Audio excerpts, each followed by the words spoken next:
आ रहा है पीछे good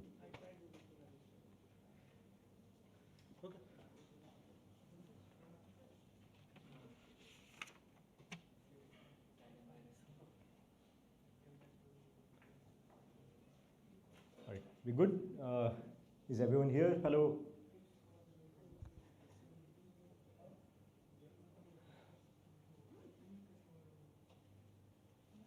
yes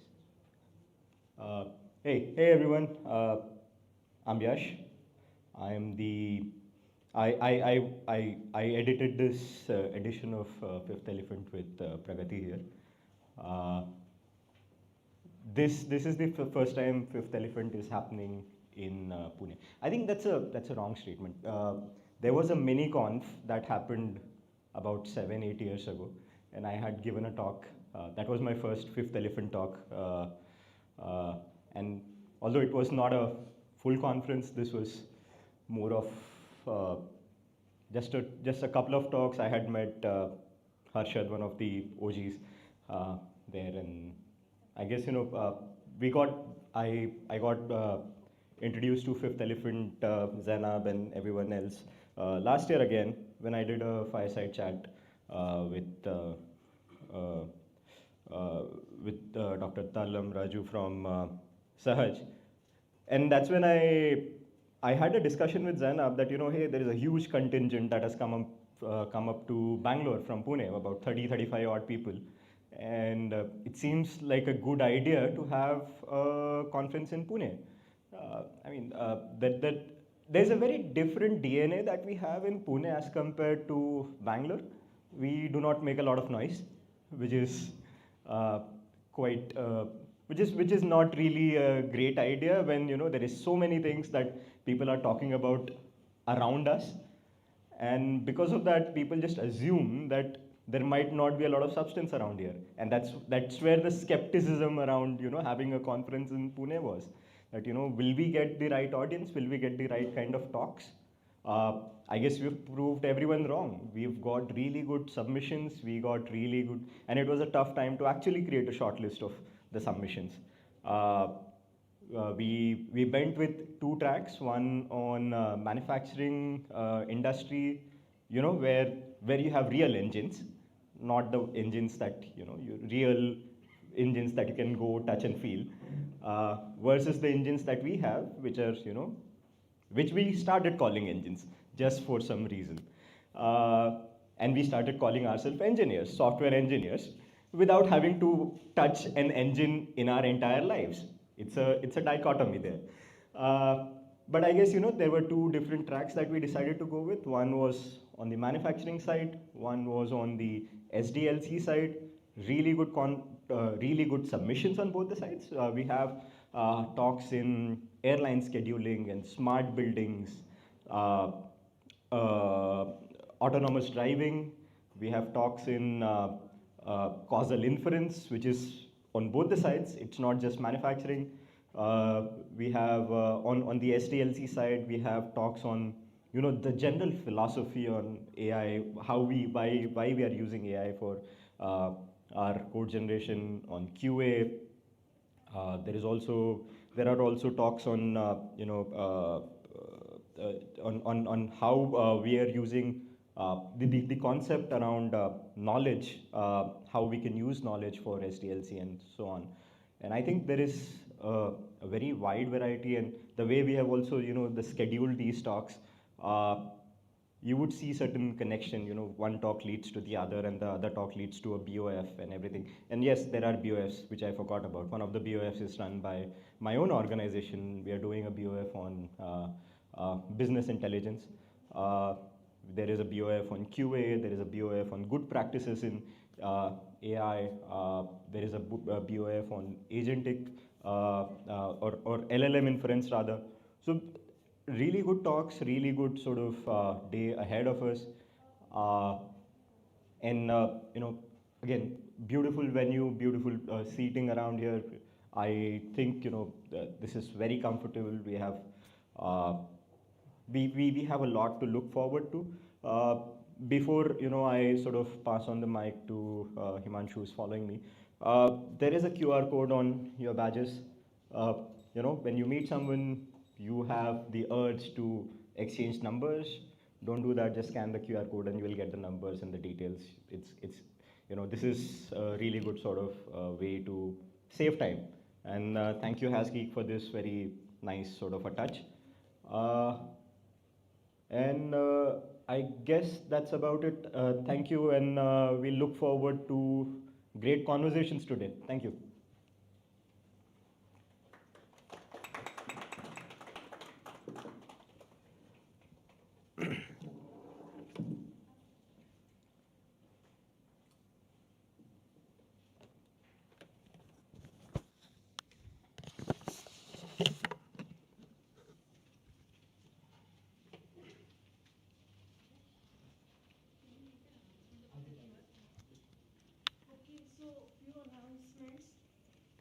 Next session will start around 10 a.m. in 10 minutes, 9 minutes. Then major talks will happen, in this room, Ursa major and minor. And birds of feather session will happen in Alpha Century. So you might have received the timeline for today. In that you can attend the session if you want to.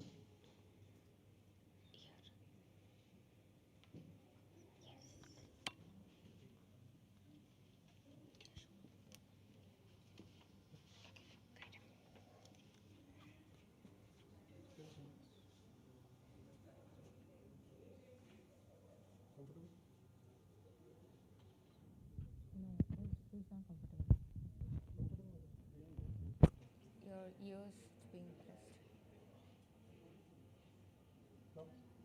This side.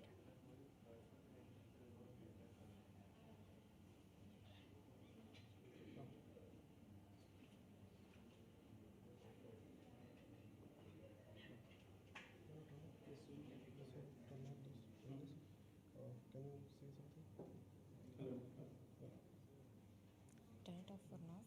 Turn off this. So you can put this in your backside of the pocket. It will adjust. When you on it. So that not too much of work. And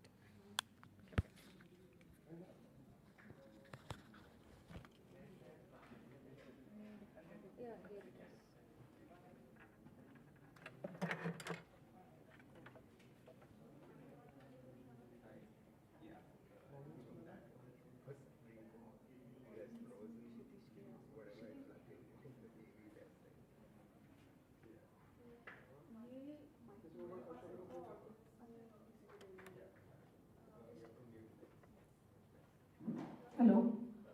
Yeah, so if you are the person who starts your day with tea, so we have that arranged along with cookies, so you can go and have that. Yeah.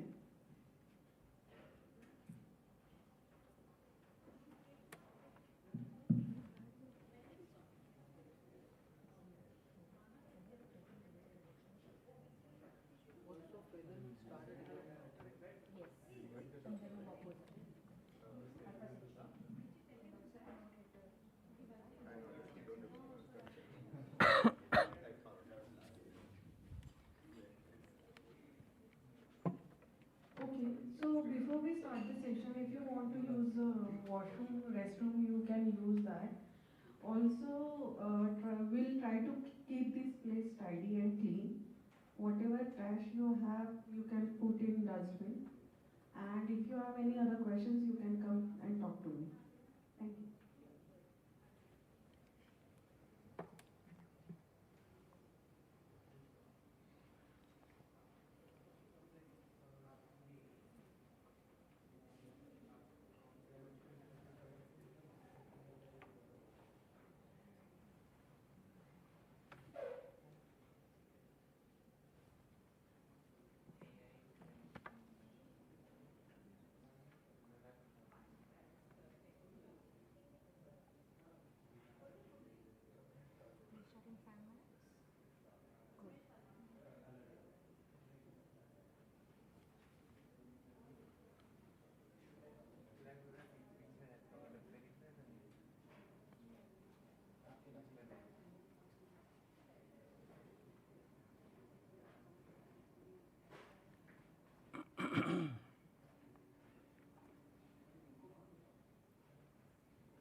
Most commercial campuses, they have like thousands of assets, which is generating millions of telemetry data points every day.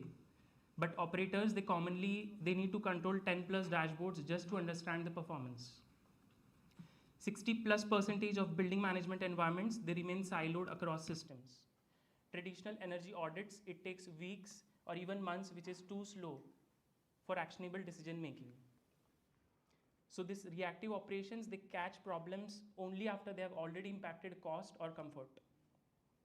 Static rules and thresholds and alerts, they fail under large asset scale and complexity. So I'll give you a scenario like, let's suppose it's 8:30 a.m. in the morning, a facility head walks into the office. Before his first sip of coffee, he has his dashboard which has like 42 alerts in the system. These alerts looks like a chiller efficiency drop, a floor which is reporting very high energy consumption, 3 zones which are erupting like with a lot of comfort complaints, a maintenance escalation spiraling into like multiple urgent tickets, HVAC load spike which is pushing systems to their limit, critical sensors are going offline. And somewhere in middle of all of this, we have a CFO email asking, how can we reduce the energy spends by 20% this year, which is the target. Now here's the irony. The building, it's smart. It has thousands of sensors, millions of data points, dashboards, analytics, even AI. But the decision making, it's still a bit manual. So we solved the problem of data collection, we solved data visualization, even prediction. But what we never solved was correlation across different domains. The root cause reasoning, the causal inferences behind it, the operational trade-offs that one wants to cater, and autonomous action. So operators, they don't want yet another alert in the system. They want explainable recommendations behind it so that they can confidently take actions. Yeah. So coming back to the question, how to reduce energy spends by 20%. Right now, how it happens is a data analyst, he'll pull like 6 months of energy data, export those CSVs. It will correlate it with different domains like weather, occupancy, and it will talk to maintenance review like a lot of BMS logs. It will run like a lot of regression models, prepare a dashboards, and 2 weeks later we have an insight. But the opportunity window, it has already been passed. So by the time human stitches this story together, the building has already moved on, the future has unfolded. And next week we do it all over again. Now scale that across like 20 buildings, your entire portfolio, or like 2,000 assets and millions of events. So the static rules, it doesn't scale, dashboards doesn't scale, human correlation has a capacity, and prediction without any autonomous action. Prediction without autonomous action, it's just an expensive reporting. So this is where the system actually breaks. The shift that we are trying to build. So we asked a different question. What if buildings didn't just generate data? What if there isn't? What if instead of dashboards, like we have operators which are like autonomous agents, which are working proactively, they are doing all these correlations and suggesting actions before it's even asked. So this isn't about this isn't about better prediction. It is about making it explainable, proactive, and autonomous. It's like having a decision partner. The shift that we are trying to bring, it's from monitoring buildings to orchestrating intelligence. So it's a system that will understand the intent, it will correlate across domains, it will explain you the trade-offs, it will recommend actions and even proactively perform on behalf of it and continuously learn as well. So this isn't about reducing a utility bill or like cutting down the cost. It's about redesigning how humans and infrastructure, they collaborate.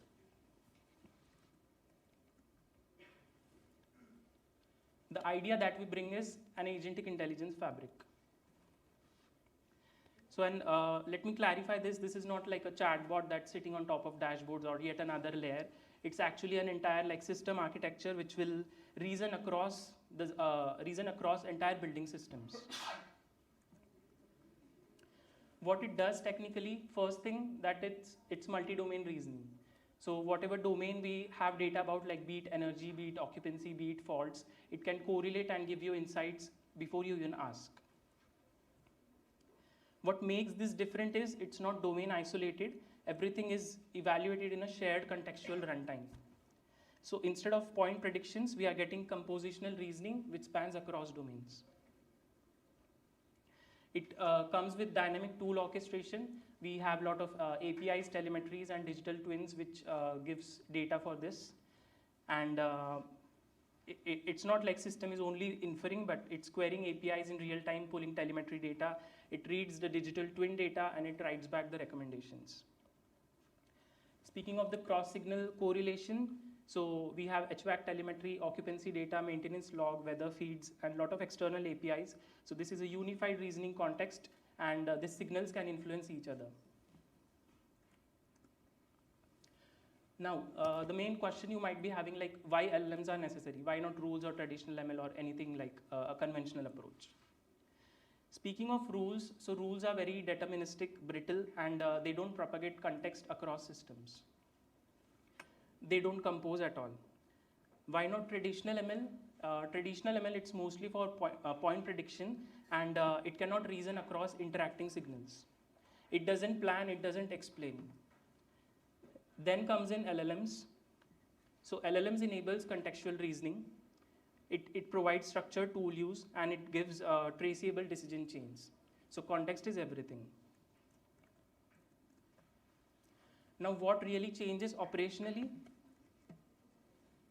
We are moving from dashboards to decisions and to actions, which are explainable, proactive, and autonomous. So this event, it starts from, this fabric, it starts with event ingestion, there is contextual reasoning, then there is structured recommendations, and an optional autonomous execution at the end. Next up, I have an architecture block diagram to explain you the entire system. So it's basically a stateful reasoning runtime which operates over a dynamic graph.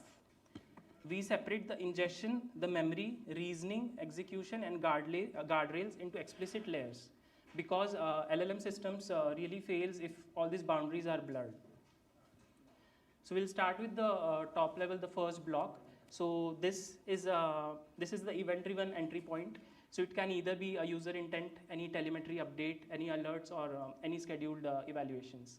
So it's an async event ingestion. And after that, we do schema normalization and the context graph mutations, and it's an idempotent processing.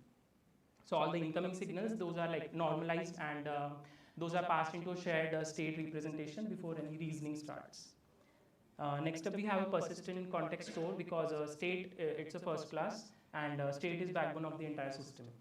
So we have a structured state graph and vector indexes for any semantic recalls. All the historical logs and state reconstructions are taken care of in the context store. Next, the core intelligence, it's the agent runtime. So we have a planner that you see, the supervisor agent orchestration. So it does the task decomposition, any dependency resolution, and the DAG construction. The tool policy, it's a context-aware tool policy, and we do a capability matching so that a context-aware selection is done.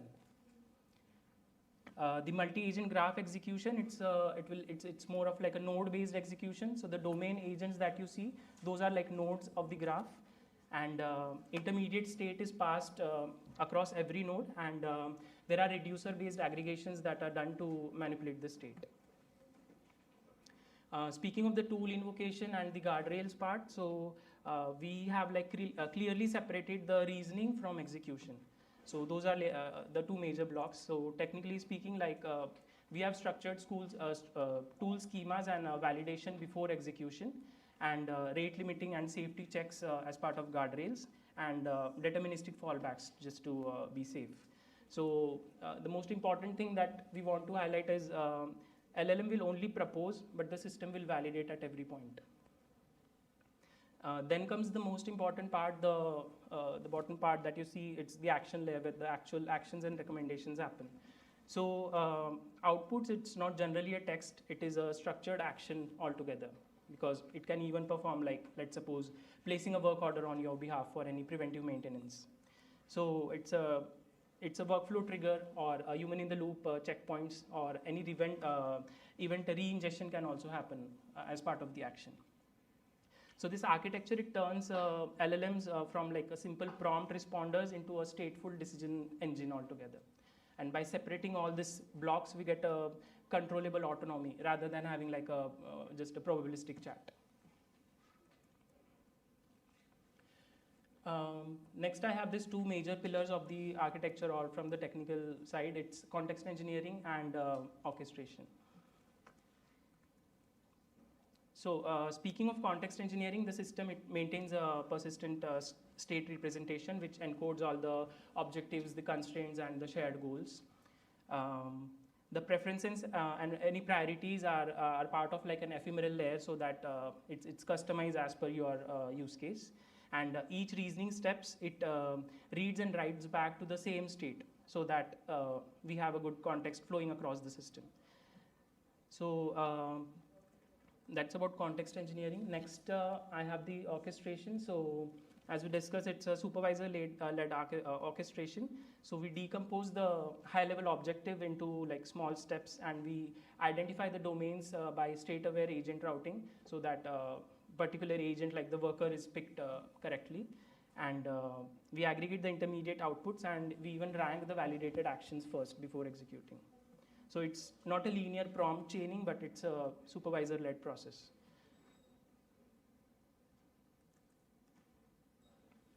The shift that we see here is from reactive to agentic.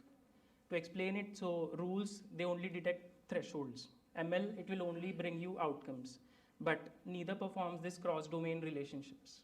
This is where orchestration, it helps us to correlate to bring this accountable decisions for us. So from observational systems to proactive autonomous decision intelligence, that's the shift that we are bringing here. Next, we have the most important, how do we evaluate this system? So speaking of the system evaluation, we don't evaluate it by the model accuracy alone. We do evaluate it on the routing precision, like the supervisor, like in what case, how it routed, and which nodes were invoked. We evaluate it on basis of decision stability, the override frequency, like let's suppose if there is human in the loop, so how many times the human overrode or overridden the bot response, and the operational outcomes. So the agent, it's accurate, but if it's like unstable in production, then that's not a good sign.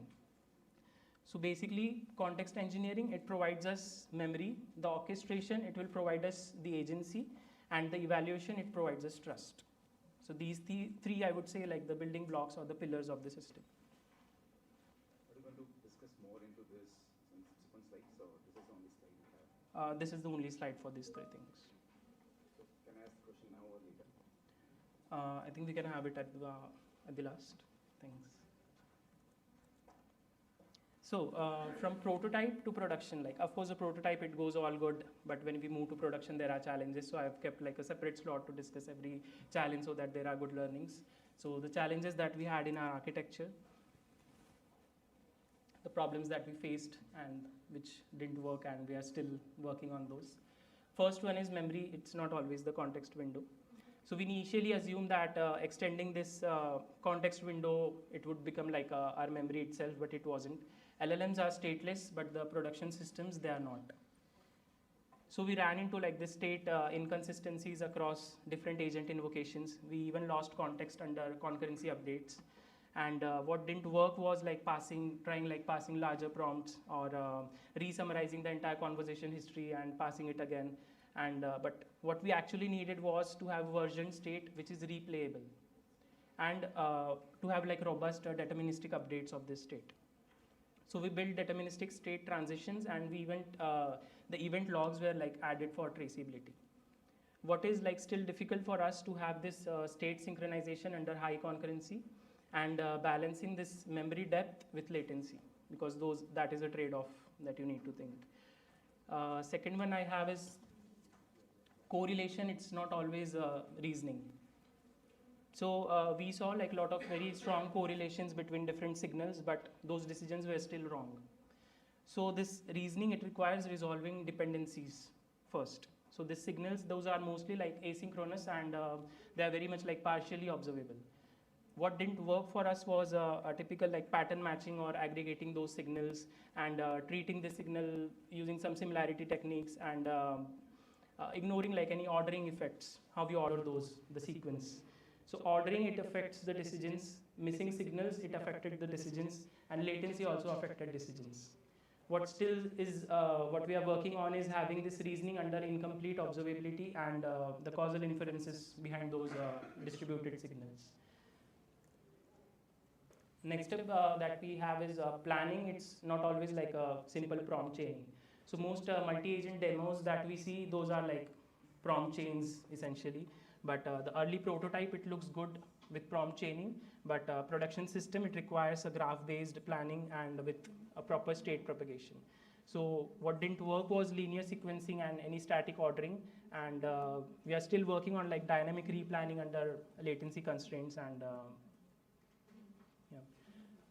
next one is autonomy. It always requires good guardrails. So we added structured tool schemas and pre-execution validations and rate limiting and even human in the loop as a fallback.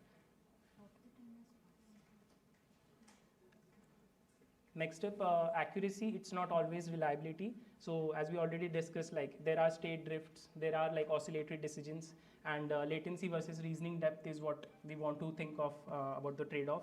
So reliability, it's a systems property and it's not always a model metric. How we designed it for live system constraints. First one is noisy and delayed sensors. So sensors, they like drift and many times signals, they arrive late, data drops, or some signals like maybe some other issues like they contradict with each other, and at scale this becomes really tough to manage. So there can be like false positives because of drift, and we can get like cascading failures because of all these noisy and delayed signals. So we did like temporal smoothing. We added a confidence score. So we will not take the raw signal as an input, but we'll add a confidence score alongside. There is also like delay aware reasoning. So we do provisional reasoning and we reconcile, like there's the reconciliation process when a late data arrives. Next one is AI to operate at scale. So we implemented a hierarchical memory and scoped retrieval, and we even worked on like context suppression so that we are good on the token side. So every agent, it doesn't need to see the entire system state, but because latency will explode and even cost will come up. So, and reasoning also degrades. So we used this scoped retrieval mechanism so that we pass like precise context to every agent and workers. What's still hard for us is multi-agent state synchronization, and at scale, intelligence, it's not about like seeing everything and passing everything and just make it work. It's about knowing what not to see. Next challenge that we had was multi-agent alignment. So we had a supervisor which maintains a shared state, and it always arbitrates decision based on the context. Speaking of latency, so we have the telemetry cached, and even partial agent work is reused, and execution is it's always incremental. So at every step it's an event-driven, you can say, system. Last most important is trust. So end of the day, it's like all about building a reliable and trustable system. So we have all the high impact actions. It will go through structured validations and human checkpoints. Now, when intelligence becomes an infrastructure altogether. So you see here, like this building evolution, it started with legacy buildings, then we had connected buildings, then we had smart buildings, and then it comes to autonomous buildings. So this is the shift that the agents are bringing.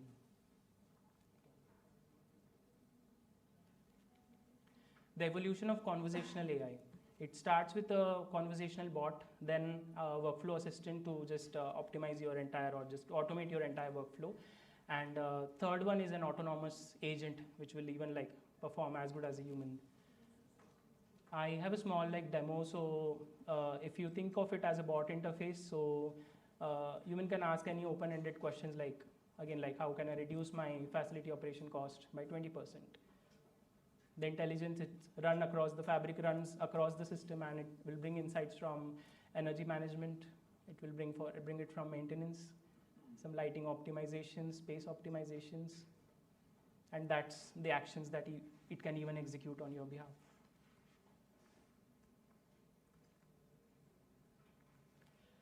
Speaking of the key use cases or the decision domains that has been enabled as part of it, so the first one is of course energy optimization. So we have like a goal conditioned set point tuning that we call in terms of smart buildings. You can also do any peak demand can be forecasted, and proactive load shaping can be done. Cross zone energy balancing and any energy trade-offs that you want, like comfort over energy spends, all those can be fine-tuned. Next up, the FDD, which is preventive maintenance. It's a very expensive thing in terms of smart buildings and equipments. So FDD, it helped for earlier RCA and ranked RCA and failure propagation modeling and preventive intervention prioritization. So you can even prioritize whatever like it's important at that point. Next up is occupancy intelligence. So it's comfort versus efficiency. So you can have your own trade-off, and you can do space planning and even like performance scoring of different scenario. Best example, like, okay, at this point, let's club this 2 meeting rooms to optimize the space. So occupancy, it's not a binary sensor event, because we infer a utilization pattern, we detect underused zones, and all those comparative analysis is done, and then it comes with the insights. Speaking of the autonomy level that this solution provides, it starts with the advisory, then comes assisted, then comes bounded control, and then comes governed execution. So just to explain in short, so advisory is like, it will give you insights, but that's all, like just some suggestions and recommendations. Assisted is like, it can help you to shape your choices as well, so an enhanced assistance. Bounded control is, it can automatically adjust the operational parameters or the shared goals that you have given, and with any constraints predefined. And then we have governed execution, so it can even trigger the workflow or action, and it just needs like approval and a human in the loop. So to sum it all up, like what worked in our case, stateful orchestration was the turning point, and the decision stability improved a lot with stateful orchestration. We stopped relying on prompt chaining, and persistent store was introduced for the decision stability. The supervisor-driven orchestration, it's a major like plus point, and we have bounded autonomy with policy constraints to just strike the balance. And we shifted from like measuring just the accuracy, but to actual like routing precision for actual decision stability. Because again, accuracy, it's not it is a model metric, but stability, it's not, it's a system metric. So next thing, like the impact that we have made. So it has resulted like success, again, it isn't growth, it's stability. So when data shifts, the system, it adapts without oscillating. And operators, they have moved from data gathering to action evaluation. They don't need to do all the manual job, they just need to evaluate the action. If it looks good, just execute. Next thing, what success looks like for us. So success, whenever like this operators, they consistently approve this recommendation that the system gives without any second guess. So that's what success looks like for us. So the routing decisions, those should remain stable at scale under production, and higher autonomy levels should also like, shouldn't override, and they should work with like minimal human corrections.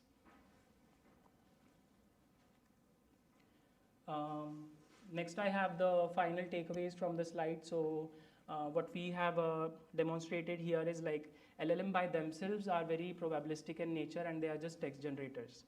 But when we grounded them in like structural state, telemetry, policy, and they become like a reasoning components for any system. The shift that we have, it's not prediction, but it's a decision continuity in any case. So autonomy, next is like autonomy without guardrails, it will always like create instability. So guardrails are very important, and all the intelligence, it comes from the architecture, but not the model. So of course models are building block, but architecture it's more important than the basic. So next up is why this talk matters. So agentic behavior, it doesn't emerge from only prompting, but it again like emerges from the entire architecture. And a slightly less accurate system is good than having a more accurate system which is like unstable in the long run. Now, what's next for us? It's portfolio scaling. So this is just the starting point. What we actually aim at is closing the loop between this decision and outcome. It should be entirely automated, and that's our next frontier. And we need like better metrics for this agentic system so that evaluation it's full-fledged, and we want to measure the decision quality and not just the model outputs. Final line is like AI didn't replace the operators, it has elevated them. It had made them faster, earlier, and more confident.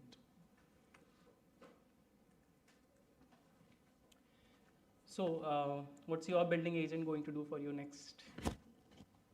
Thank you.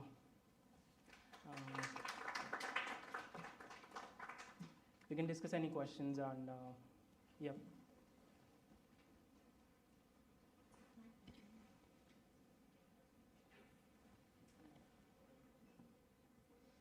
Check. Yeah.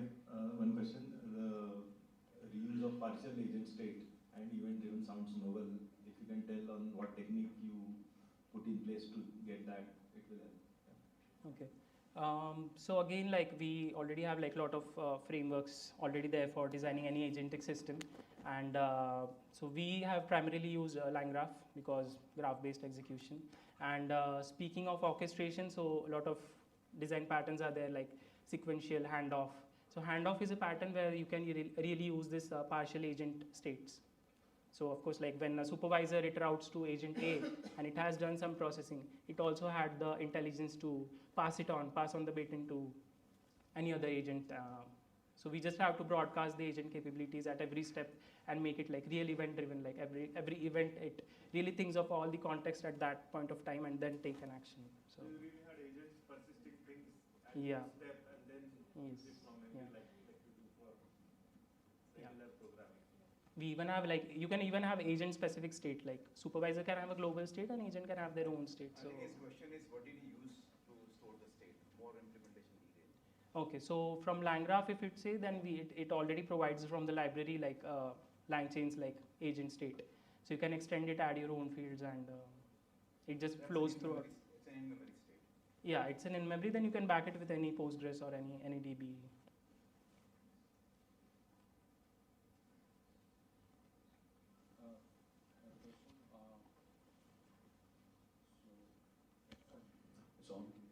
So a bunch of questions. Don't you think this is a case for SLM versus an LLM? And then who are your competitors in this business? And are your use cases, going to, like currently we have property management systems that do this job in a traditional way, traditional software way. So are you going to build this on top of property management systems, like to use that data to train your model? How have you trained this? That's the other thing. Okay, so that's the difference I would say between a traditional ML and LLM. So traditional ML, it requires like a lot of data. You train on certain things and then it predicts. But here it's more of like it's a generic system. It's a plug and play.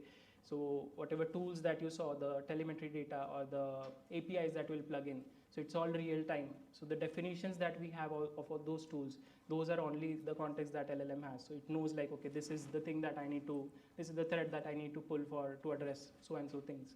So it's not of a conventional training approach, but it's whatever data that you feed in, and it's an intelligence layer that's built on top of it. So.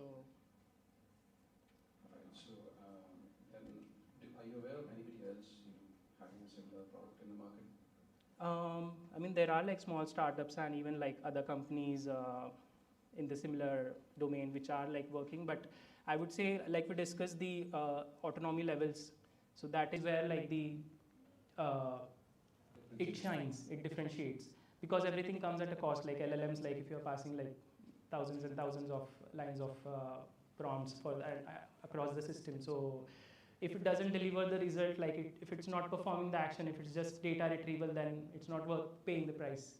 So that's where I would say this shines, because we even have a lot of important workflows that are like really automated.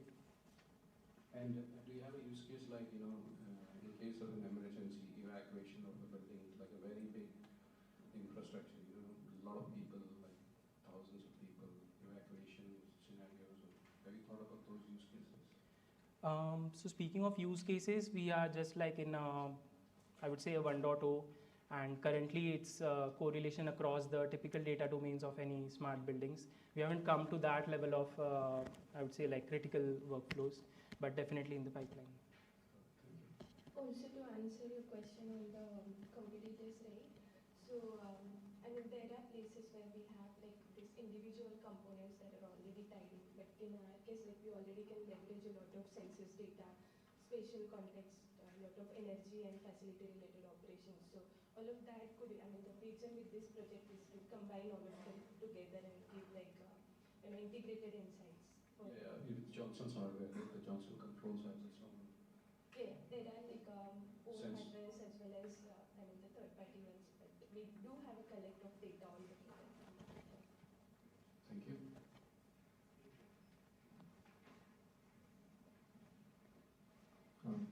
Thanks, interesting talk. A couple of questions. So did you like pass on the raw like time series data to LLMs, or were there some transformation involved, like you mapped the time series data into some states and then passed those states to LLM? That's first question. And the second one is about like there are specialized deep learning architectures that focus on time series data and creating an, how do you say, abstract state out of those, right? Like combining across multiple modalities and the sensors. So do they apply here, and what's there in the future? Speaking of modalities, like of course sensors, PIR sensors, all those are like mostly time series in nature. So we already have traditional ML models built on top of it, like which have the inferencing endpoint already ready. So for LLMs, it's always the context, precise context that we pass. So we just plug those inference endpoints which already are doing the job, not reinventing the wheel, but just building the next step. So, and speaking of multimodalities, it's as of now it's mostly it's via this data share API that we are like fetching data from the traditional web app that we have. And modalities, yeah, can be extended, but as of now it's time series traditional ML models and traditional APIs to fetch data. Thank you, Himanshu. Thank you. Thank you. So if you have any more questions, you can just scan the QR code which is present on this card and you can get in touch with him. So you need to go to Hasgeek website. From there you need to scan and you will be able to get the contact details of Himanshu. Thank you, Himanshu. Thank you. Thanks, everyone. So we will be starting next session in 5 minutes.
Clip it and you can start your corner. Okay. It's for the live stream audience. Okay. Is that okay? Yes, we'll start. Okay.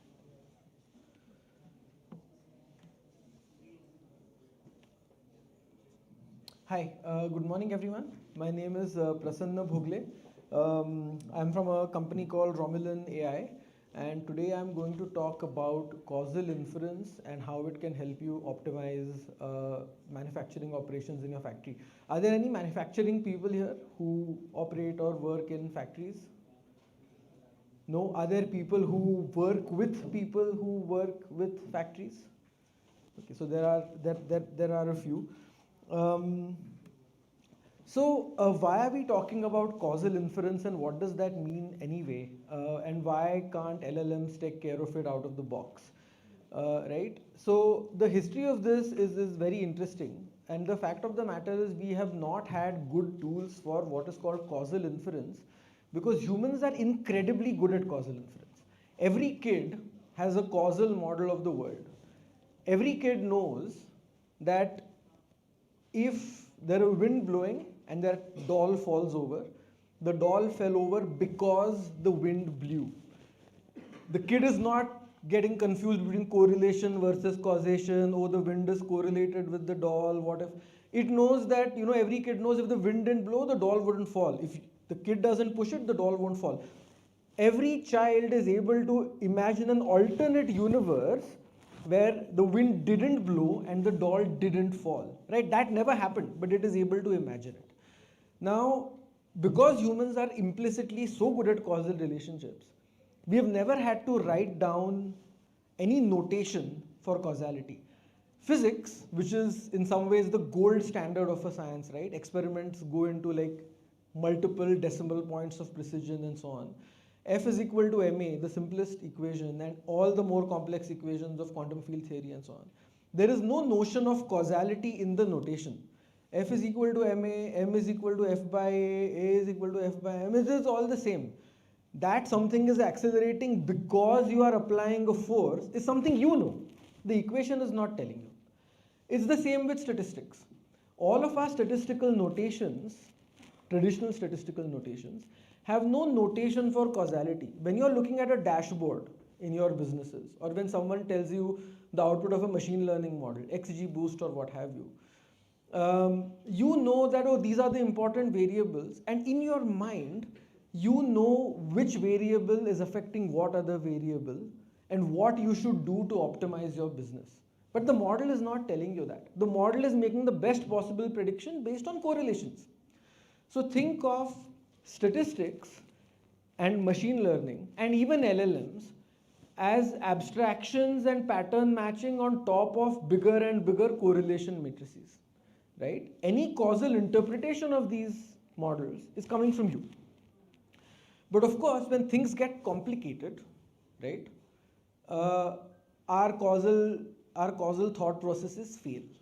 And you've all encountered this when you've been running a factory or you've been arguing with your marketing department about attribution, right? Attribution is a causal question. The marketing guy is saying, give me more budget because see, we spent it here and sales increased. We should give these discounts.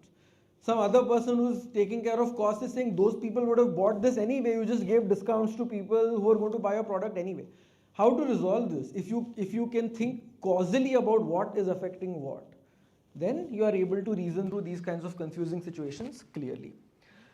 The fundamental reason why statistics and causality are different is because observation is not the same as intervention, right? And this is I'll dwell on this before we get to the real subject matter, because slightly subtle point.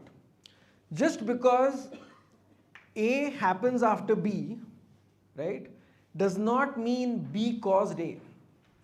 B caused A is a far stronger statement. A is correlated with B is observation. Conditional probabilities and correlation matrices will tell you about observations. If you are making a causal statement, B caused A, what you are saying is far stronger. What you are saying is, in an alternative universe where I change the value of B, the value of A will change as well. An observational study cannot tell you this. I'll give you an example. Every morning, if you live on a farm, your male hens will crow at the crack of dawn, right? Now, this is correlation, right? You know that because the sun is rising, the hens are looking at the light and maybe that's why they're crowing.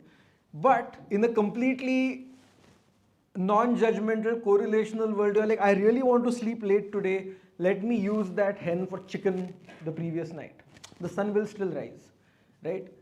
In an alternative universe, if the sun did not rise, maybe the hen would crow later. So correlation and causation are different. Observation is not the same as intervention. What you really want to know to run a business for an economic policy and what have you is this. So this is a new notation that was introduced mostly by Judea Pearl, but by others. And what you want to know is not P, what the probability of Y conditioned on X, but the probability of Y if you force X to be something else, right? And the gold standard for measuring these kinds of things is randomized control trials. This is how economists do it. People got Nobel Prizes for doing randomized control trials of things like giving mosquito nets to people and so on. But in a business, you can't always do randomized control trials, right? And because we cannot do randomized control trials on your production lines or on your production stuff, that is why this field exists. Can we look at observational data and ask questions as if we could split the universe into two and do something else and saw what happened? That's what this is about. It's a very powerful thing if you can do it.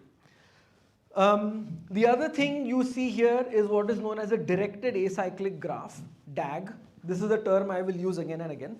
All it is saying is there are three variables. Any arrow says that that variable the origin of the arrow is a variable that causes the variable that is at the pointy end of the arrow. Okay? So a DAG is a description of your causal beliefs. As I said earlier, all your machine learning models are giving you more and more complicated things on top of correlation matrices. You are bringing the causal graph. Now, if you want to be explicit about your causal assumptions, test them against data, then you have to write them down. What is your causal assumption? Writing down your DAG, your beliefs about what causes what, is a really powerful thing. Because once you have written down your DAG, and you will see this in the rest of the talk, we can interrogate it against data, estimate causal effects, and if things don't work out, if the data falsifies your DAG, you can go back to your assumptions and make a better DAG. This is especially powerful when you are in a complicated situation like a factory. Maybe your engineers and you and your quality control people, you all sit together and build a good DAG for your system. What is your underlying assumptions about causality? And then work it through. This is equivalent to Einstein writing down the axioms of relativity, right? What is your core beliefs on top of which your theory is built? So if machine learning is an extension of statistics into the wilderness of real life, causal inference is the extension of science into the wilderness of real life, right? So the epistemological framework of this talk is based on Pearl's ladder of causality. So there are two structures to this talk. One is, can we climb the ladder of causality? At the base is association, your DAG, your conditional probabilities, whether you can falsify your DAG with data or not. At level 2 is intervention. Can we predict the outcomes of hypothetical randomized control trials using only observational data? And at rung 3 is counterfactuals, which is, can we ask not average effects, which is what an RCT gives you, but individual effects. What if this machine had been maintained yesterday instead of today? Would my breakdown have been prevented? For an individual case. We won't be talking about this in today's talk. Typically, counterfactual reasoning requires what are known as structural causal models. So you need functional forms associated with each arrow on your DAG. So we'll leave that out of the scope for this talk. So one aspect of this talk is climbing this ladder, Pearl's ladder of causation. The other aspect of this talk is giving you a realistic workflow for how to do causal inference. And then at the end, we'll just talk about how LLMs completely change how one might approach this. right? So this talk is anchored in a real use case with one of our clients. The client was not comfortable with any identifiable information, so all the data preparation and or names have been scrubbed out, which means I can't do a live code demo, but there is a blog post associated with this talk, which I have linked to in the slides, where you can take a look at least the causal part of the reasoning, right? So this client has 23 machines, which are small, medium, large, so there are different types of machines. There are 2 shifts in a day, right? There's a particular breakdown rate. And we would like to know, and we would like to prevent breakdowns by and large. Breakdowns have a high cost, maintenance has a lower cost, but maintenance also has some non-zero cost, right? You do have to pause a machine for maintenance, but it has a much lower cost than breakdown. The costs I have used are completely random numbers, not indicative of any business information from the client. And you can't A/B test this line. He has one line. You can't say, 5 days of the, this part of the month I'll do this, that part of the month I'll do that. You can't do it. Now, as I said, rung 1 is association. You take your DAG, you try to get testable, So everything I have said is algorithmic, right? Taking data, testing it against a DAG. Somebody has written good algorithms for this. You immediately know whether your DAG is compatible with your data or not. So a DAG that is compatible with your data may not be true, but a DAG that is not compatible with your data is falsified. So again, causal inference as an extension of science into the real world. If a theory is not falsified, doesn't mean it's true, but if a theory is falsified, you can discard it or improve it, right? Number 2, intervention. Again, estimating effect of an RCT based on observational data. Rung 3, counterfactuals. So I think I sort of covered this material already. At rung 1, you observe conditional probabilities, test them against your DAG. So at each rung of the ladder, you're adding structure. At rung 1, you're adding a DAG along with your data, and you're getting a falsifiable hypothesis out, right? So this is just a bit of a code snippet. What you're seeing here is I have this extremely simple DAG, usage affects temperature, usage affects failure. And when I ask it for implied conditional independencies, what it is saying is that failure rate is independent of temperature conditioned on usage. Which is to say usage is causing both. There is no arrow going from temperature to failure. Right? That's what that statement is telling you. In intervention, you interpret the edges as causal, which is to say you can go into an alternative universe and say, what if I change the value of this? What happens? And you estimate causal effects by something called graph surgery. We are not going to go into excessive detail because we'll see it in the causal. I'm just going to go through the workflow on the blog post. Right? We are not going to focus on counterfactuals today because we need structural causal models, functional forms, and at every arrow of the DAG. Now, I just want to take you through this workflow of what I call the artisanal causal inference workflow. Right? You have your knowledge and assumptions. This is your engineers, your factory people, your marketing, whatever, actual domain experts. They encode their beliefs about how things work into a DAG, right? You check the DAG against your data. Is it true or not? If it's not true, you go back to the DAG. If it is true, you define what is known as a query. A query is not an SQL query, it's a question. What is the causal effect of A on B, right? That's a query, that's a causal query. Then there is something called identification. Do you have the data, and with that data and your DAG, can that query be answered? Sometimes queries can't be answered. You're not measuring something you need to measure. So if the query is not identifiable, that also tells you something. Maybe you need to capture some more data in your system. You need to put in some additional sensors, ask your customers something else to make the query identifiable. If it is not identifiable, you have to either get more data or change the DAG, something like that. If it is identifiable, then an identifiable query combined with data and a DAG is represented by something called an estimand.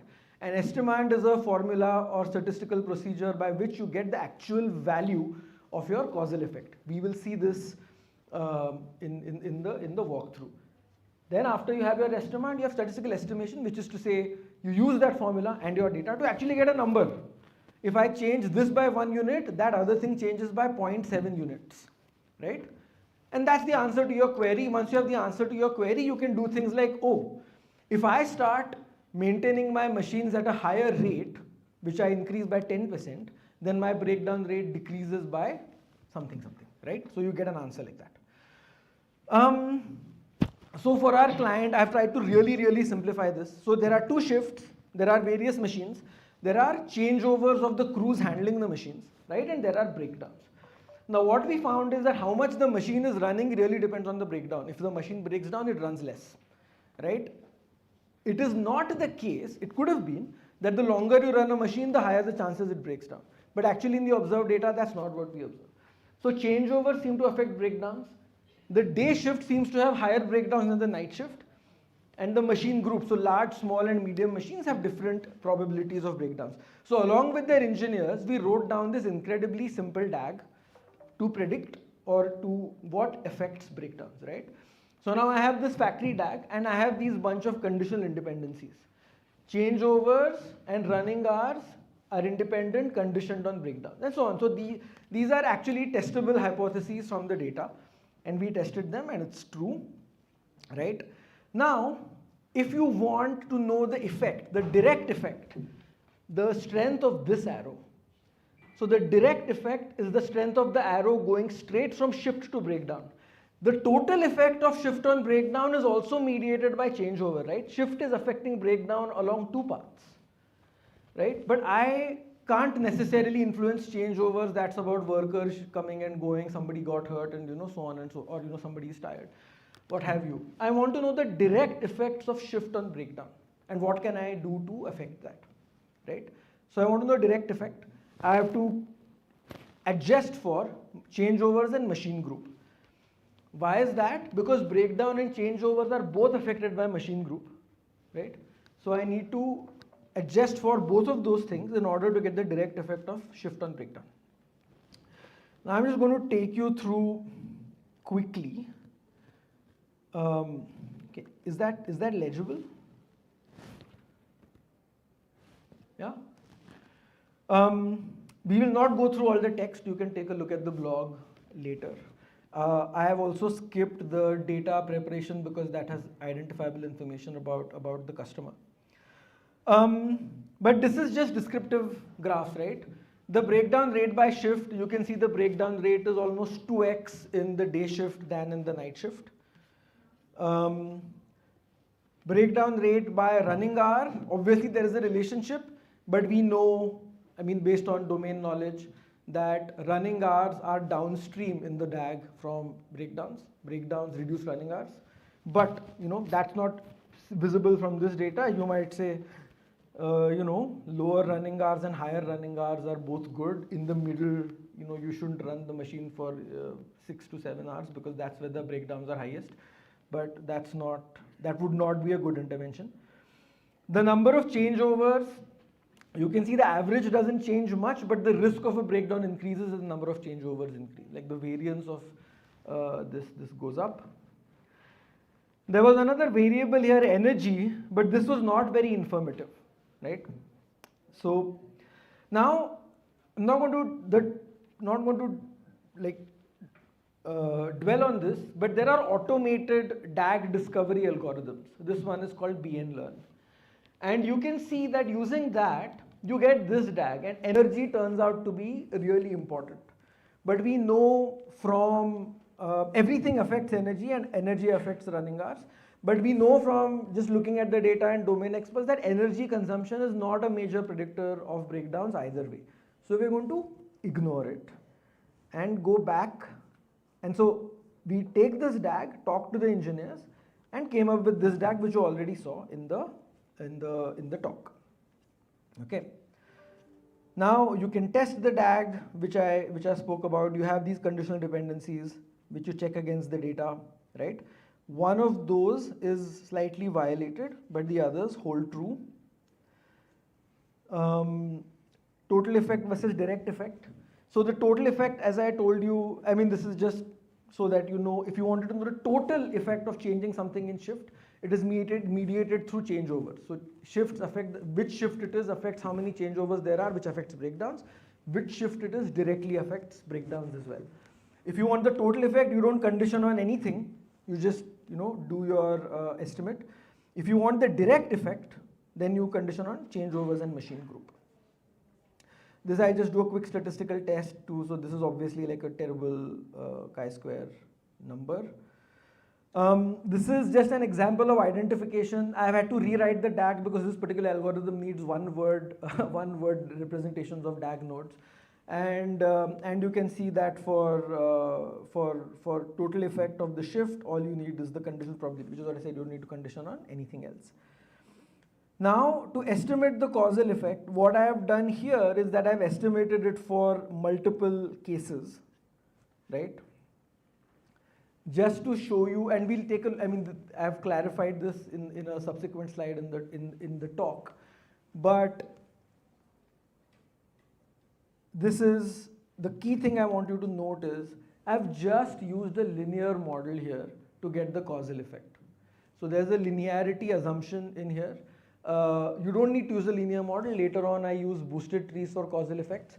But linear regression for estimating directional causal effects will take you a long way, will take you a really long way.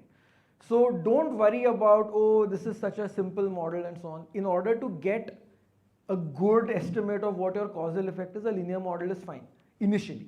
Later, if you really want to like change something, you can use something more sophisticated. I want to now quickly go to causal ML, which I have not much time left. I'll tell you what. Take a look at the blog post. Okay. Let me go back to the talk. So that's a fairly long blog post which covers much more material than is in the talk, and there is some code snippets there, so you can take a look at it. Yeah. So now this is a summary of what was of our with fake numbers, of course. This is a summary of what we found. Basically, machine groups, medium machines have the highest highest breakdown things, highest breakdown probability, and the highest cost per shift of a breakdown. Right? This is the estimate. This is the expected value of a breakdown for a medium machine per shift. So medium have the largest, large, and then small. So now, and since day shifts have the highest breakdown, what your causal trees will tell you, they will give you a policy. So which machines should be assigned to which shifts to minimize the cost of breakdowns, right? And the first table is telling you that if you did this wrong, if you didn't write down the DAG, you would get this wrong by quite a margin. For example, if you included run hours in your association, you would actually, your analysis would tell you that you should run the shift for longer. But that's completely backwards. That is reverse causation. The run hours are lower when there is a breakdown. That's why when there is no breakdown, of course, the machine runs longer. But running the machine longer is not going to prevent a breakdown. But this is not visible in the data. It is only visible in the DAG. And is only known by, if you talk to a worker, he'll tell you, "Arey saab, वो चला क्योंकि वो breakdown नहीं हुआ. Breakdown होता तो वो नहीं चलता. अब क्या कर रहे हो?" But if you give it to an analyst, they'll say, "Look, man, if you run the machine only for 6 hours, obviously, like maybe there'll be some story, right? If you stop the machine and then that's why it's breaking down, start-stop cycles are causing there's all, stories are, lies, damned lies and statistics, as Cornwallis or somebody had said. Okay, so what did we just see? You encode domain knowledge into your DAG with your domain knowledge experts. You check the DAG against data, get testable predictions. You have a causal query relevant to your business. You try to answer it using your DAG and your data. And then you have an estimate from your causal query based on your data, and that helps you actually change how you operate. The good thing is a DAG is something that is auditable.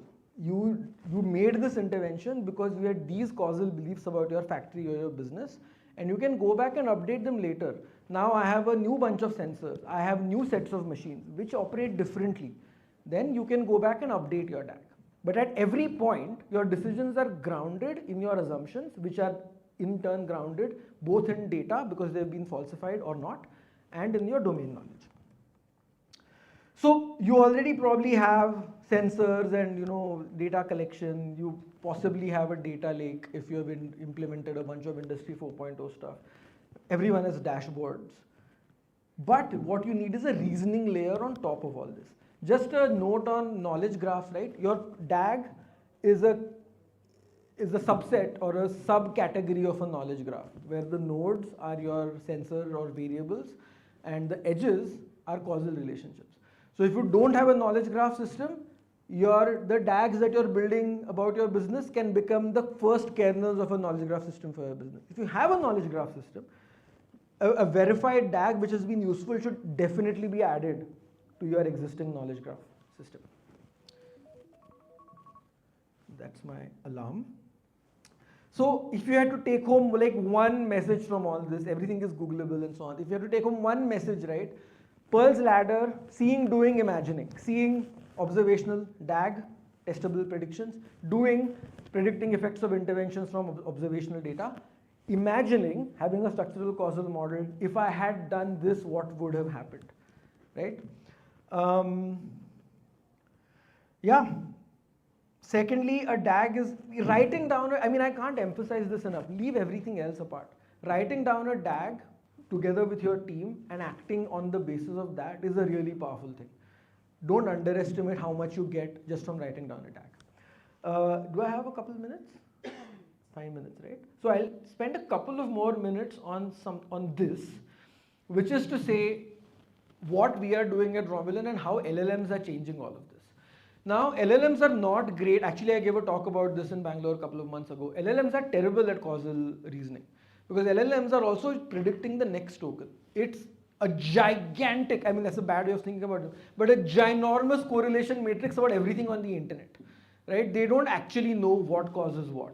They can guess, but they don't know. So if you want your causal predictions or causal inferences to be grounded in your data, then you need a DAG, and then you need this machinery in order to test what's happening. But since DAGs are text, right? And if you have enough context about what sensors you have, what your machines are doing, and so on and so forth, an LLM will be great at coming up with a plausible DAG. And it will come up with 17 plausible DAGs for your system. And then you have your time series data. You test your DAGs against time series data. And so you can use your LLM as a hypothesis generation system, which is then tested against your data, right? LLM can even frame causal queries, because an LLM might know from reading the internet that actually in a building, there was a talk about building optimization. An LLM will know that all the savings in this are in HVAC optimization, especially in the Indian summer. So then it will try to come up with causal queries which help you optimize your HVAC systems based on a DAG that it has come up with. And you can optimize or you can automate bits of this loop and scale. So the other diagram I had shown you, this is artisanal. This is you and your team, a bunch of economists, data scientists sitting together and saying, oh, this is the DAG, nice, nice. Your DAG is your pet, adding it to your knowledge graph. But here, your DAG is now chicken and egg, chickens. Lots of DAGs, verified and selected and then used, right? And that is what we are building in Romulan, this causal inference at scale. But of course, we start with artisanal and then scale it out. Thank you. I think we have a couple of minutes, but let's talk about questions and if anybody wants to ask anything.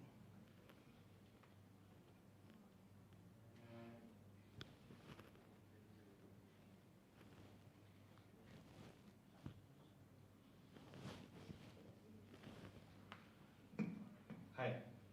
So I had a question when you tried this with LLMs, how many candidates did it generate and how did you figure out, okay, this is based on? So we don't generate multiple candidates at a time, right? We generate one at a time. And currently in one in production example of this that we have, there is a human in the loop. So they look at the DAG after it has already been tested against data, and then they go forth with the analysis. A lot of the time, the DAG is a combination of LLM and causal discovery, right? So on time series data, you actually reduce the dimensionality by doing something called Granger causality, and we heavily rely on this in our causal discovery system. So we have a fairly state-of-the-art deep learning architecture which will infer Granger causality from thousands of time series data, like hundreds of, maybe not hundreds of thousands, that will require a GPU which of a size which I don't have, but thousands of time series data, time series can be given to it. It will infer a DAG which will then be checked against our LLM. Your LLM, in that case, it's a supply chain company, so our LLM enriches this data with relevant, and this is really open-ended. It will pull in commodity prices, insurance rates, stock market prices, media mentions and sentiments. It will pull in all of this data, enrich this data. And this enrichment is entirely LLM driven, right? You have some questions, you have context about what data you have pulled from internal data sources, and the LLM thinks, oh, you know, for these topics, all this other data from open source things would be really good. We enrich that data and then do causal discovery. Then we have a human in the loop, and then we do the rest of the flow that I showed you. Thank you. I had a question about the scaling aspect, because many times practically when you use these systems, I think a lot of clients say that it looks like a very theoretical exercise and very difficult to like put it in use. So actually, when you scale this thing up, it might result into contradictory or conflicting DAGs, right? So how do you kind of say, okay, only this is useful, or how do you solve these contradictions? So I think settling on a DAG, especially in the artisanal flow, once there is trust and the data is good enough with good enough context and a good data catalog, so to speak, or a semantic layer, if that's the term you prefer, so for the supply chain companies at a different stage where there is already a lot of context and trust. So the LLM does a pretty good job. But for manufacturing, where the line is too important to leave to a probabilistic process, settling on the LLM is a matter of change management and alignment within, it's an organizational thing. So we don't proceed unless there is alignment on the DAG for a given business question. So, and that alignment happens upfront before we do any analysis or before we do any intervention or do anything. First, we have to align on what do you think your system is, because you know best. And do you all agree, 5 people in the room, that okay, this is how things work? And you will find that many times people don't agree, and then we help them out by saying, okay, here is the data, and actually, you know, this causal line that, you know, these 2 people are sure exists, it's not compatible, it's a false, you know, that DAG is falsified. So you have this other thing which we have to align on, because that's what fits in with the data. So that is upfront. Yeah.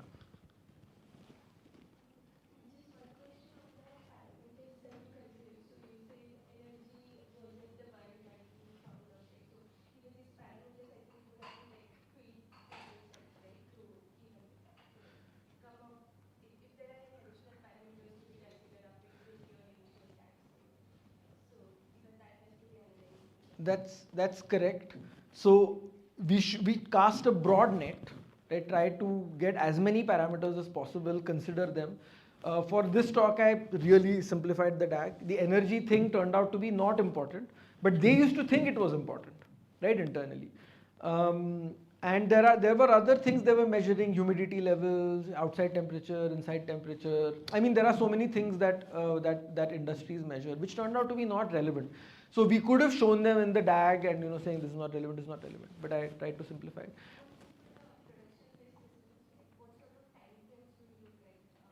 So this was 6 months of data, and so 1500 or something machine shifts were in this. Okay, thank you, Prasanna. Thank you. Okay, few announcements.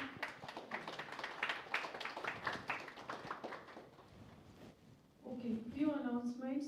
So talks will happen here, and we have birds of feather sessions as well, which will happen in the next room, Alpha Century. Also, if you want to get in touch with the peers or the presenters, you can scan the code. There's a code which is present on your badge from Hasgeek website, and you will get all the contact details. Yeah. Everyone got the access to Wi-Fi, right? Is anyone facing issue with Wi-Fi, accessing Wi-Fi? Okay. Okay. Next session Thank you. 2 minutes. Why the rage against PowerPoint? Why Beamer? Good catch. Because it is text and it is version controllable. Yeah, but it's a very good template that you have with the nice touch of the Hasgeek logo at the Yeah, bottom. yeah, It's a yeah. nice template. I'll borrow it from you. Yeah. I was thinking the same thing. Hey, Beamer. Thank you so much. Connect with you. Yes. Thank you so much.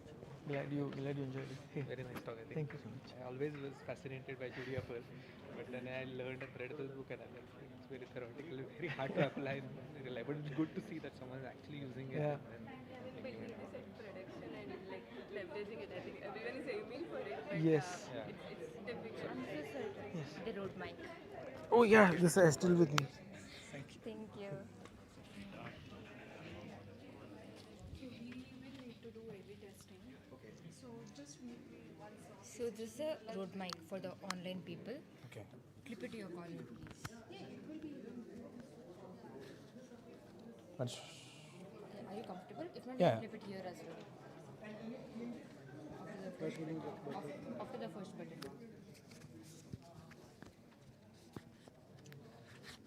yeah. Okay, good. Can you adjust according to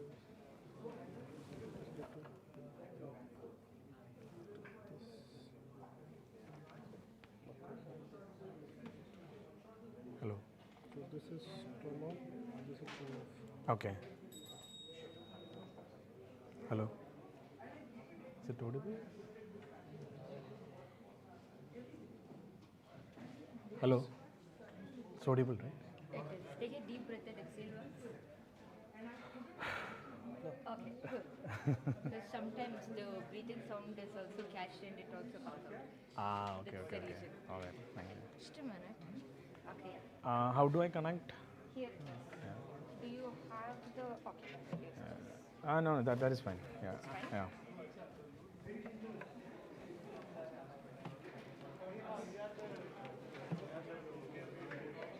So I will be Mirror the able to. Yeah. Okay. Okay.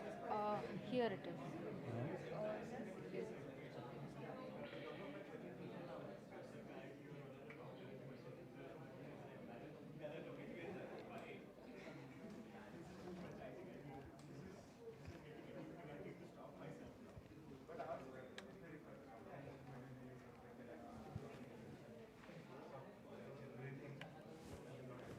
Okay, just a minute.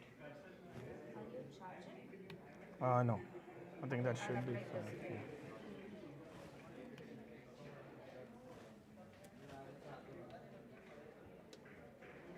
There is slight delay, is it? Yeah, because we are using Zoom. Oh, okay. Oh, that will be. Do you have a video to play or anything? I wanted to show a link some point in time, so I thought.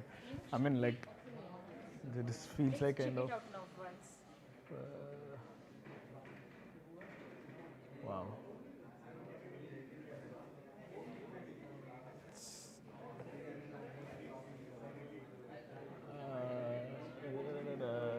It doesn't work, I Ignore think. that and you try it here and Yeah. after like 2-3 seconds it will be there. Okay, no, because I'm not mirroring it, so I have a speaker notes over here. Okay. So if I mirror it, then a speaker notes won't be possible, right? Yeah, that is there. You can try with the link once now. So that it's not a mess when we are presenting. So, okay. Right, I can bring it like this.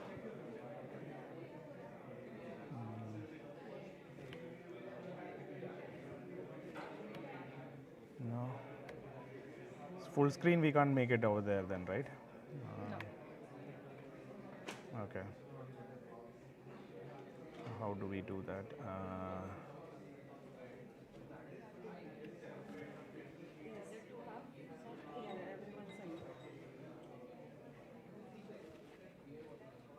Okay, wait. We are not set. No. Did you sign the... Yeah, I already signed it. Like all the Hello.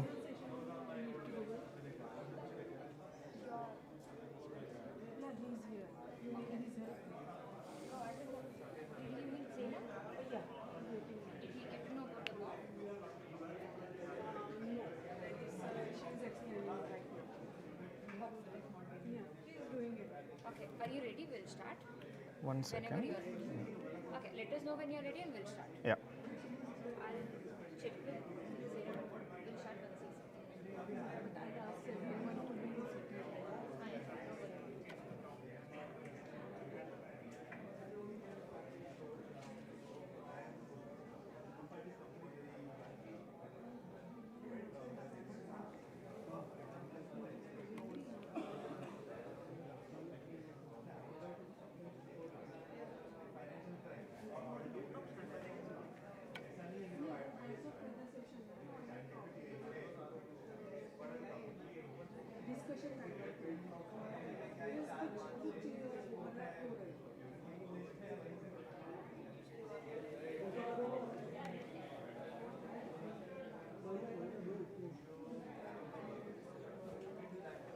Hello. Hello. So along with talks, hi all, please pay attention. So along with talks, we have birds of feather sessions as well.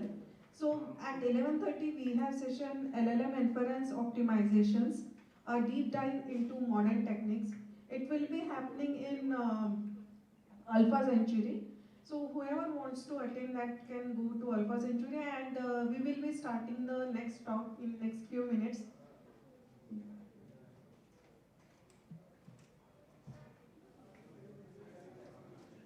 Also, the schedule for the whole day will be is present on that wall. We are adding that, so you can take a look. Based on that, you can decide which session or talk you want to attend.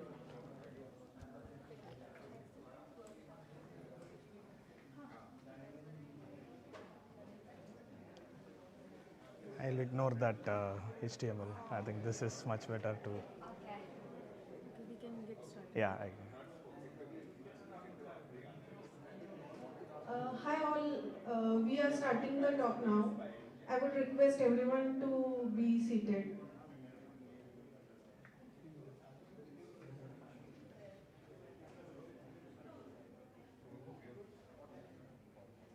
Hello.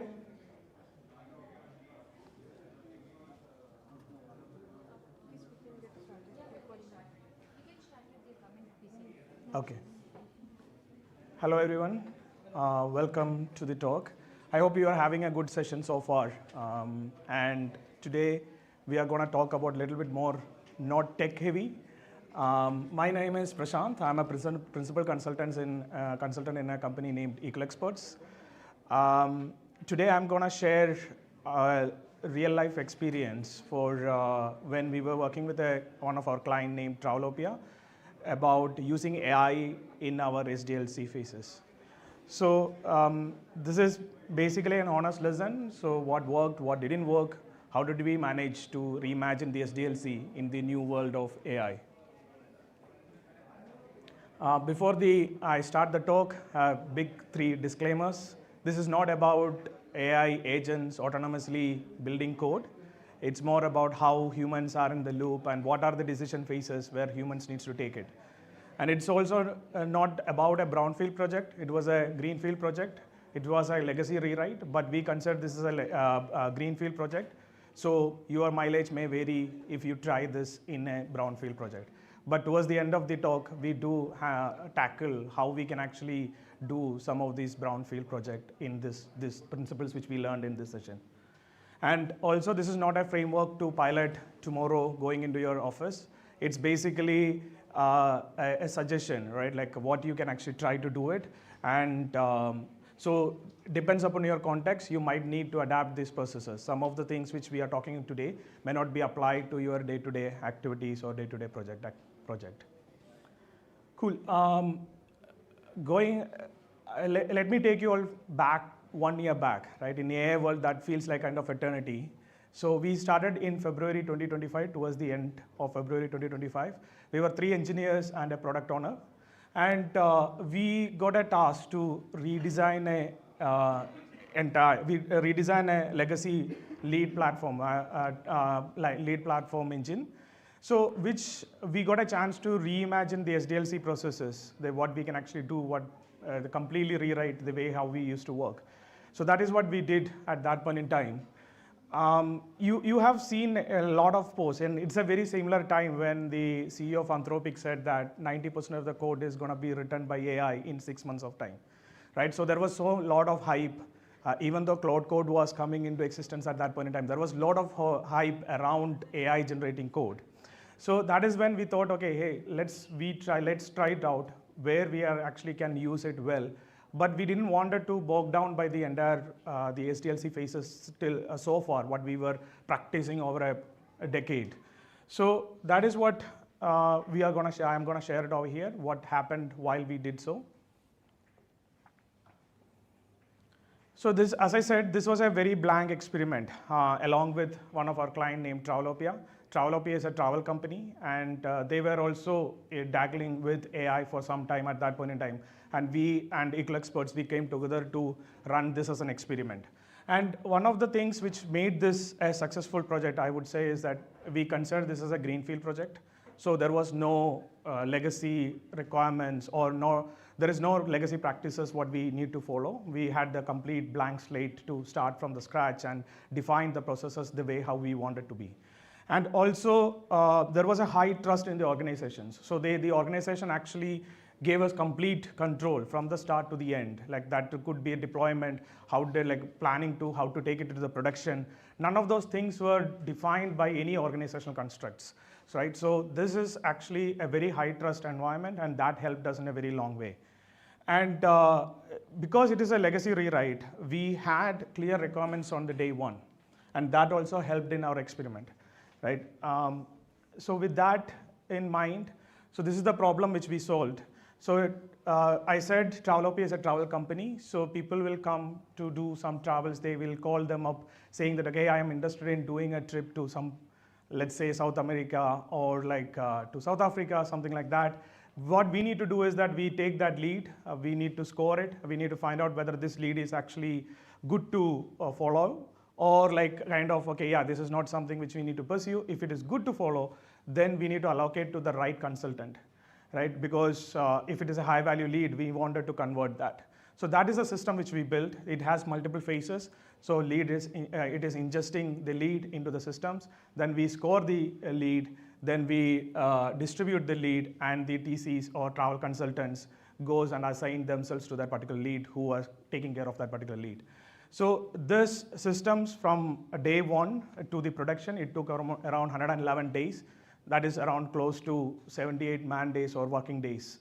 And it includes 6 Lambdas, 3 microservices, and a front end. So, and also right now the system is in production. We went live in June 2025. So it is in production for almost 7+ months with working with 5,000 leads per month. Right, so before going further, why did we thought of redesigning the SDLC? It is working well for decades right now, right? What were the reasons for us to reimagine this AI world or looking into the AI side of things, right? What was actually making us to think about it? One of the main problems what we have seen so far in our SDLC phases are most of the times are actually spent on discussing things about what to build, not to build the things. So building the software is actually taking a backstage over there. So you have sprint plannings, you have ticket groomings, you have a lot of such kind of ceremonies which we were following. So what we thought is that, okay, can we do something around that, right? Can we actually use the pace of AI for that into those areas as well? And another thing which we were actually looking at in the industry, when we were looking at it in the industry, everyone are trying to use AI.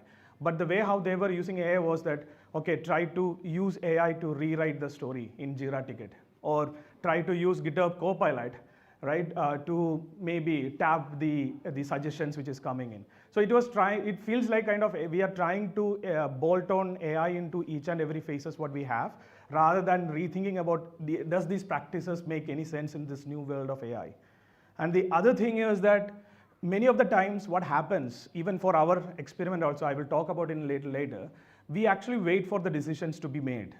Right, so what happens is like you are ready to go to production, but you don't have a go or no go meeting happening next 2 weeks after that. Or like, okay, yeah, I need a ServiceNow ticket. Someone needs to be approving that before I take it into the production.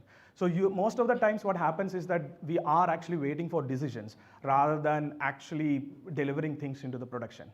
So this is where the trust in the organization helped us. So we can reimagine the entire process without any kind of bottlenecks over there. And one of the things which I need to call out, one of my colleagues famously said, like, AI lowers the cost of action, but increases the cost of decisions, right? And what actually happens in this is like, if you make a poor decisions, in the world of AI, it is gonna be take you to the wrong places much, much faster, right? So with that, this is one side of the process problems. And we also saw when we were actually using LLMs in our day-to-day coding, even before we started the experiments, LLM used to hallucinate a lot, right? And one of the common hallucination which used to happen was that like around the library versions. Like LLMs are trained with the stale data, which is maybe like 6 months old, right? And when you are working on a systems, which actually needs to be up to date because of the security patches and things like that, LLMs usually hallucinate on the versions which is coming in. It might try to tell you that, okay, for this particular version it is 2.3, but then there is a latest 3.0 which is released like 2 weeks back. So this is one of the most common problems, right? And also it depends upon the patterns, even the patterns which was very famous at one point in time, maybe world might have moved on from those patterns, but LLM doesn't know about that. So such way, like even sometimes what happens is that because of these things, we will think that, okay, LLM actually created an amazing code and we were facing a problem, but we were debugging the wrong things. We were not seeing the real picture out there. So what happens is because of that is like you are gonna waste a lot of time. So what we did at that point in time was that there was an MCP called as Context 7, so which will help you to get the latest versions of the libraries out there. So we try to sidestep all those problems by some of these examples, like we used cursor at that point in time a lot. So there was doc indexing inside the cursor. So some of these practices helped us to make sure that LLM hallucinations are kept in check. We'll talk more about these things in a bit. So before going into what we did, I wanted to call out some of the problems which we faced. Right, one of the first problem, one of the best story which I tried to tell everyone at that point in time was the testing. When you are writing tests using LLMs, so we had an interesting incident. So we were actually trying to test a controller. The LLM was trying to spin up that controller and try to test it, but it couldn't. It tried a couple of times, it failed. Immediately, instead of trying to fix that, what it did is like it actually created a fake test controller. And the test was actually inside the test file, and it was testing that fake test controller and said that, okay, hey, amazing, all the tests are passing, now we can move on to the next one. Right, so we didn't take this as a failure, but this is a signal which actually told us that, okay, what we need to make sure that in our application, in our process, what we need to keep in mind. So that made us to even verify the test, not only the test intents, what is actually validating it. Right? What actually assertion, what kind of assertions it is. So even that, to that level, we need to keep an eye open. The second biggest problem, I think many of you might have already seen it, and this is one of the biggest problem which you could have seen is that context rot. What it means that if you continue chatting with the LLMs, it will start forgetting about what it is said in the first time. So you might be creating a feature and you gave all the rules which is required for you to build that feature. But towards the middle of it, it forgets everything else, right? And it started something new patterns, which we have never mentioned anything about it, right? So this context rot was a big problem. And what we did, we didn't see as a failure when we were going wrong. What we thought is that, okay, hey, we need to make sure that the task which we are creating is small enough. So we actually started breaking down into smaller and smaller tasks. How many of you have heard about Ralph Wiggum? It was in November 2025, they actually, it was introduced at that point in time. Very recently, it got a wildfire kind of thing. Everyone was talking about it. One of the principles, if you are trying in those kind of things, is that your task should be small enough, and it should have well-defined tasks so that it knows that, okay, when to complete it, and then clear the context and start again. So that is what we did with the context route. And it was a funny experiment. The next one is a kind of a funny experiment. I said that, okay, we were 3 engineers starting in this project from the scratch. Actually, one of the engineers started like 2 weeks later than when we started. So that he was a senior engineer. He was able to come into the system in the middle of it with no context about the domain. Even the domain was domain was new to him. So what he did is like he was able to come in, understand what was the project, what stage we are in, and start picking up the stories from the day one without even a single minute of pairing with us. So that actually showcases the feasibility of this new world of LLMs. But when we tried, as an experiment, we tried to onboard a very junior folk in our team into the same ecosystem without any of those things. We wanted to see how he is going to react to it. But he struggled. And it is not because of the capabilities of LLMs. It is because one thing which we noticed was that he was failing to ask the right questions to the systems. And what to ask is also really, really important when you are trying out or when you are in this world of LLMs. So that was another thing which we said that, okay, hey, we might need to build something step-by-step process so that we can actually help the juniors to onboard the system, to make them understand what is the architecture of the systems, make them understand what is the domain of the system as well. And of course, going back to those days in 2025, it was Sonnet 3.5. And at that point in time, it was basically the AI was really bad in writing tests. So I have seen some of those assert statements which actually says assert true equal to true, right? And this was quite common at that point in time.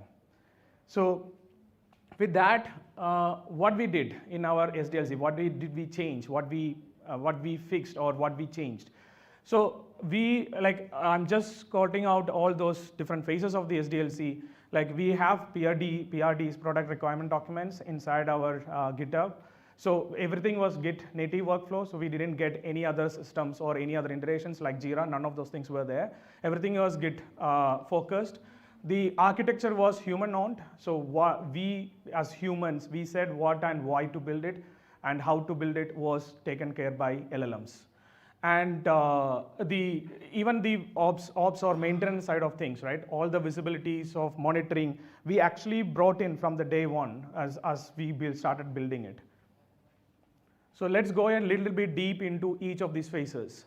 So how we worked was basically, when we are creating the PRDs, we as engineers and our product owner, we used to mob together. And we came up with all the requirements which is required for the one particular feature. And we captured those things in a very detailed manner. And that becomes our go-to guide for a human to understand what this feature is also about. Also for LLMs to create prompts out of it.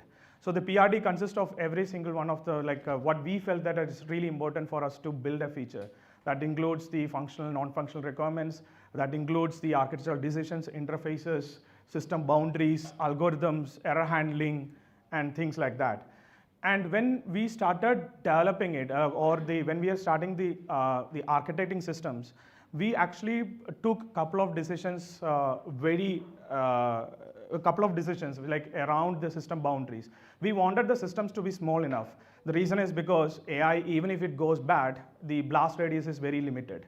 So we actually, that is the reason, one of the things which initial slide which I talked about was that we have like around 6 lambdas, 3 microservices, because we can actually, even if the AI is going rogue, with our blast radius is very limited. So we actually made the decisions how to decompose the problem into smaller phases. We also made sure that entire C4 architecture diagrams. So this is a way to represent your architecture, C4. So we made that as a code, and it was there in our repo as well. So the LLM has the context of the entire system at any given point in time. And one more thing which we made sure is that even though there was an UI part of it, we didn't think about the UI towards until later part of our process. The reason is because we wanted to build the foundations first so that the UI can come at later point in time and just do it. And our experiences, LLMs are amazing with building UIs. So what we wanted to do was that, okay, get the foundations right first and then go and think about the UI aspect.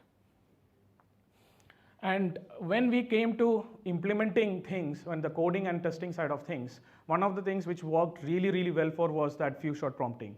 What does it actually does is that basically instead of asking it to just to build a controller for let's say you are actually building a new API, and instead of asking it to just build a new API, give the previous APIs code as an sample, examples to it.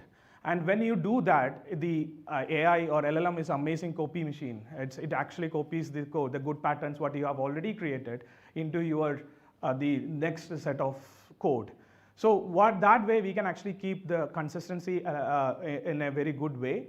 So that is one of the things which we made sure that we are practicing each and every time when we are developing the code.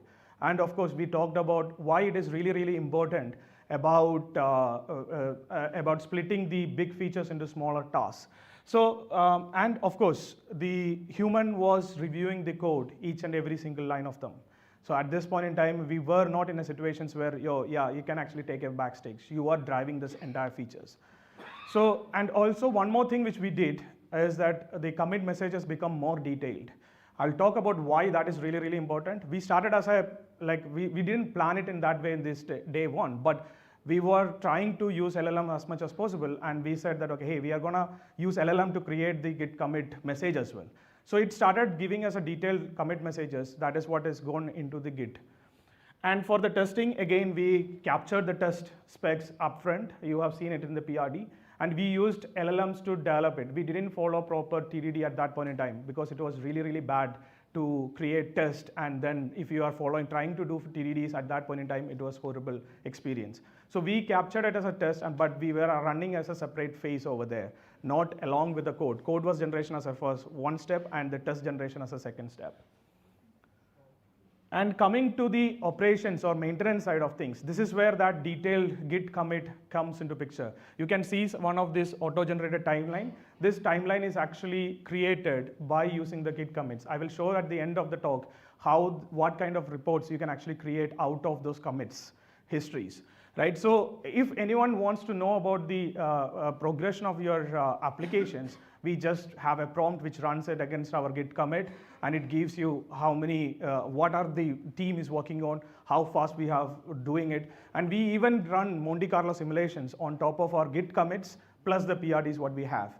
That has actually give us kind of the reference points when we can actually go live. So that helped us a lot to manage the stakeholders' expectations. Whenever some stakeholders comes and wants to have a view to what is happening inside our project, we just go to our Git and then run it against our Git commits. So that was as easy as that, rather than trying out with Jira reports and trying to create reports out of it. We created a report out of our code base itself. So how did we work? How did our day-to-day activities look like, right? So this is the main thing which worked really, really well for us. And this is one of the reasons why I was saying that the trust of the organization is also really important, right? We started with mobbing. So we didn't pairing as much as used to be. We started with the mobbing. Inside the mobbing sessions, our engineers as well as product owners come together. We define what are we going to work on it. We agreed upon the architecture decisions which we are making. So as a group, we made all those decisions at that particular point in time. And then we split and we pick up one of the individual tasks. We go and create the task. When the task is completed and a PR is raised, the people who are reviewing it already knows what they are supposed to build, because it is already discussed inside our mobbing sessions. So you are not actually looking for syntactic things in the code. When you are reviewing it for the intent. So it's really, really important, because most of the times if you don't know what they are trying to build it, you miss out that part of it. So most probably the review process will go and look for the syntactical highlights of the code rather than the intent of the code. And sometimes what happens is that you already have so many materials like call transcripts, the prior call transcripts, the documents which has been created. You already might know about the third-party systems which you are going to integrate because of their API documentation and things like that. If that is the case, then what we did is that we basically created a hypothesis sheet from between us engineers, and then we went to the product owner along with that. The reason being is that helped us to validate our thinking and helped us to kickstart the conversations and get most out of our product owner's time rather than going with a blank sheet and asking our product owner to tell whatever they know about. Right, so if I started today, if I look back right now, the tools have evolved a lot from the time what we were starting at that point in time. So some of the things which we were doing manually is actually being built into the tools. Like say for example, splitting it into small tasks. If you are using Cloud Code or Cursor, it comes naturally to you. So you are gonna get the benefit out of it. Your job is right now is to give the real detailed feature for it. And you can actually drive this few shot prompting even without mentioning anything. So you can have skills to it, and skills can have the good patterns and bad patterns called it out. And thus you are gonna get that few shot prompting for free. Right? And custom commands, like onboarding a new junior folks, you can create a command over there, and then we can ask the junior to drive that using that custom commands rather than leaving it them to onboard it individually. That drives the processor around it. So the system maturity is also really, really important when you're trying to do with working with AI. And whatever the principles which we were discussing till now, that remains constant. Even it is actually getting built into the tools, but the principles are remaining constant, but the tools are gonna keep on evolving. So if I can summarize it into 5 takeaways from this talk, these are the 5 of them. Right? Engineering fundamentals matters more and more, not less. Because the how mature your systems define how well you can integrate AI into that particular systems. If you don't have a mature systems, there is no way you can actually have LLMs into your, you can't bring that into your systems. If you do that, then you are gonna get worse and worse and worse as the time progresses. Humans on the decisions, the reason being is like LLMs only optimize locally. What does that mean is that LLM can optimize only what it can see. But as a human, we know the OR constraints, we know the OR security features. For example, one of the things which we found out was that when we did the rewrites, we did the rewrite amazingly well, but there was an envoy proxy rules which we needed to add it so that we can work it well, which is missed out because that envoy proxy was nowhere near to the code which we have. So humans needs to be in the loop, human needs to take those decisions up. And task level granularity keeps the AI grounded. What does that mean is basically if the tasks are very small enough, you can actually get the best out of LLMs. And if it is detailed enough, good enough of constraints are there, then you can make sure that LLMs are producing really high quality code the way how we used to write it before. And again, I want to call out, AI lowers the cost of action, but actually it increases the decision cost. Keep in mind that if your organization is going into this, you need to enable your team to have a high trust environment. Without that, if you try to push LLMs or AI into the teams, it is not gonna give you a high productivity gain, maybe some small increment here and there. And be pragmatic about it. The processes which we did, which was working for us, may not work in each and every other environment. For example, I said that, okay, we will talk about the brownfield. Instead of thinking about trying to retrofit AI into a brownfield project, now it is time is getting to that stage where rewrites are so cheap. So rewrite it AI natively. That way, you will be able to get rid of all the tech debts inside the systems. Also, improve your business metrics while doing so. That is what we achieved. In the legacy systems, what was actually happening, every day there were around 40 to 50 leads, which is not been allocated to right consultants. When we rewrote that with more improved efficiency, we were able to bring it down to 0. So that is your opportunity to do it. So instead of trying to retrofit AI into a brownfield, think about rewriting it as AI native. Cool, I think that's it from my side. Any questions? Few blog posts are here, happy to answer any questions. Yeah, your talk brings good emotional closure. Good to see a fellow software.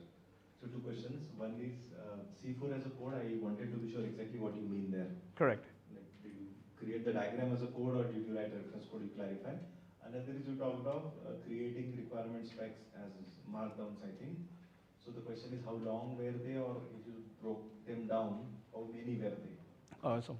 So C4, yes, it's an architecture pattern. We have a diagram as a code, we extensively use like Same C4 diagram, there's a code. code Yes, into there. yes. No reference No, skeleton there. no. It was a diagram as a code, and we use like C4. It's a tool which is really extensive. It's really useful. And for your second question, sorry, that was Requirements as markdowns. How big or how many? Okay, so we use two different models when we were actually working on this. We use reasoning models to come up with this markdowns, and we also use the reasoning model to split that into multiple prompts after the PRD was created. And those are the prompts which we were executed. PRDs were extensive. It was really big. It can go into thousands of lines, I would say. But the prompts which were executing or to code generation, which we used 3.5 Sonnet at that point in time and 3.7 later, was very small enough. And when we started the project, it was that minute enough to say that, okay, hey, this is a controller and this is the functional signature of that controller. It started like that, but once we have the good patterns created in the system, then we used few short to the extent saying that, okay, I could actually go into the writing an API, the entire API with a single prompt with examples of how the controller should look like, how the service should look like, what kind of error handling is there. So over there, we went a little bit step ahead. But single agent, is it like? Single agent. You have like an army of agents? No, none of those things. Whatever Anthropic suggests? No, at that point in time, Cloud Code was just in this one. So no, there was not. So I think you mentioned in your talk that I think your team did not have a good experience using LLMs for TDD. Correct. Can you elaborate more on that? So this is 1 year back. I won't say at this point in time because very recently, 2 weeks back, I was able to do ping pong TDD using agent teams, right, 2 agents over there. So at that point in time, what happens is that the objective of why we write TDD or test is that, okay, we need to get the functionality right, or we need to capture that intent well. But what happened at that point in time when we tried test-driven development was that LLM's objective was changed from getting that intent right to just to make the test pass somehow, right? That could mean that, okay, simply, sometimes what happens is that you make some changes, it needs editing in the source code, but it actually goes and delete that, right? The source code can get deleted because their objective was, it was short span, feels like kind of short-term memory loss, right? It used to be like that. And that's the reason why we were failing to implement test-driven development at that point in time. But the tools are evolved, and I would highly suggest people to follow TDD, test-driven, not in the scale of how we used to do it. Still, we need to iron out those things. Agent teams are next to it, but still not yet mature enough to use it. But having a test-first approach is going to help in the current world. Thanks.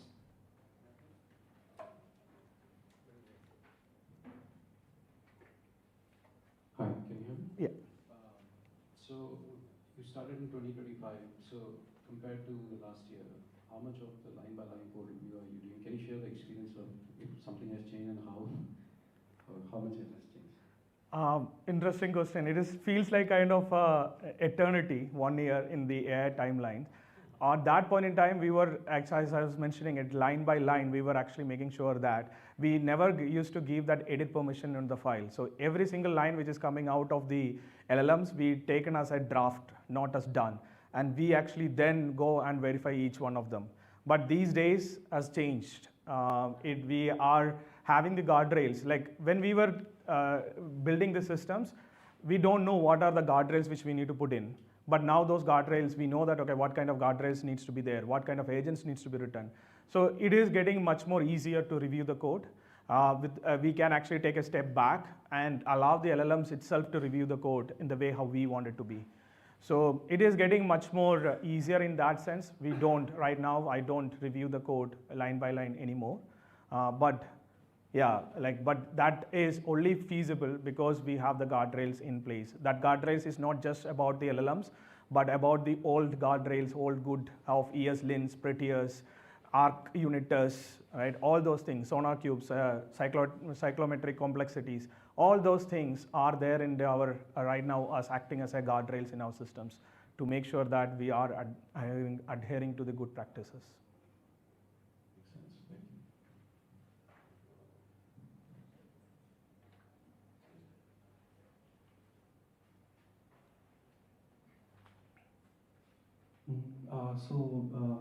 Great talk.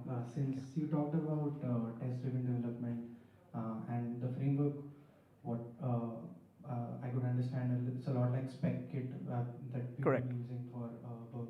So with SpecKit, more in line with this question actually, I've been kind of trying to check since the PR review time takes a lot of time, I trust the tests first. So since we talked about TDD, so I review tests and I make sure that the tests are not hallucinating and I don't review the code.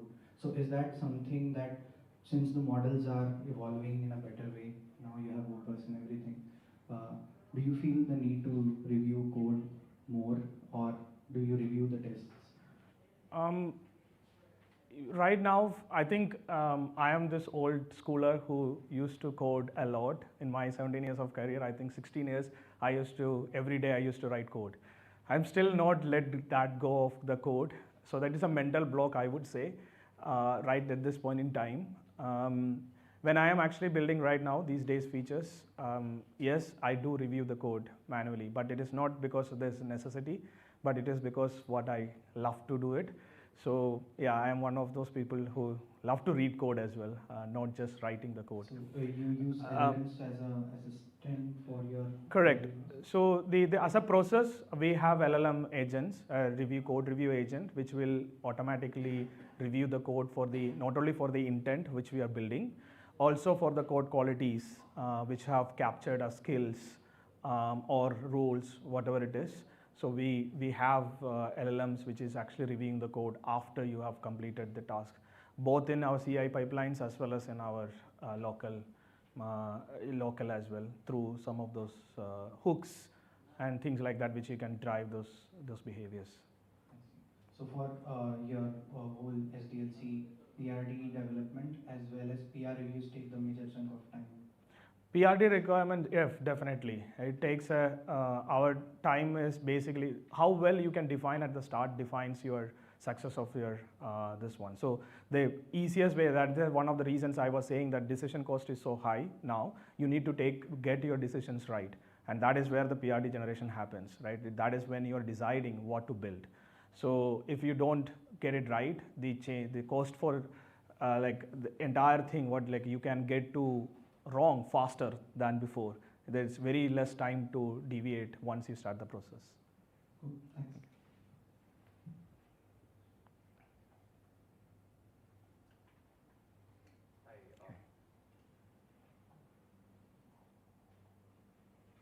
Yeah, hi. You mentioned running Monte Carlo sums on commit histories.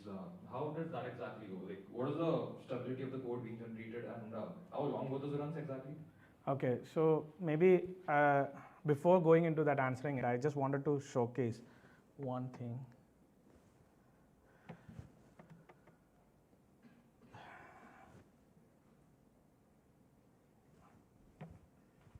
Sorry, 1 second.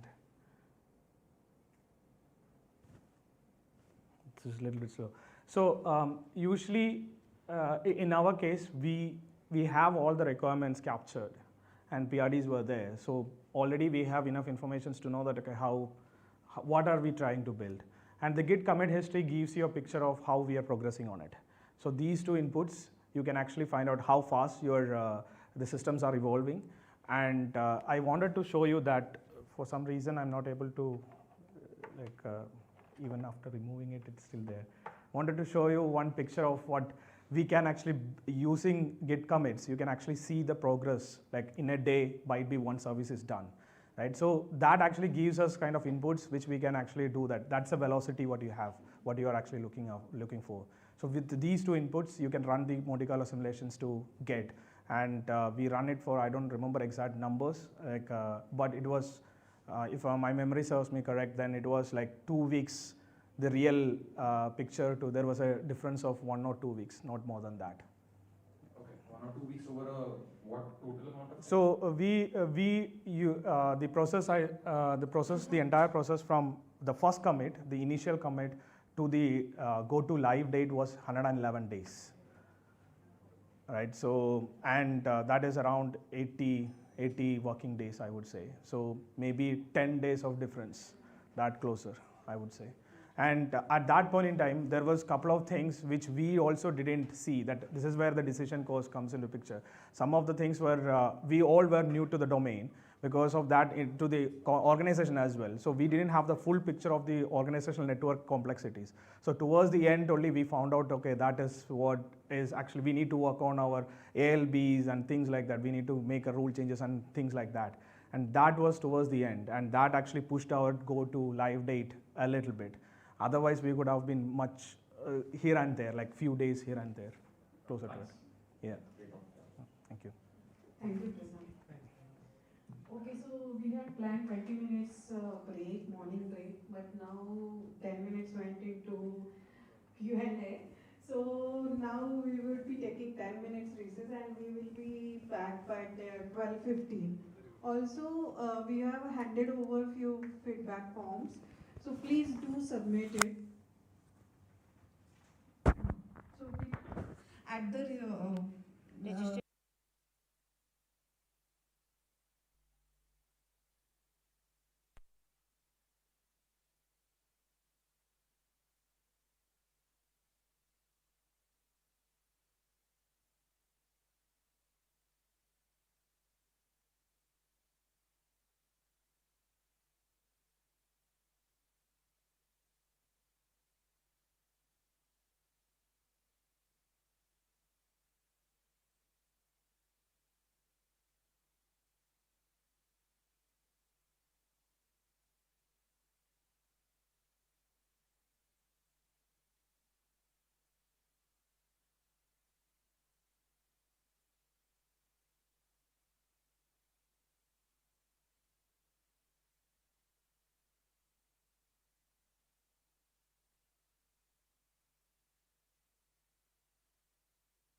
Can you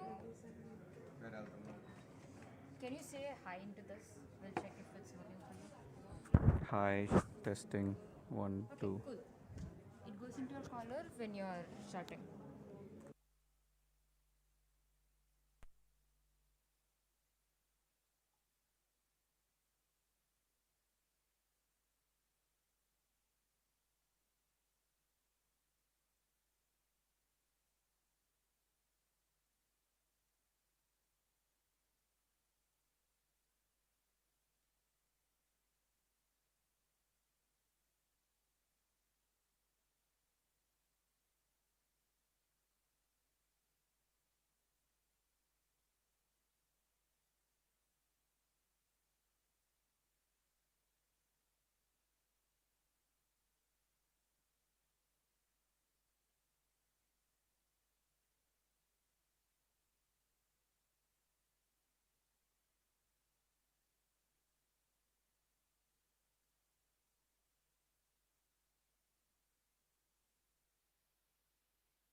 Very good.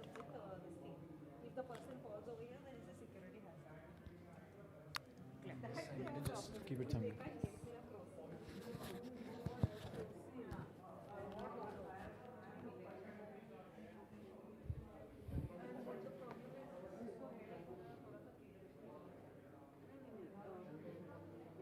Like medicine मिलने में क्या problem है? वो बोल रहे हैं हमारा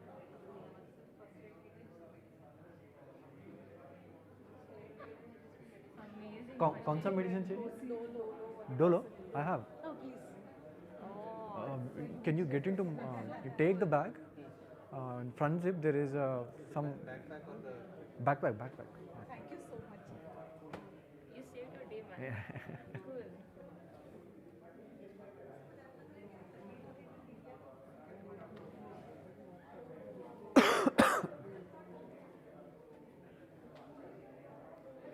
Relax. We'll start in 2 minutes. Yeah.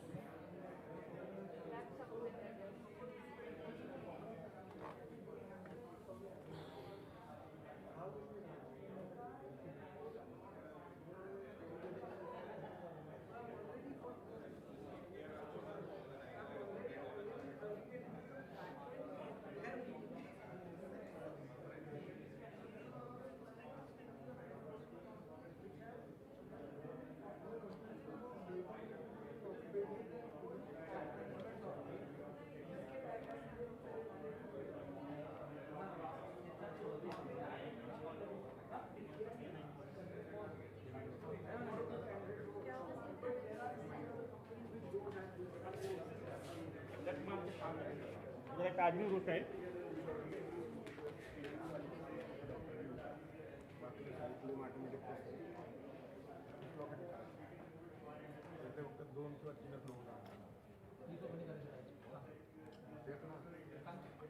Avik, you got it?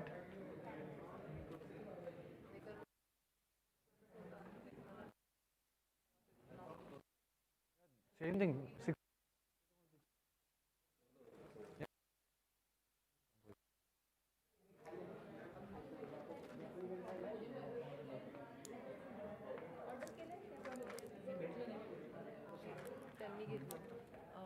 To whom should I give? I'll give it. Yeah.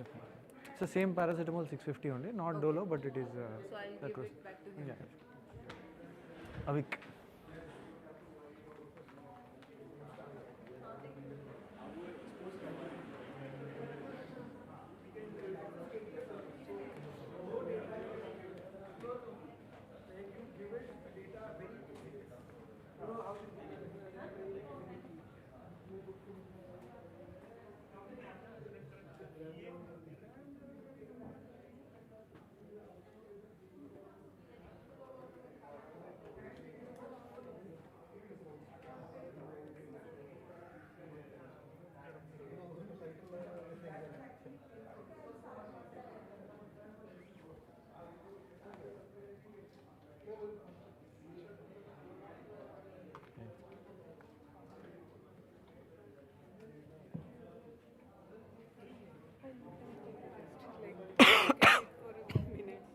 It's fine. I was sitting only until now.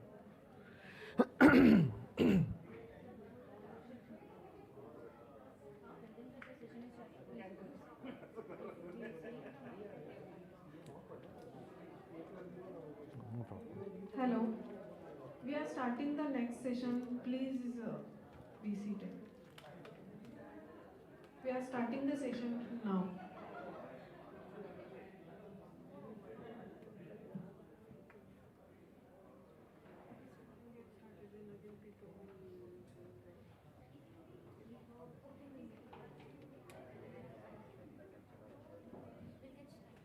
Let's get started.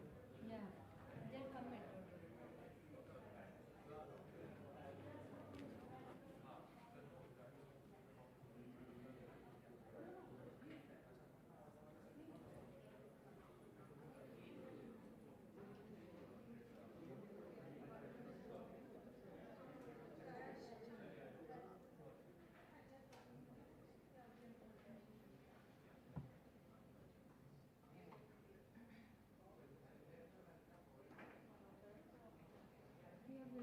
Yeah. Hey, good afternoon, folks. I know it's afternoon. Is it? It's better. Better. Fine. Fine. Okay. So once again, good afternoon, folks. I know lunchtime people are feeling hungry, I guess. Yeah, I'll try to.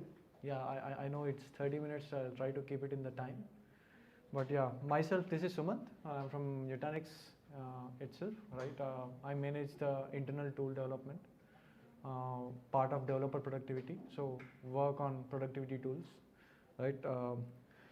Earlier session was mostly on the development with the AI assistants and other things. So it's a logical flow now, which is a good thing actually. So I'll touch upon the QA SDLC part of it, specifically on the triaging, right?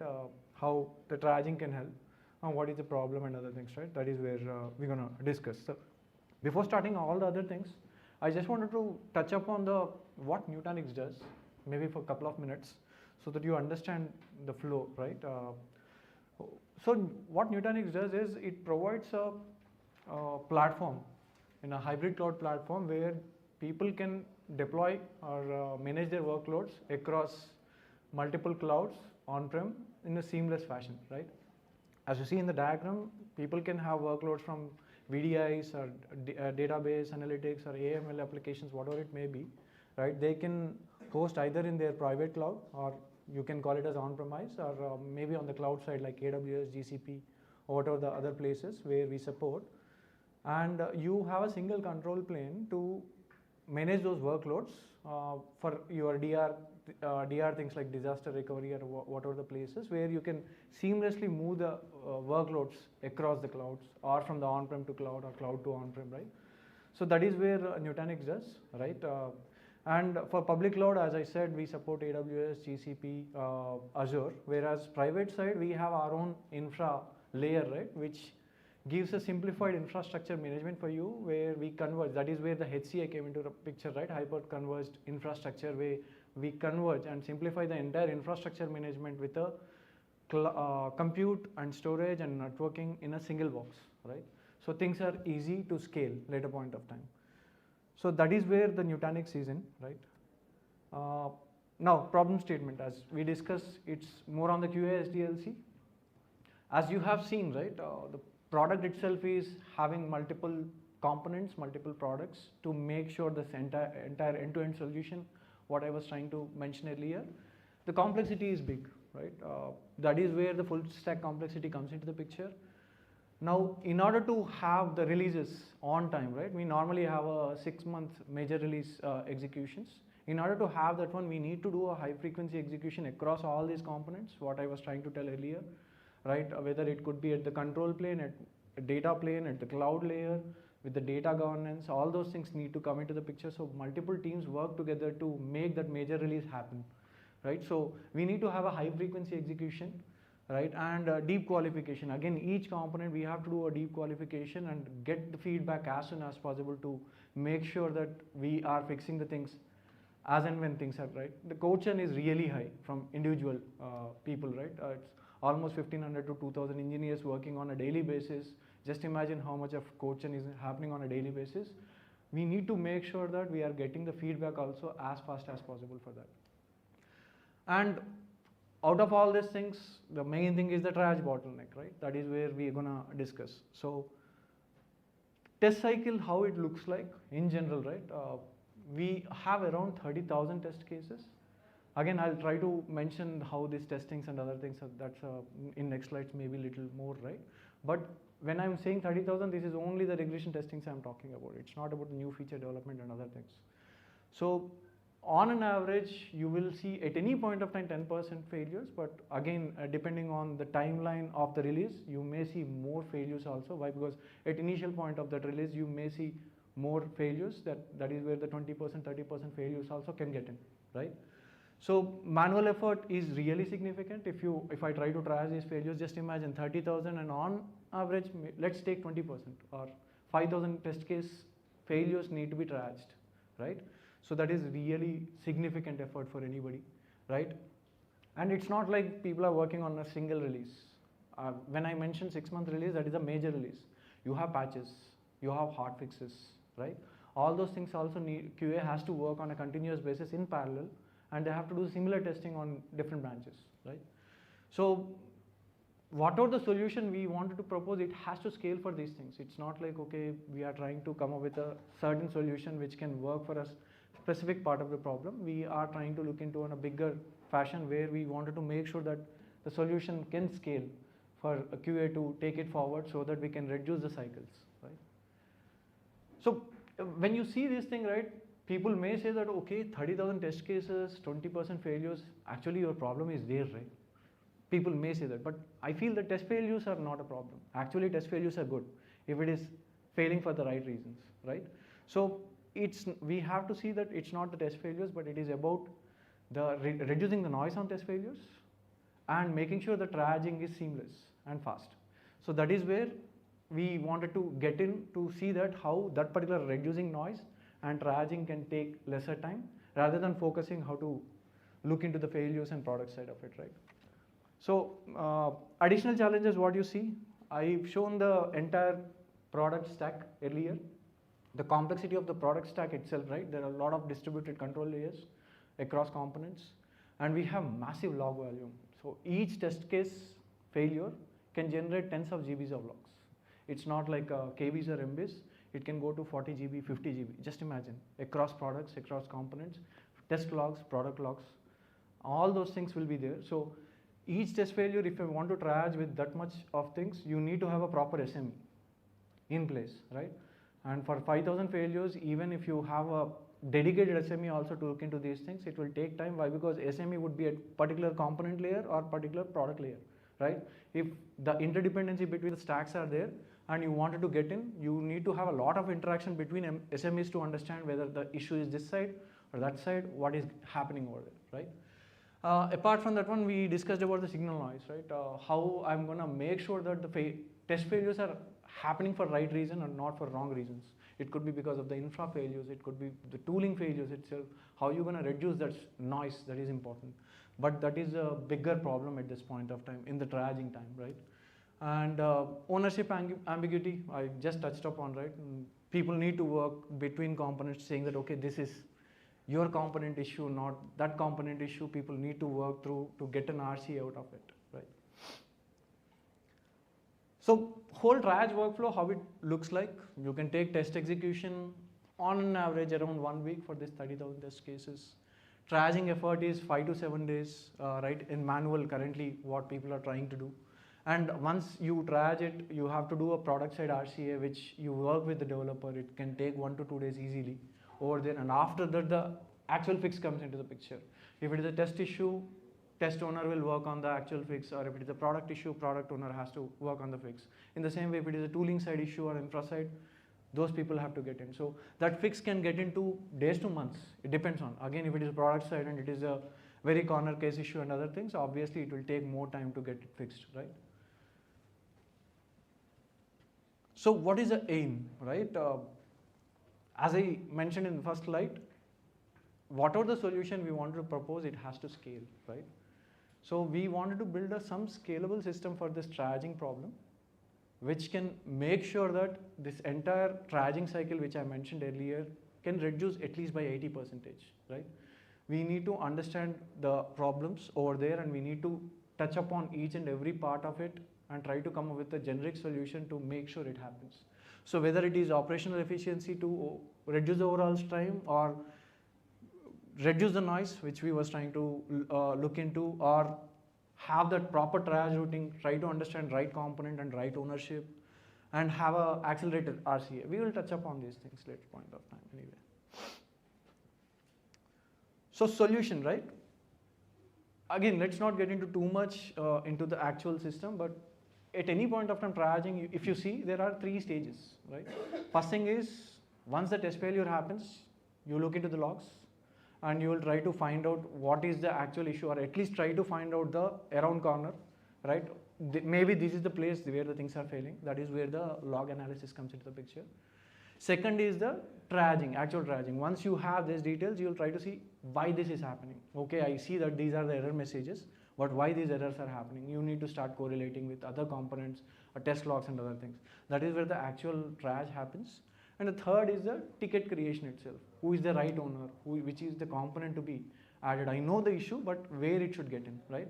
So all these three, we have to make sure that we are coming up with the right solutions. Rather than taking it as a single thing, we divided the problem into 3 states. One is the log analysis, one is the triage, that is where the AI comes into the picture. Even we have certain things on the log analysis also, and we are using AI for the automatic ticket creation also. There are certain stages involved.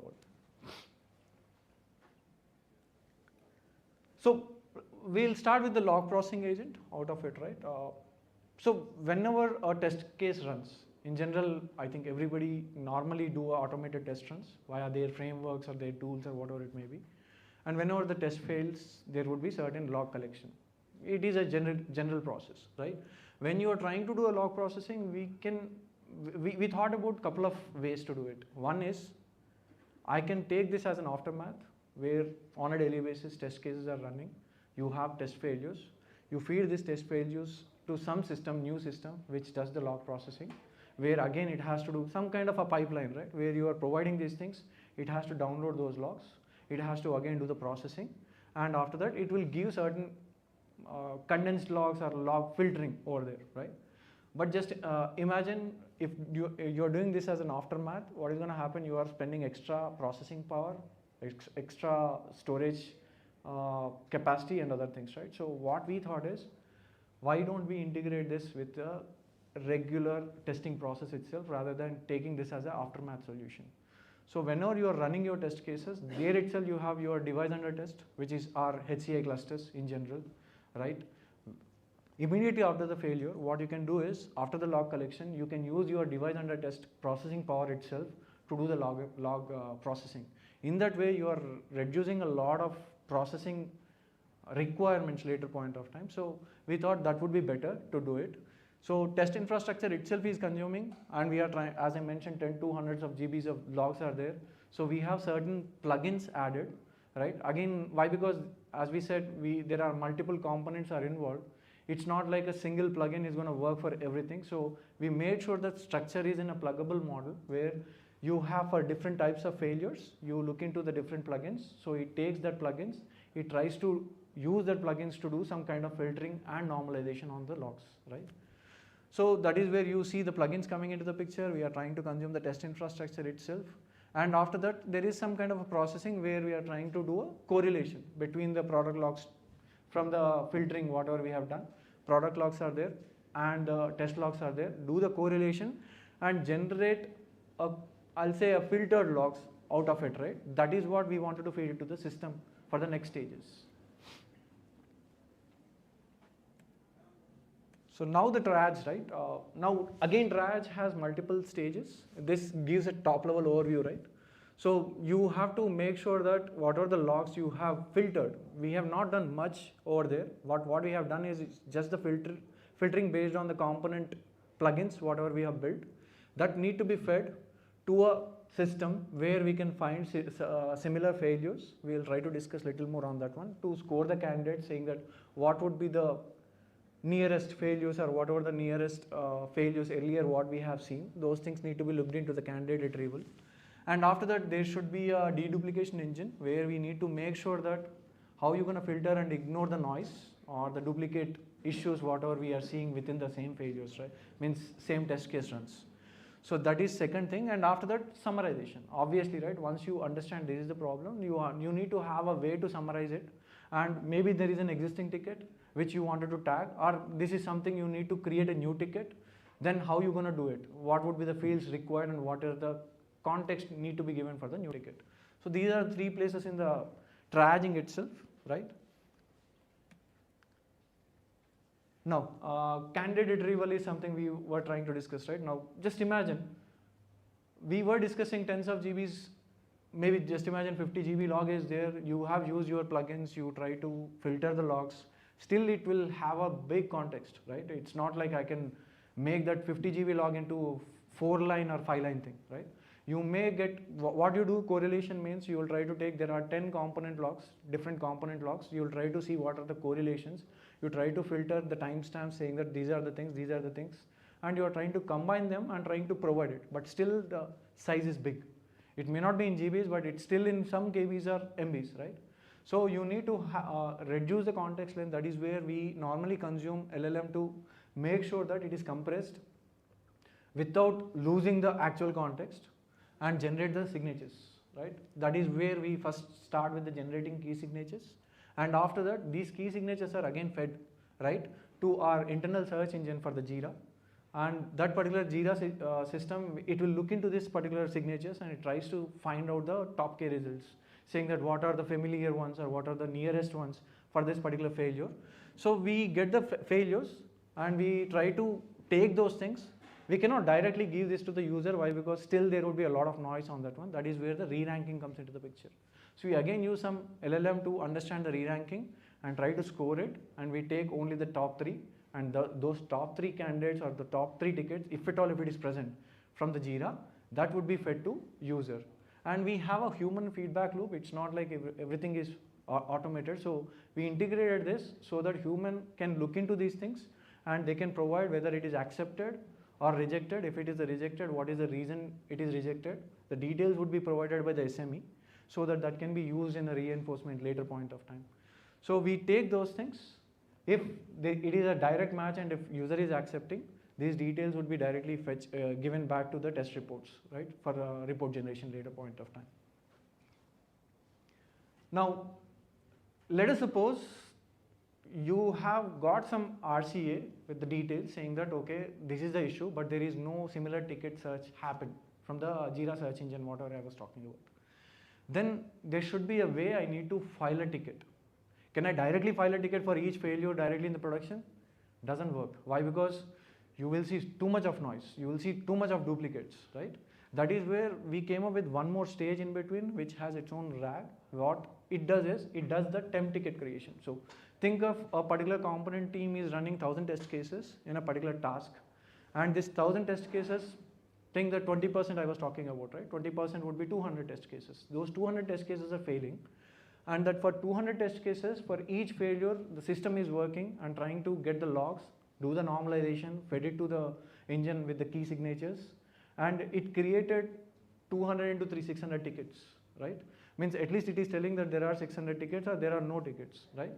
Now what we do, for the new ticket creations, if user is telling that there is no existing ticket matching for this, we take them, we create some temp tickets with a certain pattern or the format, and we keep it in our own RAG for a specific duration. Why specific duration? Why? Because after a specific duration, your Jira search engine, whatever you have already would have those particular failures already, right? So last 24 hours is something what normally we look into. We keep for last 24 hours for whatever the failures you are getting and new ticket generation is needed. Just generate the patterns for that one, keep it in the system, right? And after that, from there, we generate similar way of generating the signatures, and we'll try to fetch the details. So let us suppose next failure comes in, next task. We'll try to see and we'll try to talk to this RAG and we'll try to say that whether there is any similar failures related to this. If it is there, we'll not create one more temp ticket. We'll say that some existing temp ticket is there. We provide the temp ticket details to the user to get the feedback. If they say this is looking good, then we'll try to go for an actual ticket creation. So in that way, we are trying to make sure that a lot of noise which may come because of this particular thing can be reduced. And we are trying to take the feedback, then only getting into the production so that it will not be a double work later point of time. So again, right, think that temp tickets, we got the feedback and other things. Can I directly use the temp tickets in production? May not be, right? Why? Because temp tickets, we are trying to keep only that context which is required to handle at the RAG to make sure that similar patterns are seen. Whereas for actual ticket creation, you need to make sure the data is incompatible with whatever the system you have, right? That is where we all again consume LLM to make sure that summary is generated the way Jira is looking for you, right? What are the mandatory fields, what need to be looked into? That is where we're gonna use this thing and generate that summary, create the ticket and provide back the results to the system. Now, yeah, solution at top level, it is looking good. You feel that, okay, there are multiple steps we added, and all these steps, it was not done in a day, right? We started small, we try to take certain feedback from people, and we continuously evolved, right? The temp ticket creation was not there earlier, deduplication was not there earlier. So we took that feedback, we did it, but how we are continuing on the validation, this is very important, right? So That is where SME validations are important. That is where we made sure that each and every step there is a human feedback loop, so that we get the accept or reject and get the feedback which can be fed back to the systems. And we also do the Jira lifecycle tracking to understand, let us suppose I have created a new ticket, I am telling this is for the project A, means component A, think of it. I am telling this ticket is component A and this is the owner, but later point of time that ticket, SMEs might be working and they say, no, this is not component A, this is component B, right? So we have to track those things and we need to take the feedback from that one also. It's not like SME has to provide it, I can directly use these things and try to get the feedback, right? And these are all the things, right, we are trying to do to make sure that reinforcement is happening.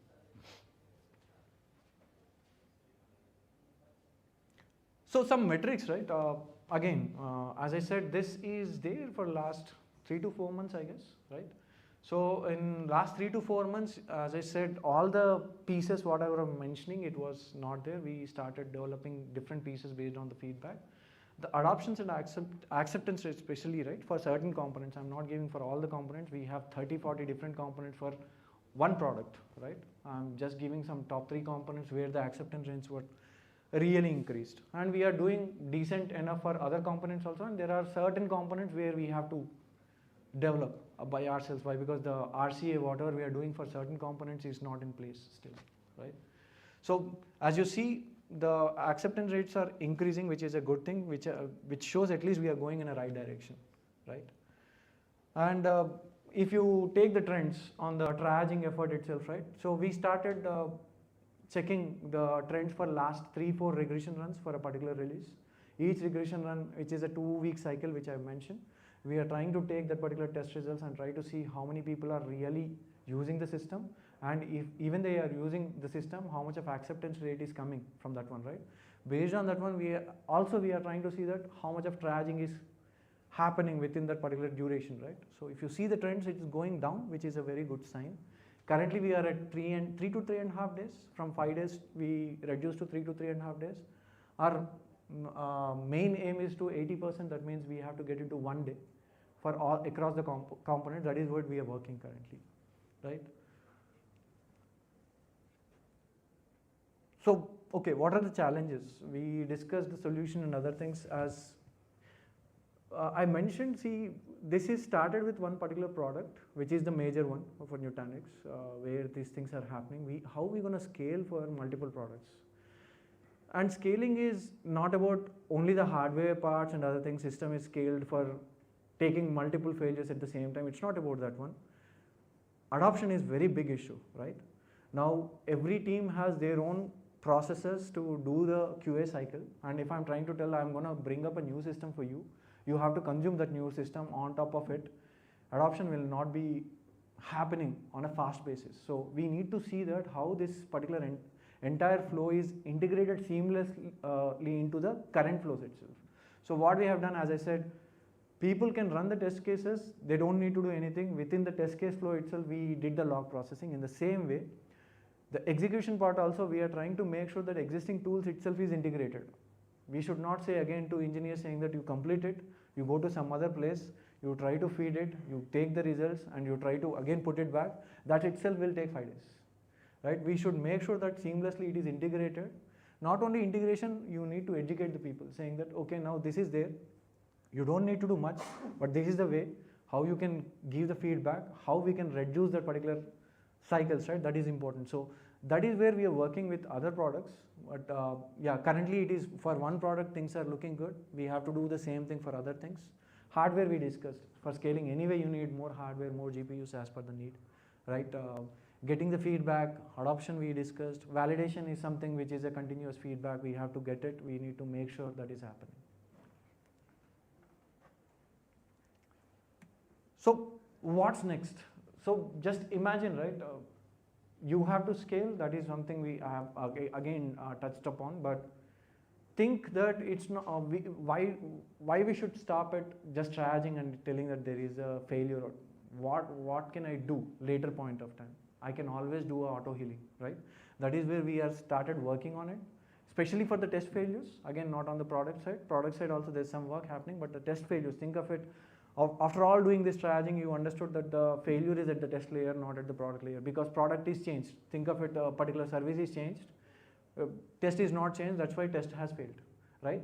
So the test failure remediation is something we started working on, where you take the RCA, you feed it to the LLM with the context of your test cases, and it will generate the code. We were discussing generation of the code in earlier sessions also. It is just something similar approach. There's not much change, right? And one very important thing is the deep product RCA. As I said, for certain components we are doing really good. For certain components we are still working on how we can get more context from the product side itself, component side logs itself. It's not like the logs are common format across the components. Why? Because individual components are writing the code in their own way. The log formats are also different. The signatures are also different. So we are trying to build our KB accordingly for individual component. That is where the deep product RCA is something we have to invest more. So I'll spend some time on this key takeaways, right? If you see over the transformation of traditional QA to agentic QA, right? Earlier we were trying to discuss about how we are transforming the product development itself. In the same way, you can think through that QS SDLC also can be changed in an agentic format, where start with the test plan generations, right? You have the PRD, how you can generate the test plans in a right format. That itself can be AI assisted. Once the test plans are generated, you can feed these test plans with the context of your code, test code, so that LLMs understand your context of the code and the PRDs are there, and maybe the product side details, right? The KBs. It can generate the code for you with whatever the prompting and other files it is required. You can add it over there. Once the code is generated, execution. We were discussing about the triaging, but just imagine the execution.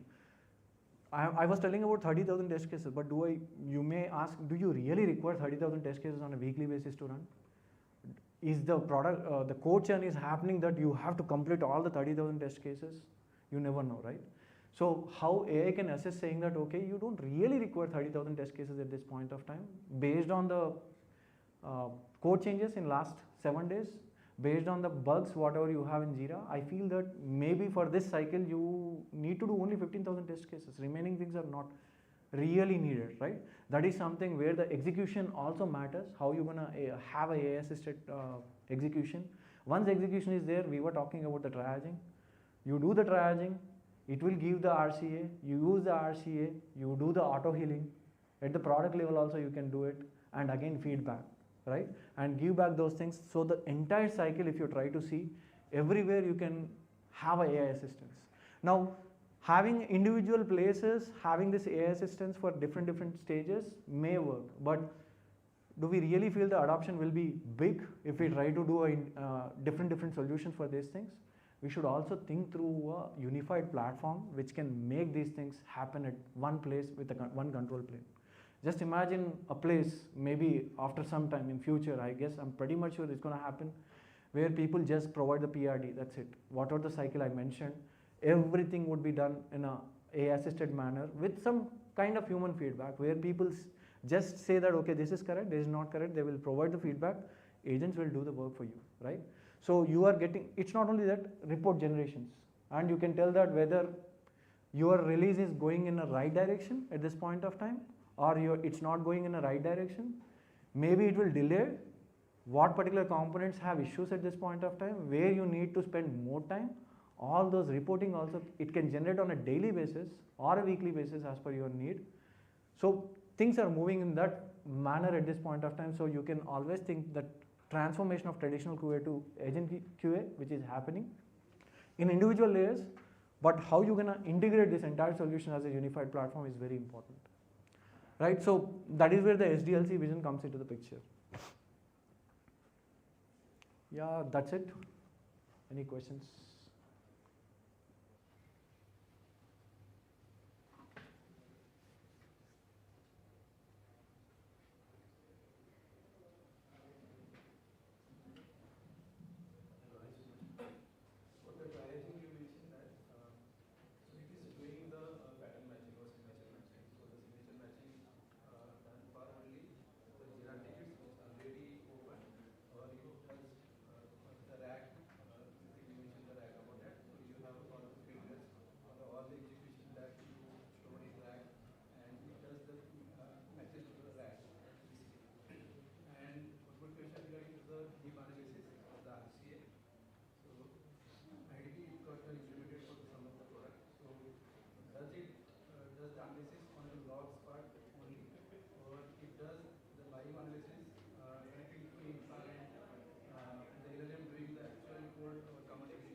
Got it.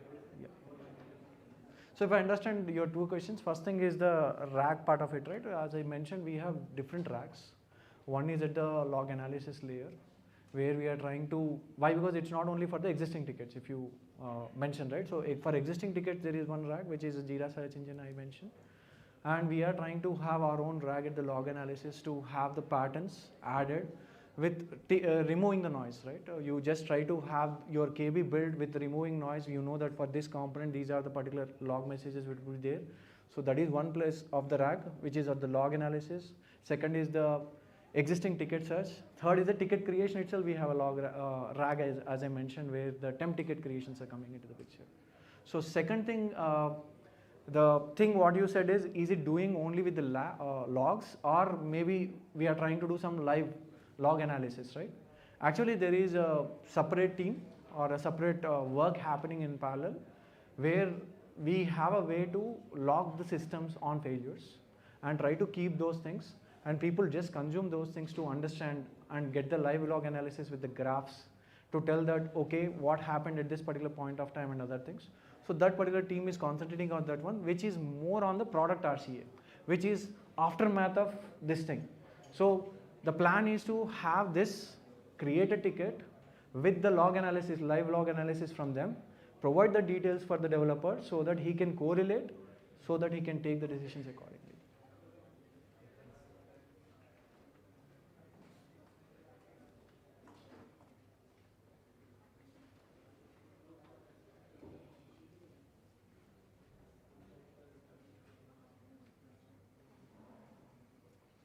Okay, all good then. Yeah, thanks a lot, folks.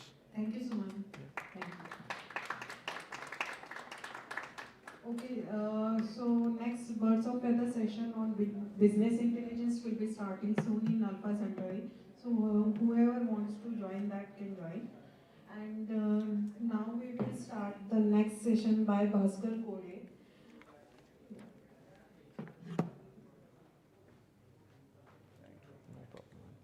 I think there's a box, this box. Yes, you need this.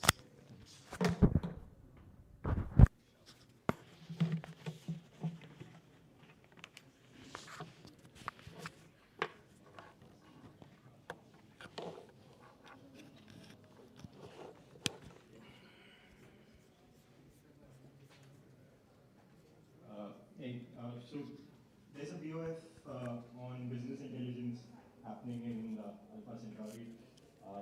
That's being run by my team, so I just came here to plug that in. But you're open to it. I'll finish this in 5 minutes anyway. And then yes, you have to attend this as well. Bosky is amazing. They're doing some really good work for founders and people who are building on AI. So just Bosky will take 5 minutes, and then you can. Okay, so this is my side project I started last year. I went to a hackathon and said, who wants free LLM keys? And almost everyone said yes. So I decided to make that an NGO. AIgrants.in is a non-profit NGO that gives free LLM keys. There is no gatekeeping. Just go to the website, fill the form. Oh, can't hear.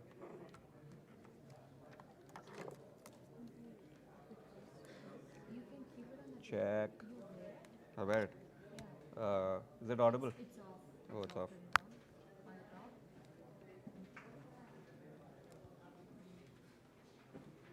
Yeah, you can speak now. Check. Audible? Audible? No. The mic. Check. Okay. So I want to talk about my side project, which I started roughly a year back. I went to a hackathon and asked if anyone wants a free LLM key. I put a laptop sticker on top of my laptop, and I just gave out free LLM keys from Anthropic and OpenAI, and I continue to do that today. So almost everyone wanted this, and I realized that even students, working professionals, everyone wanted to work on their side project and the fuel today is an LLM key. So this is an NGO that I've started called AI Grants India, aigrants.in. And basically we give free LLM keys for text and audio. We want to give free GPUs later. But we've crossed 3 billion tokens given out. So in that last 1 year. And roughly around half a billion tokens we're giving out every month now. We even fund like random things like students need to go for train tickets or academic grants. So it's not just LLM keys, even anything related to AI we sort of try to sponsor. And there are over 200 startups that have actually used this. So this is a cursor for hardware. Check this out if you work on hardware. This is a Photoshop for jewelry design. Again, it uses AI. It's like a AutoCAD wala thing. This is a startup in Jaipur. This is a WhatsApp agent inside WhatsApp. So you can schedule things inside WhatsApp. You can ask for ChatGPT like things inside WhatsApp. Check it out. Get mind blue. Then Tacit, the founders in the back, he's basically turbocharging your Claude code. And then we also have, this is a notebook LLM kind of, you put any topic and you get a video, custom video made for you. And then this company is actually working with Bollywood studios. So there are a lot of companies, a lot of startups, 200 startups that we have helped. And we're looking for, let's say, recommendations from the community on how to take this further. And it's also crossed 1,000 stars on GitHub. Thank you, everyone.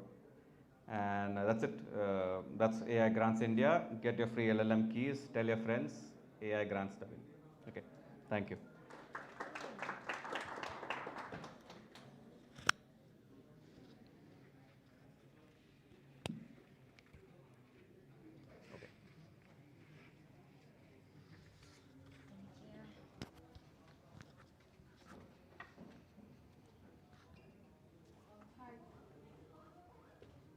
Hi, so we will be starting next session now by author work.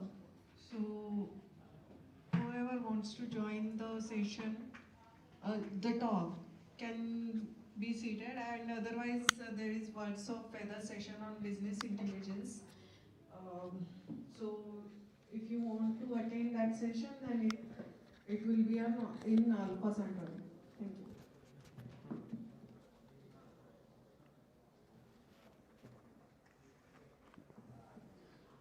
Also, I want to make a quick announcement.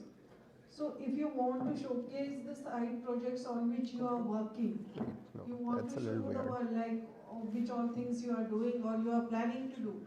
In that case, you can register with us for Flash Talks. You can register with your contact name, contact number, your name, and the idea on which you are working at the registration desk. We will have the Flash Talk session around 3 or 3:30. I'll update you on the time. Thank you. Excel now? Yeah, no. Yeah, no problem. We don't want your breathing echoing. Okay. All good? Yeah, all good. Great.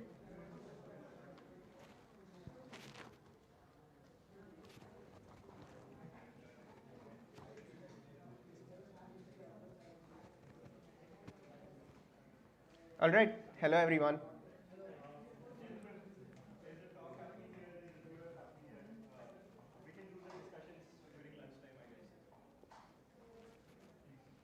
I actually want to get a quick poll before I begin.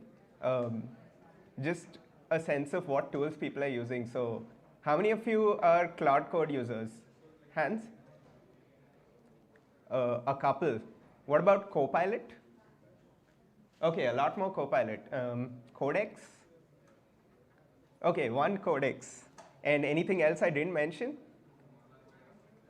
Okay, that seems to cover just about everything. But I think all of you have used Agentic tools. And I'm going to talk about building the systems that build the software. And in light of all of these coding tools, writing most of our code, this is going to be an exploration of what we must do now. What are the new skills that we require for this transformed SWE role? And it's very easy to confuse the essence of what you're doing with the tools you're using. As Abelson has argued, that software engineering is not really about code. It's not even really about computers. Our job is to formalize intuition about process or how to do things. And it's something like this, right?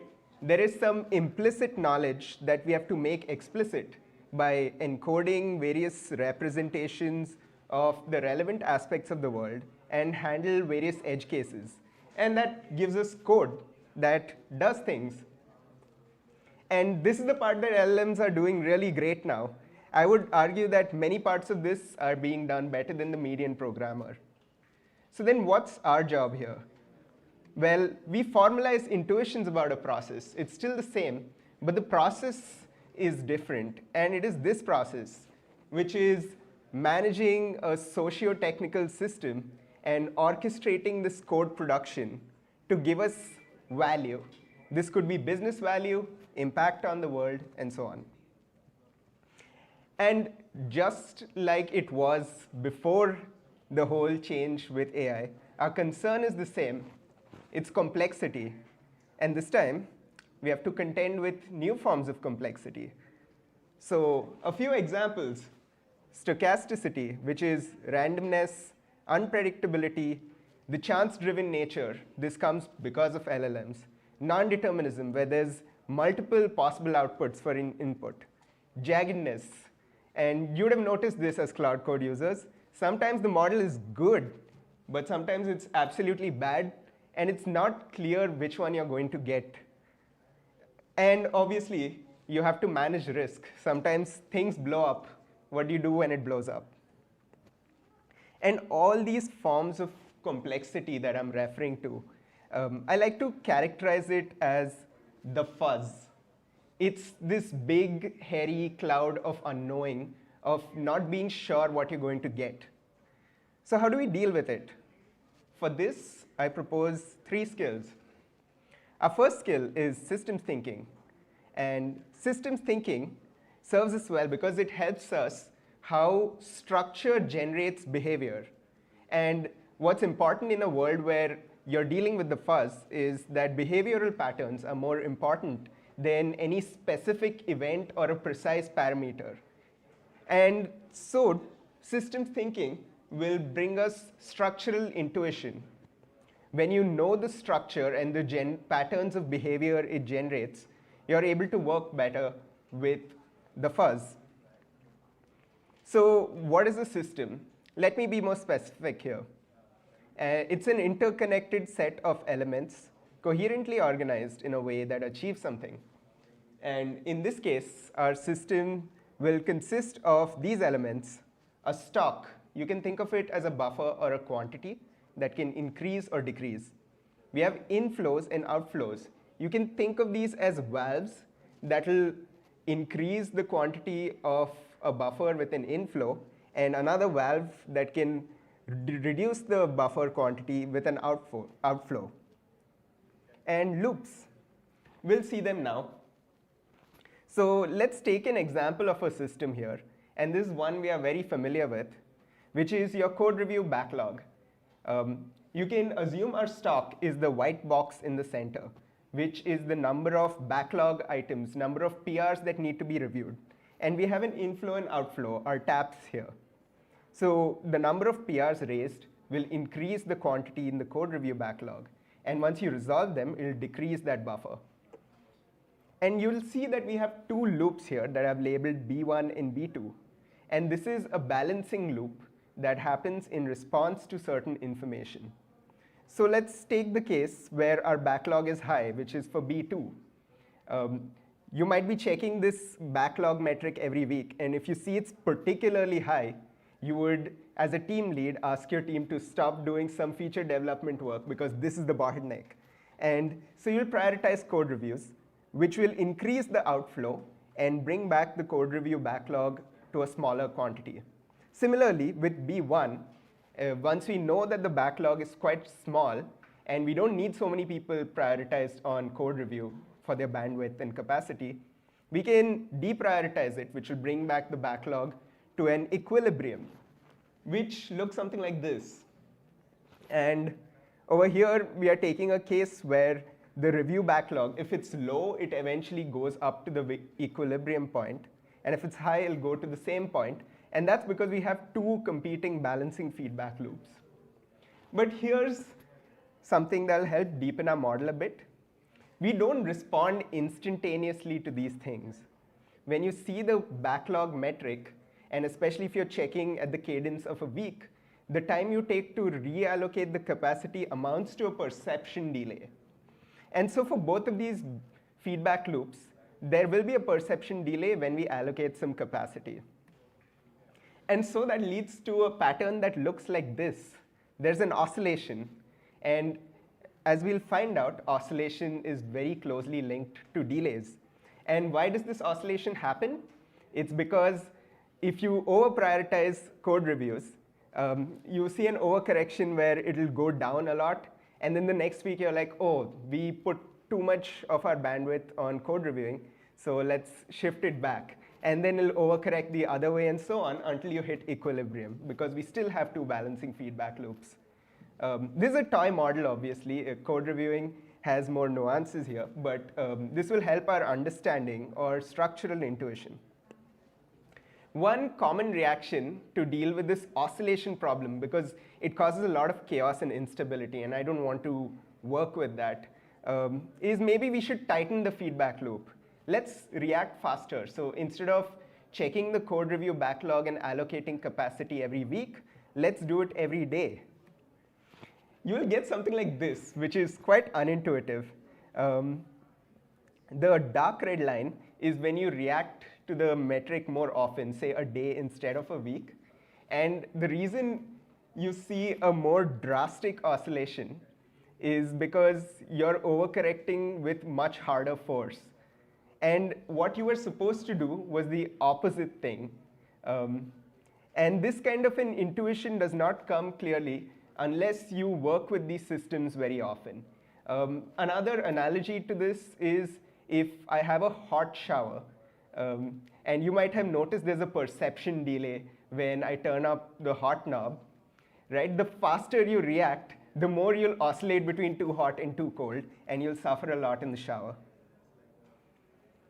So here's another thing now that we have AI agents, now that we have Cloud Code and Copilot. The number of PRs raised will lead to a much faster inflow into our code review backlog buffer. But our outflow is usually not affected. I hope not, because you're actually looking and reviewing at all the code. So what happens now that we introduce AI agents as our main mechanism of producing these pull requests? More wilder oscillations. And that's because, again, you're overcorrecting for an increased amplitude, and that leads to a wilder swing here. And what's more interesting is our equilibrium point for a backlog moves up. So let's talk about a different system. And this is technical debt. We are all familiar with technical debt. It works sort of like real debt. And unlike our previous system, our technical debt stock has a balancing loop B3 and a reinforcing feedback loop R. And what R here specifies, or what is being reinforced, is the technical debt. The more technical debt there is, the more it will affect the inflow of defects into your code, because a code base that's harder to work with is likely to produce more bugs because no one understands it. And at some point, technical debt will grind everything to a halt, at which point you'll have to reallocate a lot of work. And you do that rework with a balancing feedback loop while halting actual useful progress. And so this kind of a chart turns out something like this. It's an exponential because reinforcing feedback loops tend to dominate balancing feedback loops.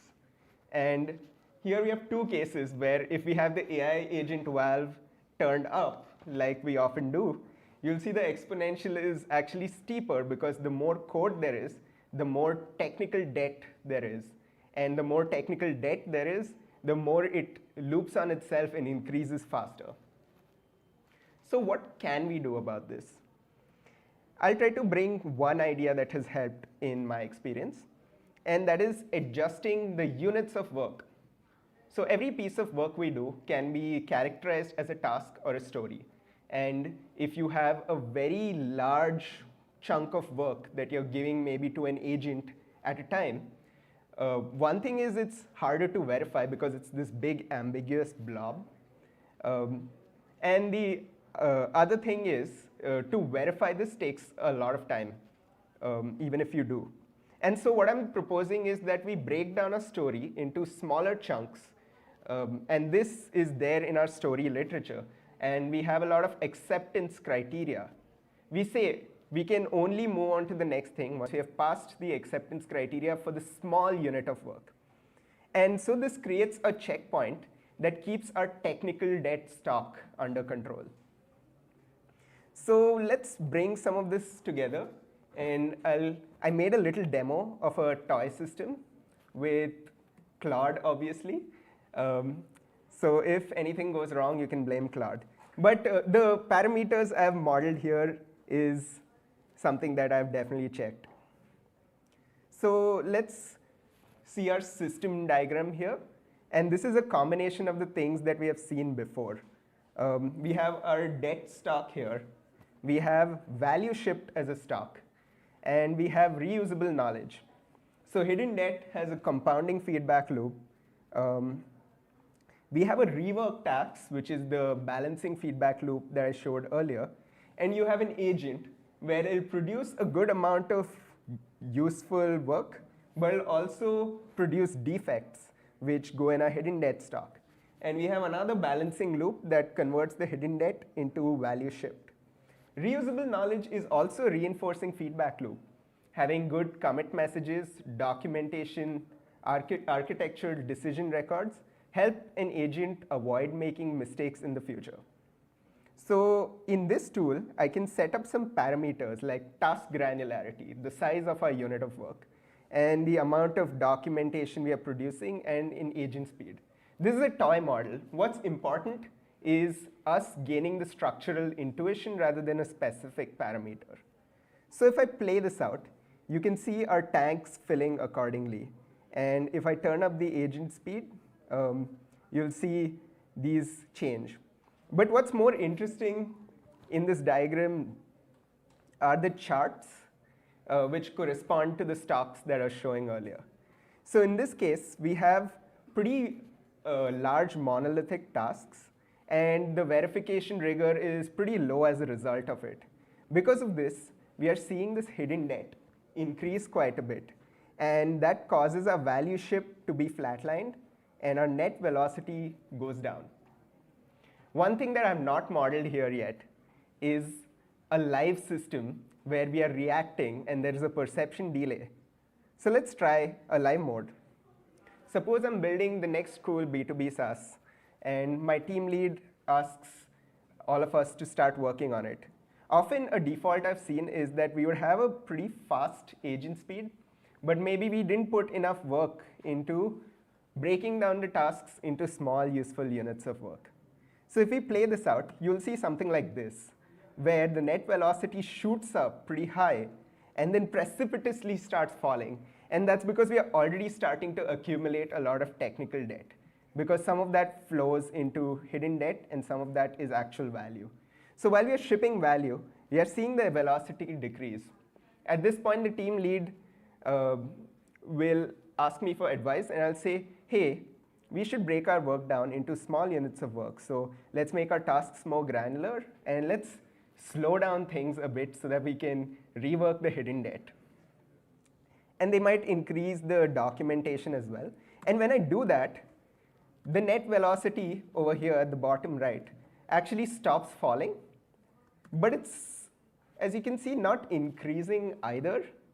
And it's because we were off to a bad start. Our hidden debt is still accumulating, even if the rate at which it has accumulated has slowed down. And that's the problem with the reinforcing feedback loop. At this point, the team lead will come to me and say, hey, your suggestions don't work. In fact, we have gone slower since we applied them. So I'm going to do the thing that gave us velocity early on, and turn up the speed and not waste time on breaking down tasks and having some kind of verification rigor. And when we continue there, there'll be a slight jump, but you will crash harder. And that's because we have accelerated the hidden debt again. And so you can see this play out where you'll oscillate back and forth between these two modes and see the kind of oscillatory pattern that I was talking about earlier. And this is not great. This leads to a lot of instability, and our value ship flatlines anyway. And if we practice the kind of structural intuition I was talking about earlier, we'd do a lot better. And that's why systems thinking is useful. And some homework. I was talking about a few specific loops related to hidden net and code review, but we have a lot more feedback loops throughout the software engineering lifecycle. Think of how in our product release, working with the users and operating the product, how many feedback loops we will have, and how you can apply that structural intuition here and model useful behavior. So to summarize the skill, complex goal-seeking fuzzy systems have observable behavioral properties, and observing this well will help us deal with the fuzz. But we want to also be able to influence the loops that I was talking about earlier. And this is where environment design helps us. It helps us influence the feedback loops that are giving these systems their power. And so good environment design will help us modify the structural intuition we have formed and help us work better with it and design it for autonomy. I like to talk about desire paths, which is a nice analogy to the kind of work this involves. An architect here has made a certain path in the landscape and a certain way to navigate this landscape with the roads and footpaths here. But as you can see, there are some marks made by humans who are treading this path, because that was what actually helped them navigate the landscape better. These are desire paths. And so our goal as architects are to make sure that AI agents have access to these desire paths and not enforce how they should navigate your system. Let's take an example to ground this. So I took a data set called Wix QA. This is for the Wix website builder. And they have a customer support data set full of questions and answers like these. So this is the expected answer for that particular question. And we have a knowledge base. So a support person can look up the knowledge base to give this answer. Let's try to automate this with AI. We have two architectures here, architecture A and architecture B. Architecture A is a kind of architecture I've run into before. Maybe this is a little cartoony, but roughly in the ballpark, which is you have a pipeline where an LLM is applied at multiple steps.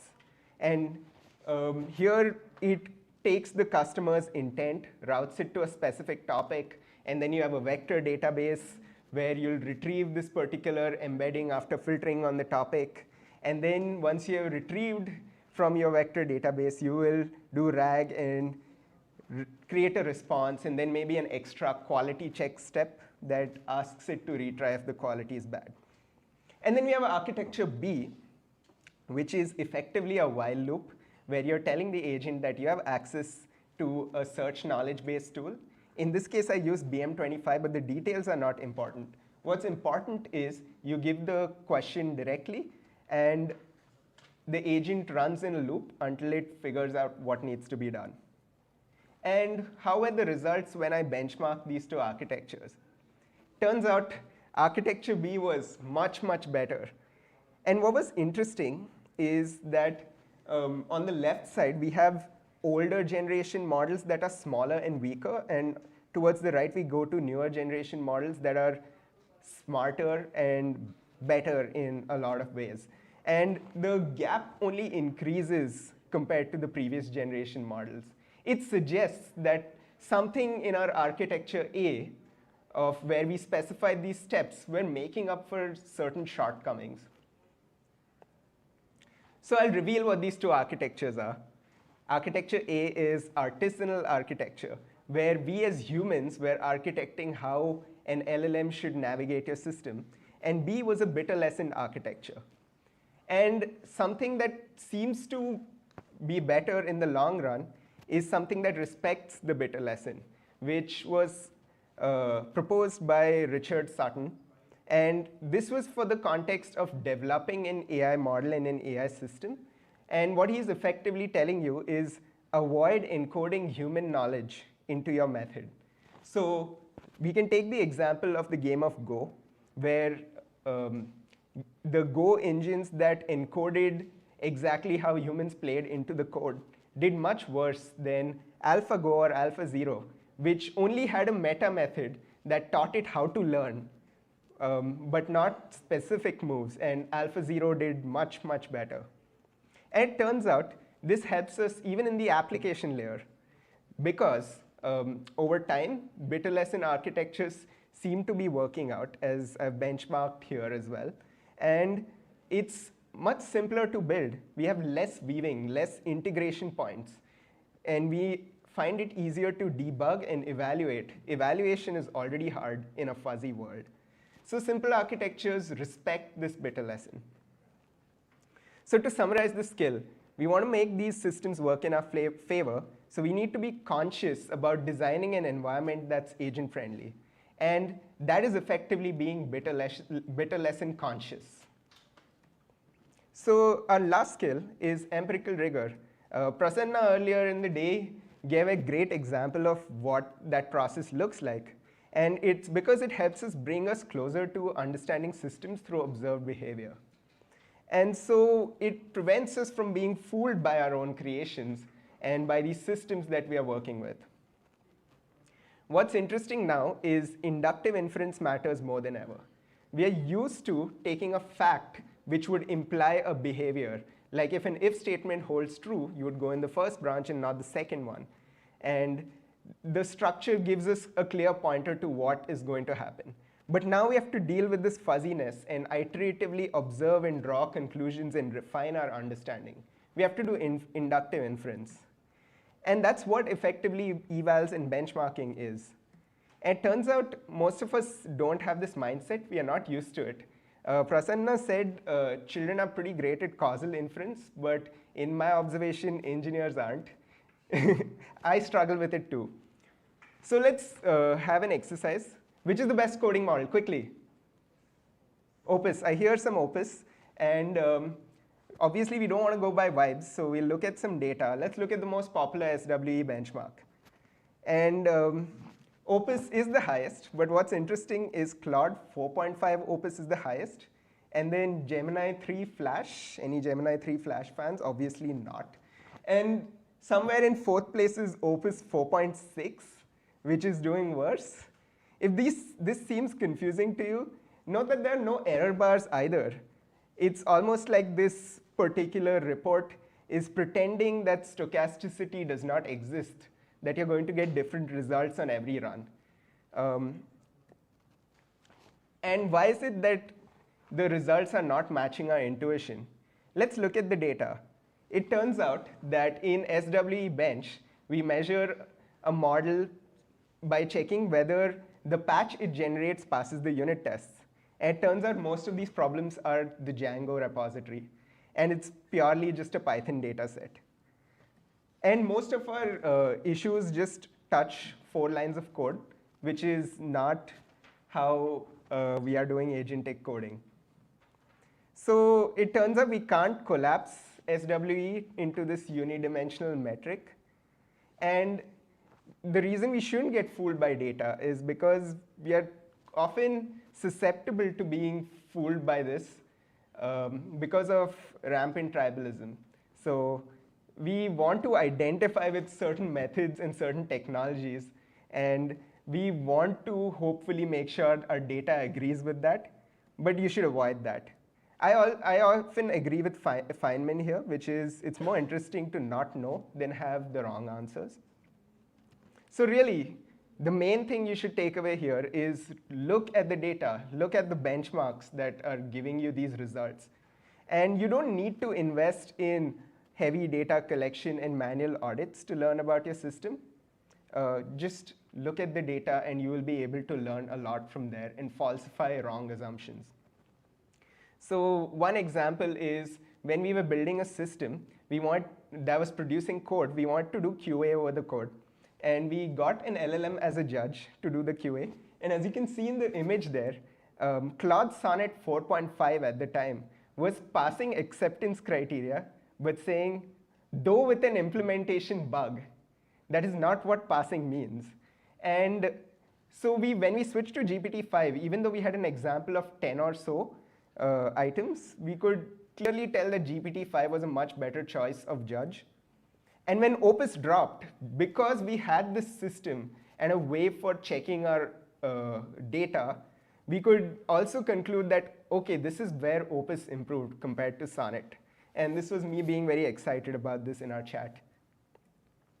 So really looking at the data is important. And some low-hanging fruit for being more empirically rigorous is to map all your metrics that you care about to actual business outcomes. Don't ask vague questions like, what's the best coding agent? What is the best coding agent for your organization? The other thing is keep small internal benchmarks, and these should grow over time. Correct the biases of your LLM judges. Look at the data and report uncertainty. Don't pretend stochasticity does not exist. So that's our 3 skills. And the summary is that you should not get fooled by your data. And one easy way to start is to look at it. And it turns out the 3 skills are not just for AI. I think they're useful skills for dealing with any kind of uncertainty and the fuzz. And we do live in very uncertain times. And the AI revolution plays into some of this. So I found these 3 skills useful as life skills even. And I hope they are for you too. Thank you.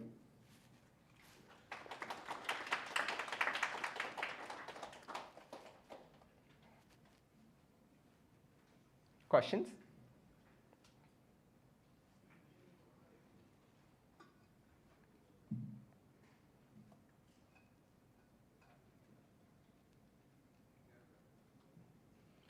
Okay, all the way back.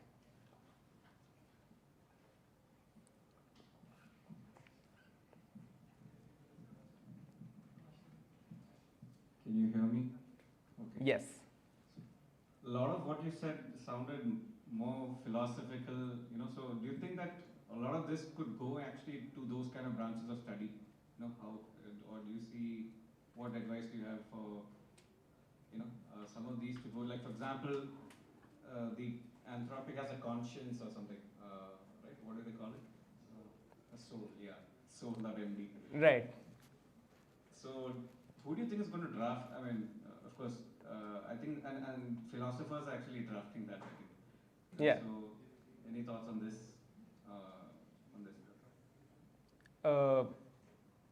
As in, like, what are my thoughts on these models potentially having modeled a soul or a consciousness? No, so, I mean, your talk as well as a lot of things that are going on in this, soul and conscience of the model deal with philosophical sort of thoughts, so any thoughts on that? That's all. I guess I have a lot of thoughts on that, but I think I can talk about it on the hallway track. I don't know if there's anything I can add here that will tie to what I just spoke about. But yeah, happy to do that.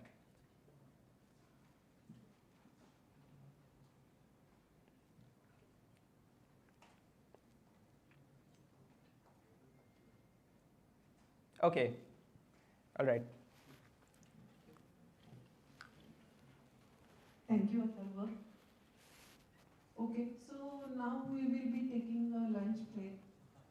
Lunch is here, so you can enjoy your lunch. Also, I would request to fill the feedback forms for the morning sessions and submit it at the registration desk. Also, if you want to showcase your idea, please don't forget to register at registration desk. For flash talks, it will be from 3:25 to 4:05.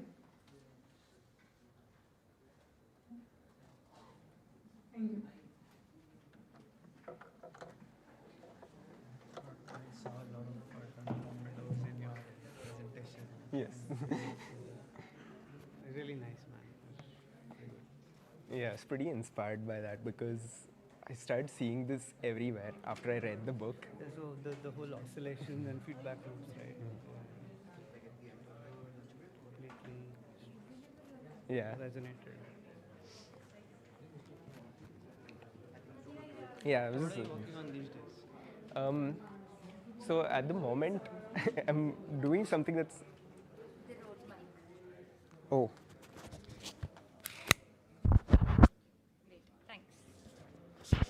So I can do it just before my talk as well.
Okay, hello everyone. I'm Abhishek. I work at KPIT as part of the autonomous driving team. And today I'm going to be talking about a recent change that has been happening in the autonomous driving space and autonomy in general. So, let me start. Yep. So the topic of today I'm going to be talking about is autonomy 2.0. So up until now, autonomous driving stacks have had a conventional sort of piece-by-piece architecture, whereas now that is being replaced by end-to-end AI models, right? So to start off with, I just have a simple prompt for everyone. I think every one of us knows prompts. That I want you to imagine a futuristic autonomously driving car. Right? Think about it in your head. And can we define the objectives for such a car? What is an autonomous driving car is really supposed to do, right? So I can put this into a very simple context. One, go from point A to point B safely. And two, follow regulations, right? So it has to be as simple as that, right? So keeping this in mind, I want to first establish how the conventional or today's autonomous driving stack looks like, right? So you must have all seen a typical autonomous driving car where it has all the different kinds of sensors mounted on top of it, different video sensors, radar, LiDAR, all of that, right? So all of that information is then passed on to first the perception stack, which establishes what objects are there in the scene, and then the localization, which establishes the 3D world around the vehicle. And based on that, certain planning rules are devised. So all of these acronyms are some or the other autonomous driving features. All of you must have heard about the AEB in the new Mahindras, which is the auto emergency braking. ACC is the adaptive cruise control, lane keep assist, lane change assist, blind spot detection, traffic jam assist, and intelligent speed assist. All of these are like different features, right? So this follows the normal software development convention that a big problem should be broken down into smaller and smaller pieces, and the pieces should be solved one by one, so that when you put them all back together, the entire system makes sense and works reliably without failures, right? So, but these, when applied to autonomous driving, pose a big problem, right? And why does it do that? Because autonomous driving is a long tail problem, right? All of these autonomous driving stacks have been able to do almost 80% of the work fairly well, but they fail when they are not supposed to fail, right? They fail when you are in an accident, they fail when there is a vehicle turned over and they are not able to brake. They fail in this very random and chaotic situations which don't happen very regularly, right? And situations that you cannot write rules for all the time, right? So the current approach of trying to break down into smaller and smaller problem statements, when applied to long tail, it leads to a game of whack-a-mole. You solve one problem, another one pops up. You solve that, third one pops up, right? And this keeps on going, right? And because of this problem, we've not been able to achieve the full autonomy. So up until now, like 10 years ago, people assume that, yeah, we'll solve autonomous driving like whatever by 2025 or right, timelines like that. But that has not been the case because of this approach, because this long tail problem is too difficult to solve without any generalization built into the stack, right? So imagine you're on an Indian road, for example. All of these features are there in your like most advanced AD car, right? So you're driving, there's always someone at your blind spot, some two-wheeler guy trying to be in that one space, right? To avoid him, you slightly move towards the left. So you move out of your lane. So the lane keep assist starts pinging. The blind spot is already pinging. Now there is like a lot of vehicles, so the vehicle assumes that there is a traffic jam, so that traffic jam assist also pings you. The intelligent speed assist pings up because technically the speed limit is 30, we are doing 50. Who knows what is the right thing to do? So intelligent speed assist also starts pinging you, right? And in all of this, suddenly some guy comes in from the wrong side and your vehicle automatically brakes because it doesn't know what to do with that, right? So the problem is there are just too many features and too many things, and I did not ask for this. I asked for a simple thing, just get me from point A to point B and follow regulations. Why are you doing this 10 different things for me, right? So just to quote a character from my favorite video game, we are deep in acronym hell right now, right? There's just too many things happening, and it's not coming together as it should, right? And the next problem is the lack of generalization, right? The entire stack needs customization and custom code to be written every time it has to be moved to a new geography, right? That is one of the biggest reasons why autonomous driving as a whole has not moved beyond the global north, right? Only now we are getting autonomous driving solutions in India. Even those are fairly basic, well-tested and well-defined problems which they are solving, not the general autonomous driving problem, right? And that is because like there are different types of traffic governing objects in different geographies, different obstacles, different driving patterns. There are auto rickshaws in India, tuk-tuks in Thailand. So your object detection model or the perception stack is always going to give varying outputs in varying geographies, right? So the cycle time is high, cost is high. So how do we solve that? Like, what is the replacement for this? So a lot of the OEMs, or particularly some companies, what they have done is just replace the entire stack with an AI model, right? Of course, I'm putting it very in a simplistic fashion, but the idea still remains the same, that just you replace the entire stack with an AI model, and then once your entire stack is just an AI model, you train with more and more data, right? So on paper, this looks quite straightforward. You know, this is actually being used by a lot of organizations. The Tesla FSD that your cousin from Bay Area keeps bragging about, right? That is end-to-end AI. So recently at CES, NVIDIA launched their open source stack for end-to-end AI. Even in robotics, this is the same idea that is being used, that the end-to-end AI, with end-to-end AI, the robots will be able to learn on their own, right? So this definitely is getting used, right? And so what are the opportunities here? As I mentioned earlier, your entire stack is just an AI model now, right? So you can train it at scale. You can generalize over a large range of scenarios.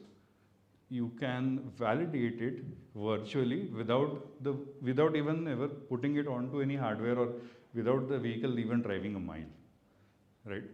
It significantly reduces development costs, reduces porting costs to a new geography. It provides you robustness against edge cases and long tail scenarios, and it brings us closer to the original objective. I do not want to have 10 different things. I just want to get there where I want to get to and get there safely while following regulations, right? So this approach is theoretically at least the closer approach to the starting objectives, right? But then there is one problem with this. Anybody want to guess what the problem would be here in this case? The problem is simple. You need data. You need a lot of data, right? You require geospecific, this is all visual data to start with. Visual data, which is geospecific, tens of thousands of hours in runtime. It has to fit something called as the operational design domain. So this defines in which conditions your vehicle should work, like the time of day, weather, geography, all these things, right? So this includes variations of different highway exits, all of this, right?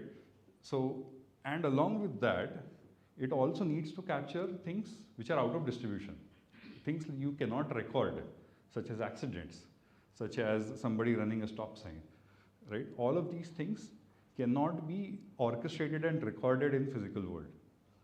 And then finally, it has to be high fidelity, at least 720p, as high as 4K in some of the cases that we've seen, right?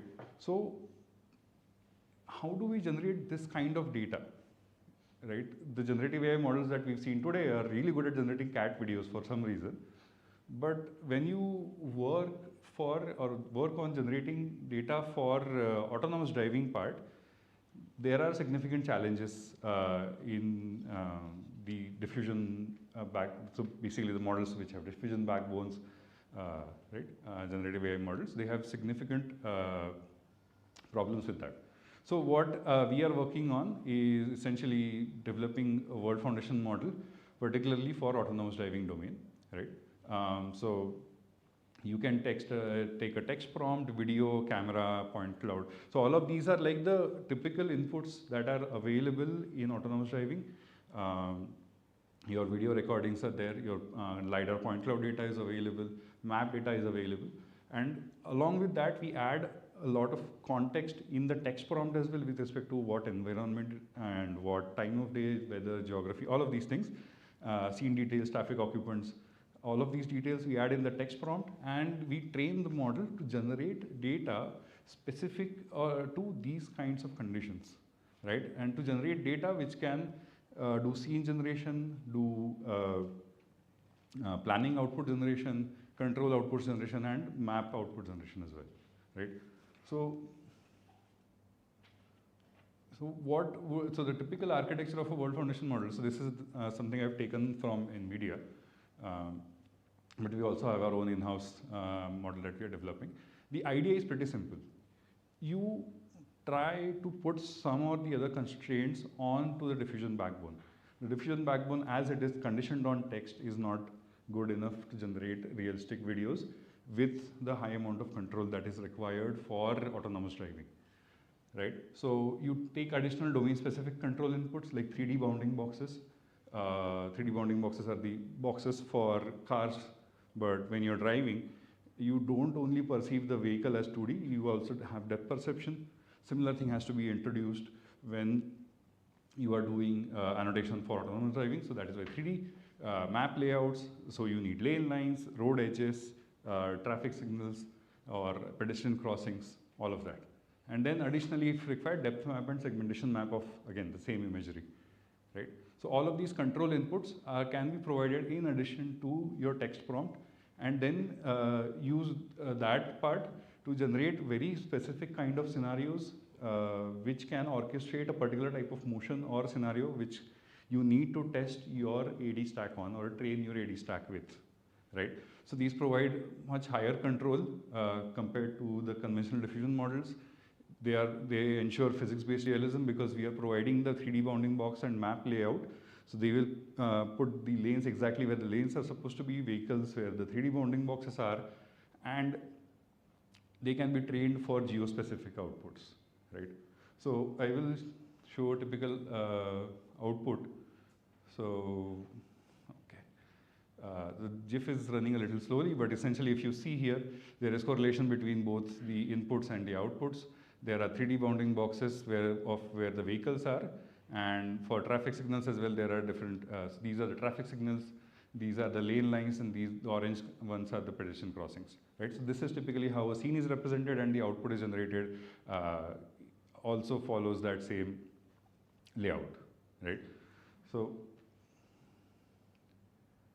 similarly, autonomous driving and like in general needs that doesn't just work on one view; it works on 6 views of data. So the examples that I showed in the previous screen, that has to be generated for 6 different views, right? So this is something that we've done. We've trained a world foundation model for India data, and we've generated this. So this is like an example video where we have generated like 6 view output. Right? You can see the highway barriers look like the ones are in India, buses fairly similar, the overpass, everything. So all of this geo-specific effect is coming in because we have trained this model with India data, right? Again, so the thing I was talking about earlier, you can change or create custom variations with respect to weather, time of day, even road conditions for that example. All of these are generated particularly based on like Indian scenarios, right? You will see potholes in Indian roads, or you will see rainy time or fog essentially. So all of that parameters are considered, and all of these are based on the ODD that has been defined for the particular vehicle. Now, the advantage of having this is the OEM now doesn't need to go and record monsoon data in monsoon, right? They can record the scenario in daytime, clear daytime, and then create these variations purely using a word foundation model, right? Or if they know that for this particular scenario, their model is failing for some reason, they will want to validate it for all different times of day, the weather conditions and road conditions. So again, orchestrating the exact scenario where your video fails is not possible again, right? You cannot do that, make that exact same thing happen again, right? And to do that in different weathers, time of day again becomes a challenge. So you can do all of this using generated data, right?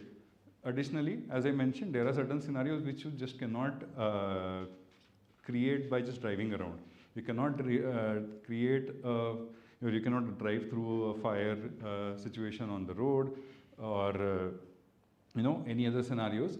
So these things need to be generated using synthetic data generation methods. Okay. So one more example I will show is, so this is the typical implementation that we do using simulators. So the first row you will see is the bounding boxes for the vehicles, and the second row you will see is the road layout. Okay. So you see here the first vehicle passes the ego vehicle, and the second vehicle is the one that the ego vehicle crashes into. If I want to generate this exact scenario, I can do that in a simulator first, and then extract these particular intermediate representations of that scenario and pass that on to the World Foundation model along with a text which defines just the geography. I can say this is like North American intersection which is not signalized, and there is this incident is happening. Once I provide that information along with this grounding, the model is able to generate very realistic looking outputs which show the first vehicle passing exactly the moment I wanted to, second vehicle coming in exactly at the moment I wanted to, and the crash happening exactly in the way I wanted to, right? So this is the capability that World Foundation models give us. So if you have a World Foundation model, if you are able to generate data, how do you measure its quality, right?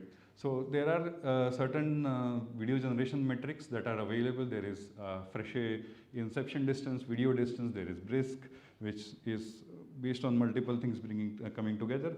But all of these metrics again still lack autonomous driving specific information, which is again coming back to the physics of it or real world effects. How do you measure how well the model is generating a particular weather scenario, or like what does heavy rain mean to the model and what does it mean to you? All of these kinds of aspects are still have still not been considered or sort of coded into a metric as of now, right? So there is still some work that needs to be done on this side, but there are certain baseline things which we can use to establish certain quality, which are like FID and FPD, as I mentioned, right? So now that you have this huge amount of data, how do you validate your end-to-end AI stack, right? So this is an example of an end-to-end AI stack consuming this 6 views of information and certain CAN information. CAN is the vehicle or sort of the odometry, which is the speed, acceleration, all of those things. And with that, with these 2 inputs, the end-to-end AI model is able to predict, first of all, the trajectories of all the actors in the scene. So if you see on this side, all the blue to green trajectories are for the surrounding vehicles, and the orange trajectory is for the ego vehicle. And if you see here, this is the predicted trajectory that the vehicle should take, that is being predicted for each and every frame. And whenever there is a vehicle that comes in, the trajectory automatically shows the requirement for braking, right? So this is how you can basically provide this data as input to the end-to-end AI model and calculate not only the trajectory, but certain metrics that go along with it. So you can calculate like average displacement error between the ground route trajectory and your predicted trajectory. You can calculate route completion percentage, infraction penalty based on if your vehicle is running a red light, if it is running a stop sign, all of these things. Typically so there is a simulator called Carla. They have this leaderboard that they run for end-to-end AI models. So they use the multiplication of RCP and IP as the driving score.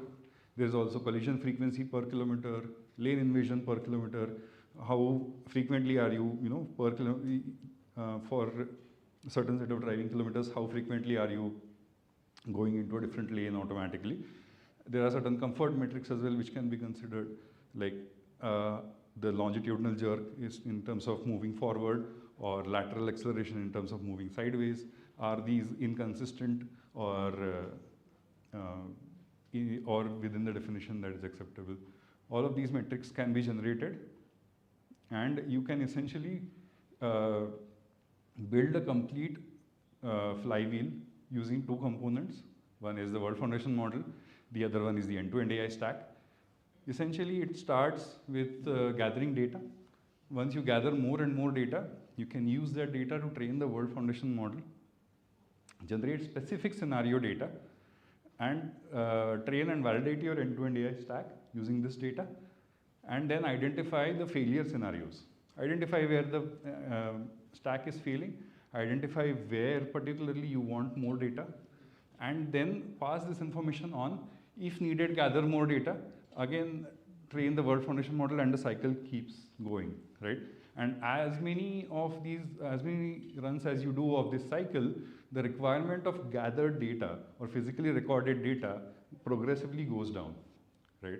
Because more and more you don't need recorded data anymore. You have captured most of the visual perspectives that you want to capture, and whatever dynamic perspectives you want to bring in, you can always bring that in using a simulator or using a reference video, right? So the core behaviors and features are retained across geographies, like weather conditions, right? And the scene level features can be fine-tuned with local data, right? So if you want to do this again for a new geography, you don't need to gather as much amount of data as you did for the first time. You only need a certain set of data to generalize over the geography, generalize over certain objects that are present in this particular geography as compared to the base one. And on that, you can still, again, do the same cycle and get up and running quickly, right? So this essentially helps you build a comprehensive training and validation suite for these end-to-end AI models, right? And this is typically how your Teslas of the world are able to rapidly generalize to new geographies as well, right? So to summarize, Autonomy 2.0 is here. It's being fueled by end-to-end AI and World Foundation models. The end-to-end AI stack has the ability to generalize over a wide range of highly variable driving environments, and synthetic data and World Foundation models are acting as the fuel to this end-to-end engine. And finally, the metrics are still evolving. This is still, as a whole, the stack is still evolving, and there is a lot more work to be done in this space going forward, right? As an example, I would like to show some open problems. So first one, I think I've already mentioned, how can we ensure the fidelity of the output videos? So while increasing the generation length, so essentially there is only a certain length of video that you can generate in one inference. Typically that can go as high as 100, 120 frames maybe. When you do an auto-regressive implementation, the system breaks down after maybe 2 or 3 implementations, and the maximum you can generate are like roughly 500 frames. How can you go beyond that limit, right? Then how do you manage generation costs? Because these are visual generative AI models, and you have to run them for thousands of scenarios for hundreds of variations.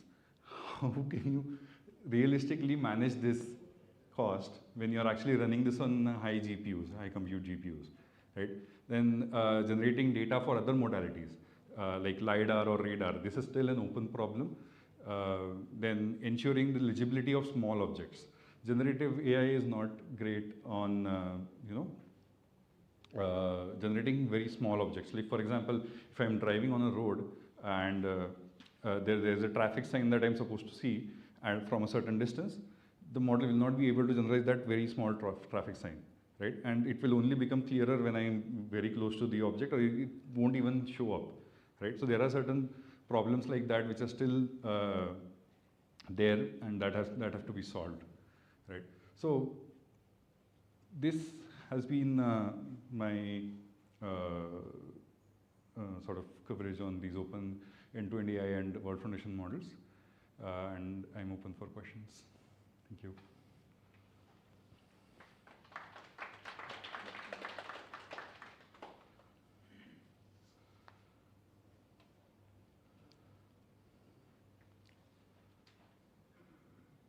In the data flywheel slide, you talked about identify the failure. So is that failure also in simulation, or is it then, is the model then deployed again on the roads and then?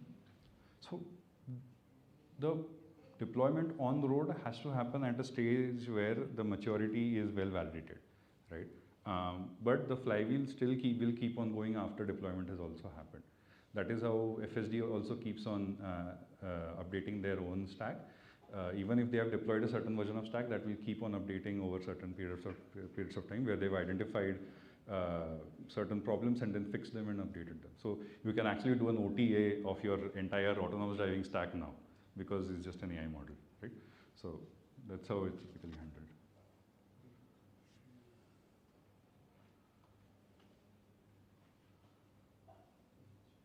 Any more questions? Thank you, Abhishek. Thank you.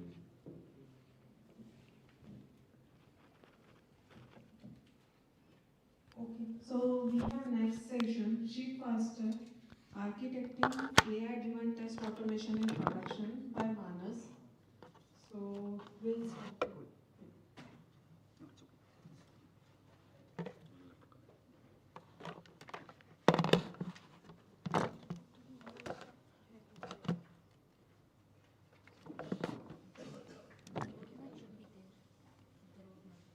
No.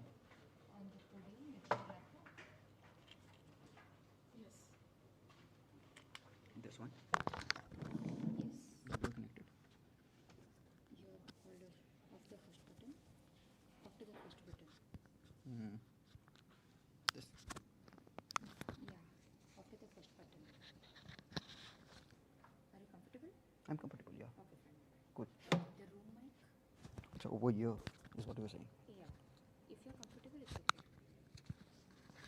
Yeah, I think this is fine. Okay, Good. yeah, right. The room mic. This one, right? That is for your laptop.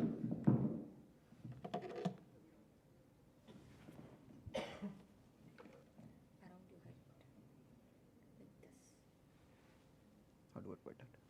This way? Like this. Yeah, it should land here. Like this? Come forward a bit so that you're more comfortable here. Oh, okay. And this will come here. Got it. Cool. Push it away from your mouth a bit. Exhale once. Okay, push it away a bit more. Hello? Okay. Yeah. It's fine? Yeah. Just a small announcement, we are also have Birds of Feather session going on in Alpha Central Saturday, so if you want to join that, so it's going on right now.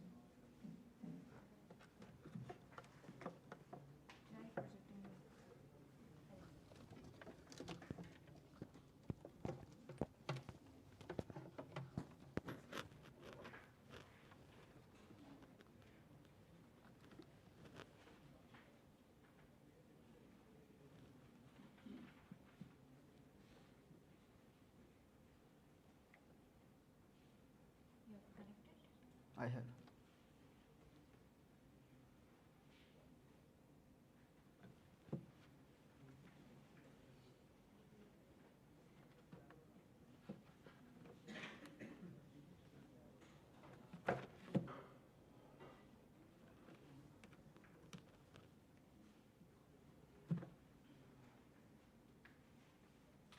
I think there is a lag.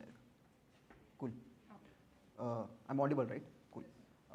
So hey guys, my name is Manas Chaturvedi. I'm currently working as an architect in IDfy. And in today's session, I would like to talk about how we have built an internal product using AI that has transformed our entire QA process, right? And as a consequence of doing that, how it has helped us to ship things faster on production. So by quick show of hands, I just want to understand how many of you have actually struggled with QA process? Like, and can you guys give me some examples on how, like, is it because of QA bandwidth? Is it because of production leakages? I just want to understand some examples.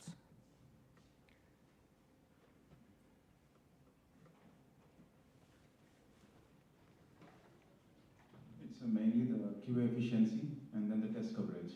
So QA happens at multiple phases. Correct. So the dev testing, that completion itself is a big pain because when you write the code, the expectation is to have 100% code coverage.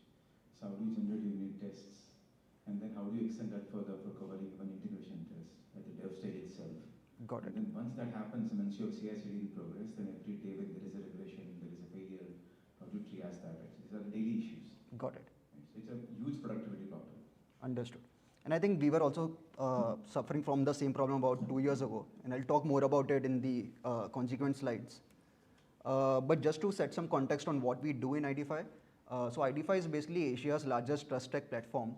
And essentially what we do is we provide different solutions to our clients so that they can answer one fundamental question: can they trust the user that they're trying to onboard or do any activity with, right? And we do that by basically providing different offerings across 3 main platforms. The first one is the Onboard IQ platform. The second one is the OneRisk platform. And the third one is the Data Preview platform. And in the background or in the back end of it are basically intelligent machine learning based systems and our entire API suite of 160 plus production APIs, right? We operate across multiple industries, so banking, fintech, NBFCs, gaming, e-commerce, so on and so forth. And we are basically present across 3 main geographical regions, which is India, Southeast Asia, and Middle East. And about 2 years ago, like I was saying, we as a company had started to grow very aggressively, right? By this, what I mean is we were growing, we were basically pushing new features on a daily basis and on a weekly basis, number one. We were launching new product lines. And what we realized is that while the company was growing, both in terms of the team size and our product line, I think we were basically facing one main challenge, and the challenge was this. So we were moving fast, but then our testing process that we had was not built for scale, right? And what that ended up doing is we faced a lot of challenges. The first challenge was increase in production leakages, right? So we were pushing things on production on a daily basis. But in a lot of cases, we were receiving or we were facing or finding issues on production, even though the QA sign-off was already there on staging, right? Again, a not so good experience for our clients. The second one was delayed releases. A lot of times, the pace with which we were, making new changes in our code, the QA team was not able to keep up with it, and they were not able to maintain our test suites or upgrade our test suites, right? Which meant that often we were either delaying our releases by a day or 2 or sometimes a week. And then because of all of this, obviously, there was increase in team frustration internally, both for our internal stakeholders as well as our engineers. And just to give you a gist of what I mean by this, what I have here is some screenshots from our internal messaging groups from different teams and different stakeholders.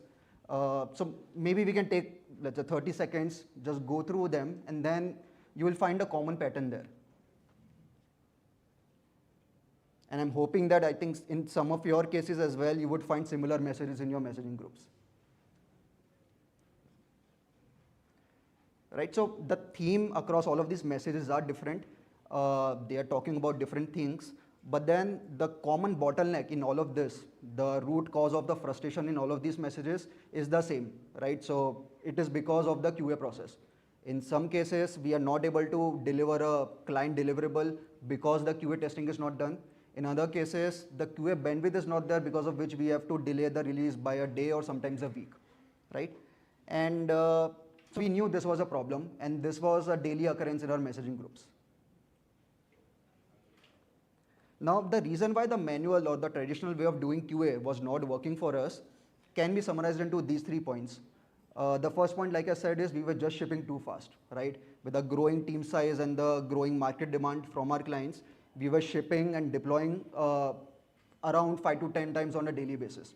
Again, on an average across different teams, but the feature velocity was a lot more as compared to what the QA team was able to handle. Right, so that was the first problem. The second reason why the manual QA process was not able to cater to our demands is because the majority of the time of our QA team was spent in maintaining test cases and writing new test cases for our new product lines rather than finding out missing edge cases and critical bugs. So this was the second challenge. The third problem, and I think the most important problem or the most significant problem for us, was increasing production leakages. Right? Since the edge cases were being missed out during test case generation, in a lot of cases, once a feature was deployed on production, clients were actually raising issues for us, which was again never a good thing for us. And this is also because it's also ironic, because IDfy as a company, if I go to the first slide, at the bottom it says trust matters. Right? So IDfy's entire motto is that trust matters. But then if we are releasing features on production which our clients cannot trust will work reliably, that was an issue for us, right? So all in all, the system was rapidly scaling. We were growing as a company, but then our entire testing process was not growing to the same pace. Some of the constraints that we could not escape, right? So we knew what the problem was. Now we wanted to define the constraints of this given problem. The first one was that there was limited QA bandwidth. So I think 2 years ago, we had about 150 odd engineers and about 9 or 10 QA engineers, right? So for every 15 developers, there was only one QA. And this was a constraint because we cannot just go in the market and hire 50 engineers or 50 QA engineers just to keep up with the pace, right? So this was a constraint that we had to live with. The second was, like I already said, we were doing on an average 5 to 10 critical deployments on production on a daily basis. And the third one is, so if you look at all of the 3 platforms that we have and the different product lines, those can be categorized into these 3 offerings: our API suite, our UI workflows, and ML-based systems. And all of them were complex by nature, right? So which meant that the test cases which had to be generated for ensuring that these services work reliably, they were also complex by nature. And here, just one clarification, when I say UI workflows, what I mean is both client-facing portals and products, as well as the internal products and tools that we have built for ourselves. So manual QA was mathematically impossible given these constraints. So the solution that we came up with was we built our own AI-powered platform that uses AI to transform or automate some aspects of this entire testing process. So it's a single platform that acts as an AI assistant for QAs, and it helps each QA do a bunch of things. So one is generate test cases automatically, given some requirements and the feature that we are trying to deploy. Second, it helps them to run them and then create a comprehensive test report out of it. And the third one is to maintain the test suites automatically, right? So it was a single platform that we had built to do all of this for the QAs. And if I talk about the 2 product lines that we had, the API suite and the UI workflows, for APIs, it automated the entire journey, starting from test case generation from the API specs and also execution of them, and then creating a report out of it. So for all of our 160 plus APIs that we have, right now we don't rely on any QA because that entire process is automated. The only thing that is missing and that we need to add support for is load testing, but then that is something that we anyways have in plan. For our UI workflows, which was again more complex, what we have done is this platform allows us to generate new test cases as long as you give it enough context or the relevant context. Now in this case, the context basically means either the PRD PDF files or the user journey instructions. It could mean the screenshots of the user journey in hand or the screen recording of the entire journey. Right? So given this instruction set as context, the AI model or the platform is able to generate the test cases for us. So I'll just show you some screenshots of our internal tool that we had built. This page is basically the test suite management page of our system, and this caters to our 160 plus APIs in the API suite. So the name column is basically all the APIs that we have. The users can land here. They can run test cases or test suites from this page. They can choose the environment. It could be either staging or production. They can also generate new test cases given the API specs. So they can simply click on run inference. What the model in the background will do is it will look at the product specs, the API specs, and some predefined context. It will evaluate what are the missing test cases which are not part of the existing test suite and generate that for us. We can also add custom prompt and custom instructions in case we want to generate specific test cases for our API. Now, if I click on, or this is basically an example of a typical API suite. So you basically have the title of the test case, the description, the expected output, along with some action that you would want to take. So you can also edit your test cases from here. This is an example where the user is entering a custom instruction to generate a specific type of test case. So for example, let's say for a particular API which already has a test suite, let's say I want to add some validation test cases in the test suite. So all I have to do is write the custom instruction, give the relevant API specs or the expected behavior, and it will generate all the test cases for me. The test cases which are generated by the AI are not automatically added in our test suite. There is a human in the workflow or human in the loop workflow here, where the user has an option to partially select which test cases are relevant given the use case and then add it to the test suite manually. Right? So for example, in this case, given the instruction set, I think 10 odd test cases were generated, but then only 3 were relevant. So the user can select them partially and that's it. Again, a typical example of a test case, you have the input body, the request body of the API, and the expected response. This is the page where you can see all the test runs which are created by the users. This is very important in terms of keeping an audit trail of which test runs were generated by which user, right? So for example, what this will give you is the name of the API, the summary of the test run report.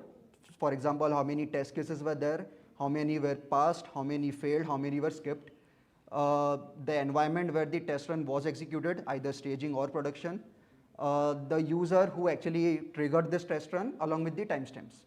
So this is also helpful for basically keeping a source of truth before any release. So before any releases, before we take anything on production, what we do is we create a release checklist, and the unique link of this given report is what serves as the single source of truth for us. So we don't need a QA sign-off right now. All we need is a link which tells that, okay, all the test cases for this given API passed. So now I'll talk about the aspect where the platform allows us to generate test cases for our UI workflows or the UI products. Now in this case, the user journey is slightly different. As input, this platform can either have the PRD documents. So you can upload your PRD documents, your user journeys, or any relevant PDF files. You can also attach screenshots of the user journey or the UI, or you can have the entire screen recording of the entire user journey as input. So once you upload that, you have an option to preview the recordings or the inputs that you have uploaded. Then you can select the name of the product that you want to generate test cases for. So what we have done is we have identified the different product lines that we have, and then mapped custom instruction sets or prompts against each of those product lines, so that the QA does not, or the user in this case, does not have to manually enter the entire prompt always, right? So you have the prompt here predefined, but the user can also add custom prompts or more additional instructions if needed.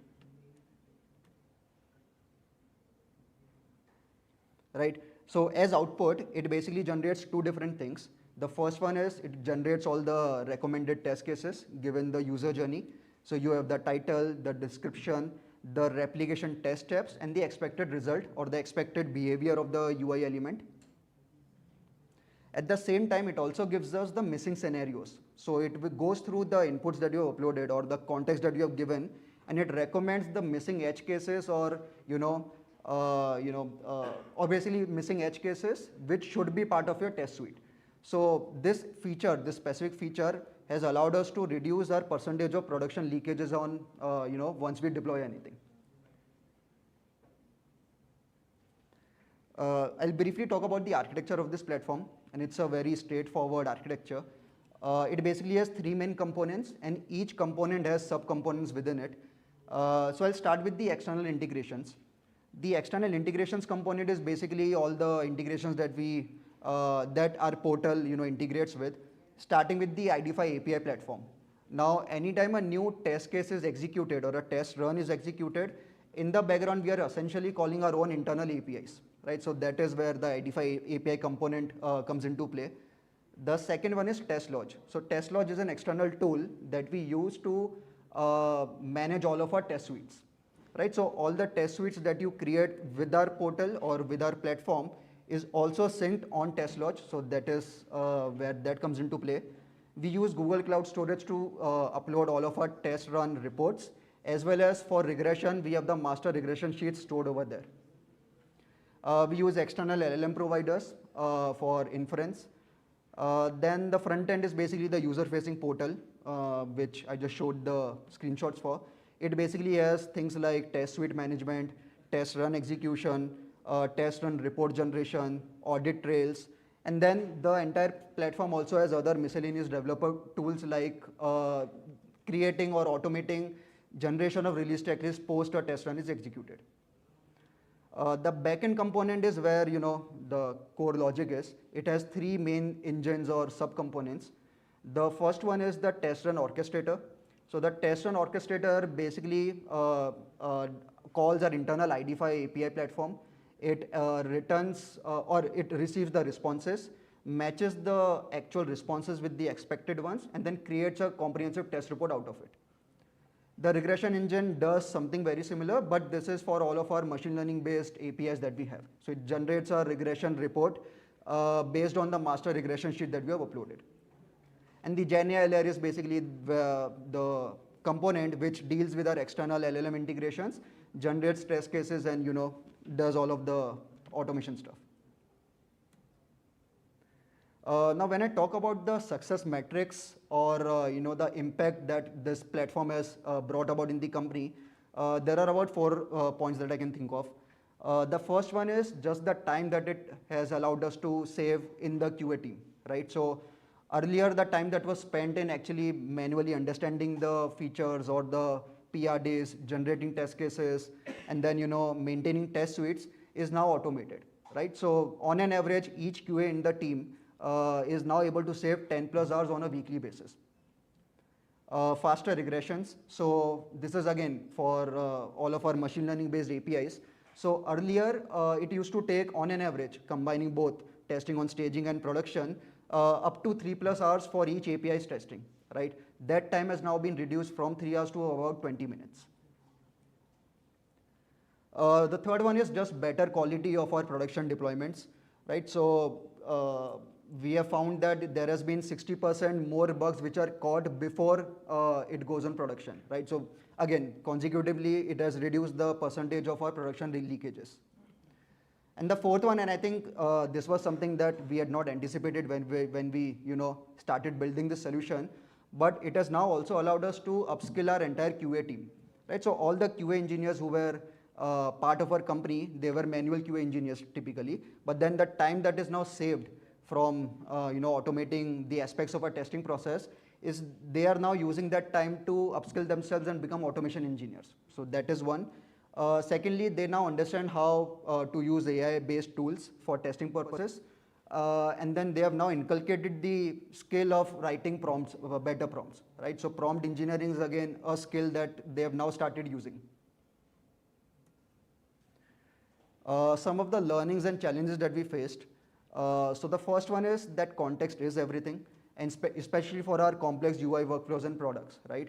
So the quality of the test cases that are generated will only be as good as the input context that you give to it.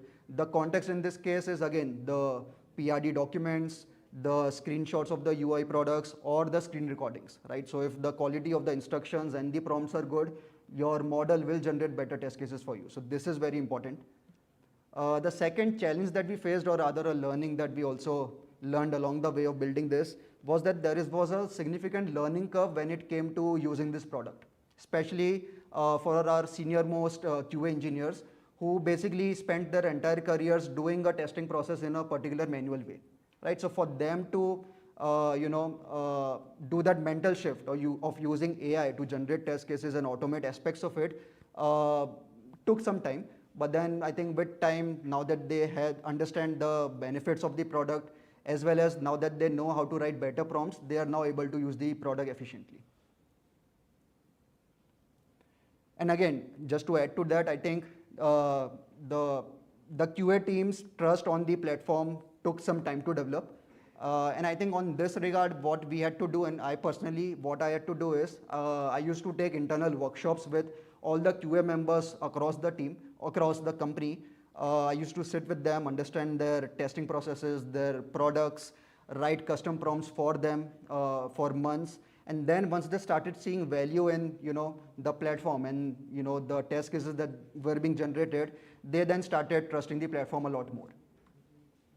And then the final learning was that even though, and I think I also heard someone else talk about this in the first half talk, that automation is not equal to autonomy.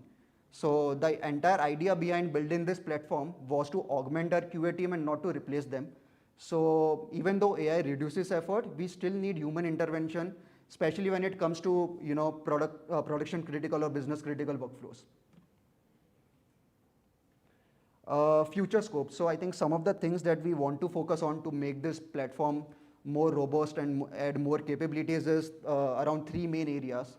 The first area is swarm intelligence. We want to explore this domain. And the idea behind this is we want to spawn a swarm of AI agents or a bunch of AI agents playing different roles so that they can simulate the user behavior of actual real-time users. Right? So what we want is we want to give access of our UI workflows to these AI agents who will play different roles and have them figure out how to navigate through the user journey, try to break the system, and then generate test cases or edge cases from that experience. The second one is self-healing tests.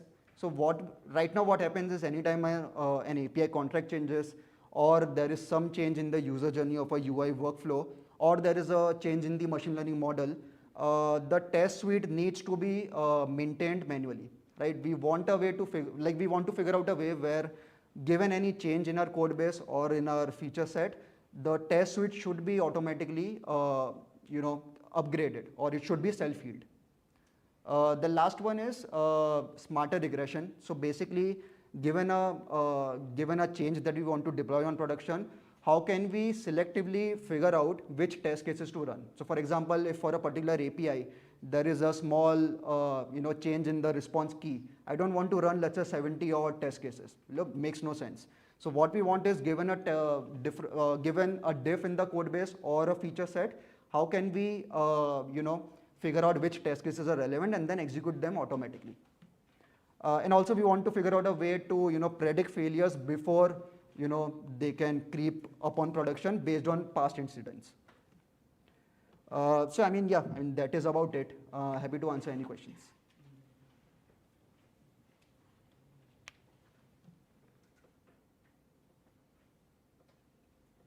Cool.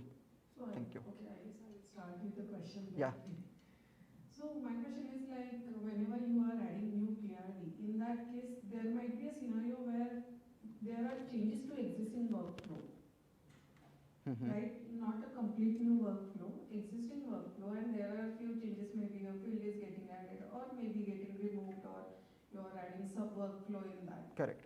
So is it handled, or how do you what is your approach towards this? So it is handled. So what we have done is, so especially if I talk about the work that we have done for our UI, like UI products, right?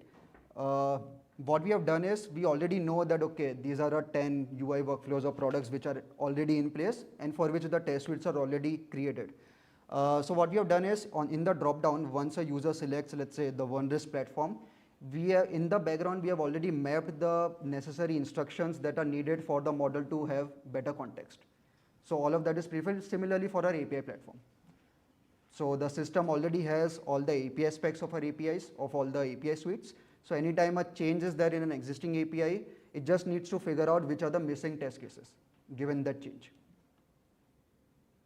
So along with changing the existing one, it will add new one for that. Correct. Okay.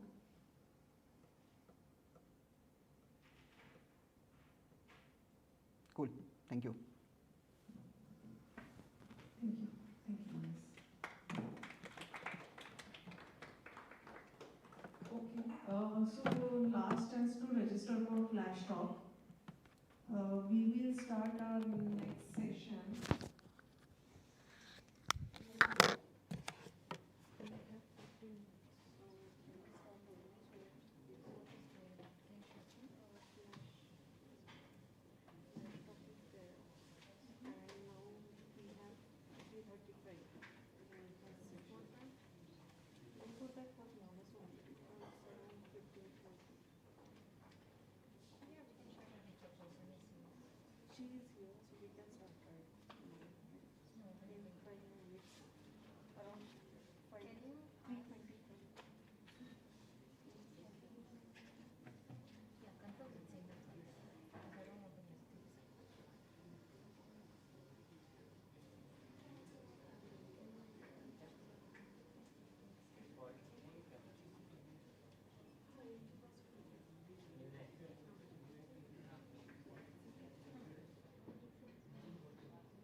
Okay, so Flash Talk will happen from like 3:25 to 4:05. So if you want to register for Flash Talk, you can do at registration desk, and we'll start next session in 5 minutes.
clip this on. This is for the live streaming audience. The caller. At the side somewhere.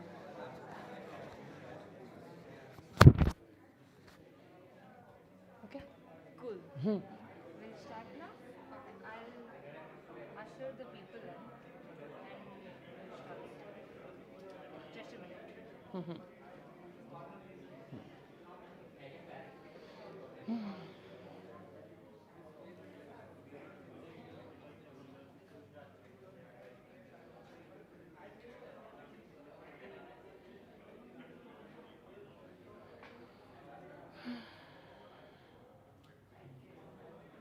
Hi all. We are starting the session now.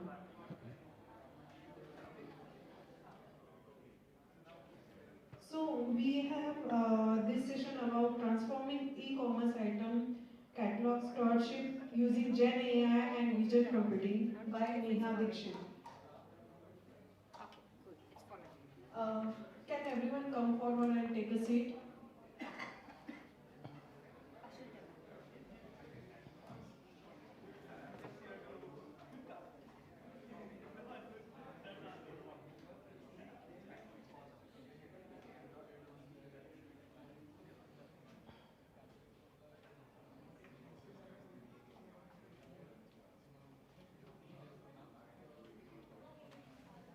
Shall I bring them in?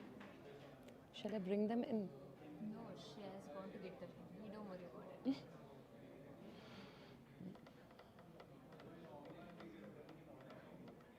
know what? I'll usher them in.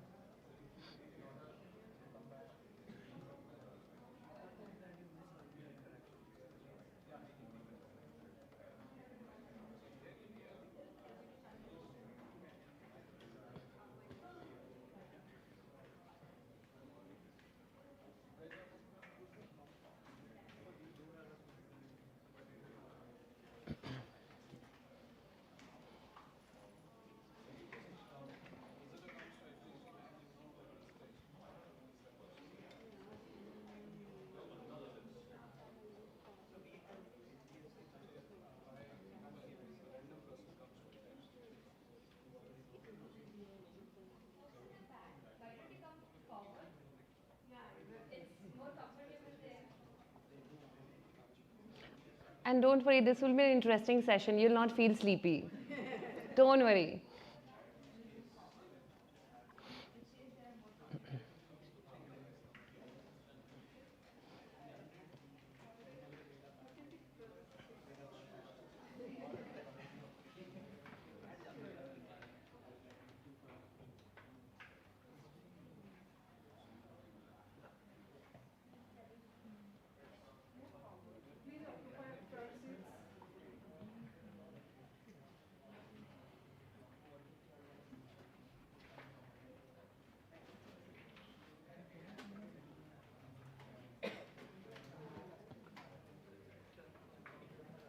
Shall we start?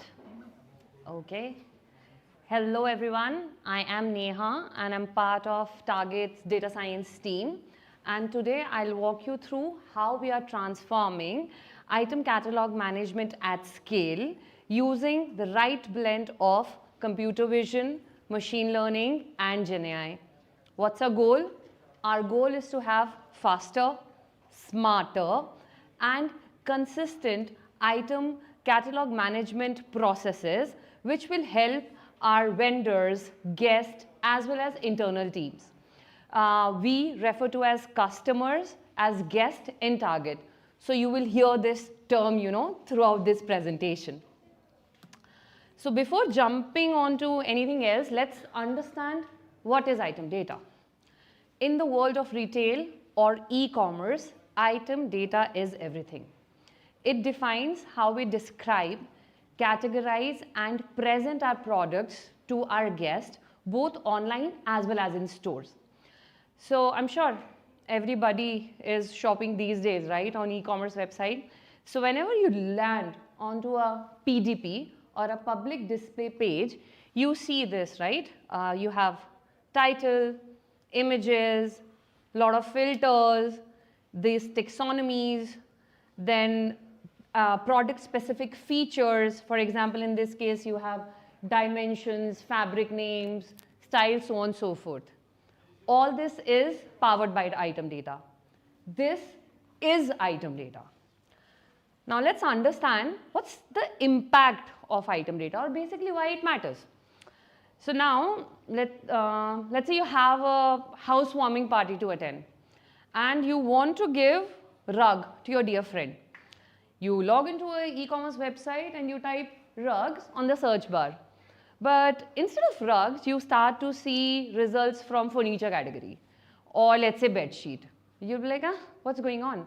Or let's say you that friend is your like dear friend, and based on the aesthetics, you want to specifically give blue rug. But again, instead of blue, you start to see yellow, red, green rugs. Your experience is ruined, right? Why is it happening? It is happening due to inaccuracies and inconsistencies in the item data. So we all need to understand that high quality item data powers search, SEO, guest search, and has a direct impact on our operational accuracies. So now you all are with me, right? So now you know why I work for item in Target. So yes, in this GenAI world, we are mindful and cognizant in picking up the right tech to solve all the challenges we see in the item world. Our decisions are solely based on whether we have enough data for training, what is the cost, what's the time to market, so on and so forth. So just imagine you have enough data, training data, and you can ship a model in a week or two. What will you prefer, GenAI or deep learning or classical machine learning? You have the data, you can ship the model in week, so still GenAI or classical machine learning or deep learning? The faster one, right? So yes, so if I have data, I can ship a model, I can host it on my infrastructure, I will definitely go for classical machine learning or deep learning based solutions rather than GenAI, right? Yes, now let's understand a couple of capabilities which we are actively working on. Package dimensions are basically, they impact our shipping cost, the pallet stacking, trailer space utilization, return rates, etc., etc. Now you can say that, oops, Neha, if we have product dimensions, doesn't it translate to package dimensions? The answer is yes and no. So in this particular example, look at this particular mug. If it is made up of steel, the package dimension and product dimensions will be more or less similar. The moment we change the material of that particular mug to ceramic, you have to take care of the padding, right? Because it can break during shipping. And now let's take an example of this particular rug. Before shipping, either you will roll it or fold it based on the material it is made up of. Now, if you get this dimension, which is 4 feet by 6 feet and 6 inches, from vendor, it's not right. This is an anomaly. And this is what we are trying to detect. So for this, no GenAI. It's a classical machine learning solution. We have enough historic data. We have spent enough time in feature engineering where, yes, with product dimension, we have identified that, yes, the material is equally important. The assembly details in case of furniture will help us decide the package dimensions. And we have trained XGBoost classifier for this, and we train it quite frequently.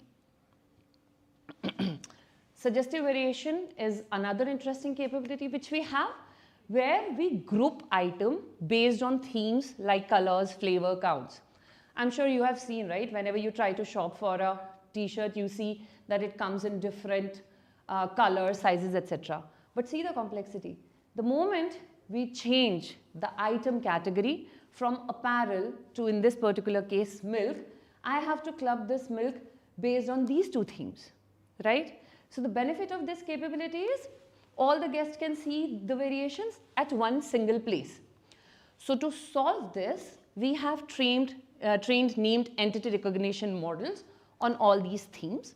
We identify these themes from these titles, we remove it, and then the remaining, the cleaner title are clubbed using normal fuzzy matching. Before this, this was a completely manual process. This solution has brought in efficiencies and reduced the speed to production, or basically reduce the item onboarding time.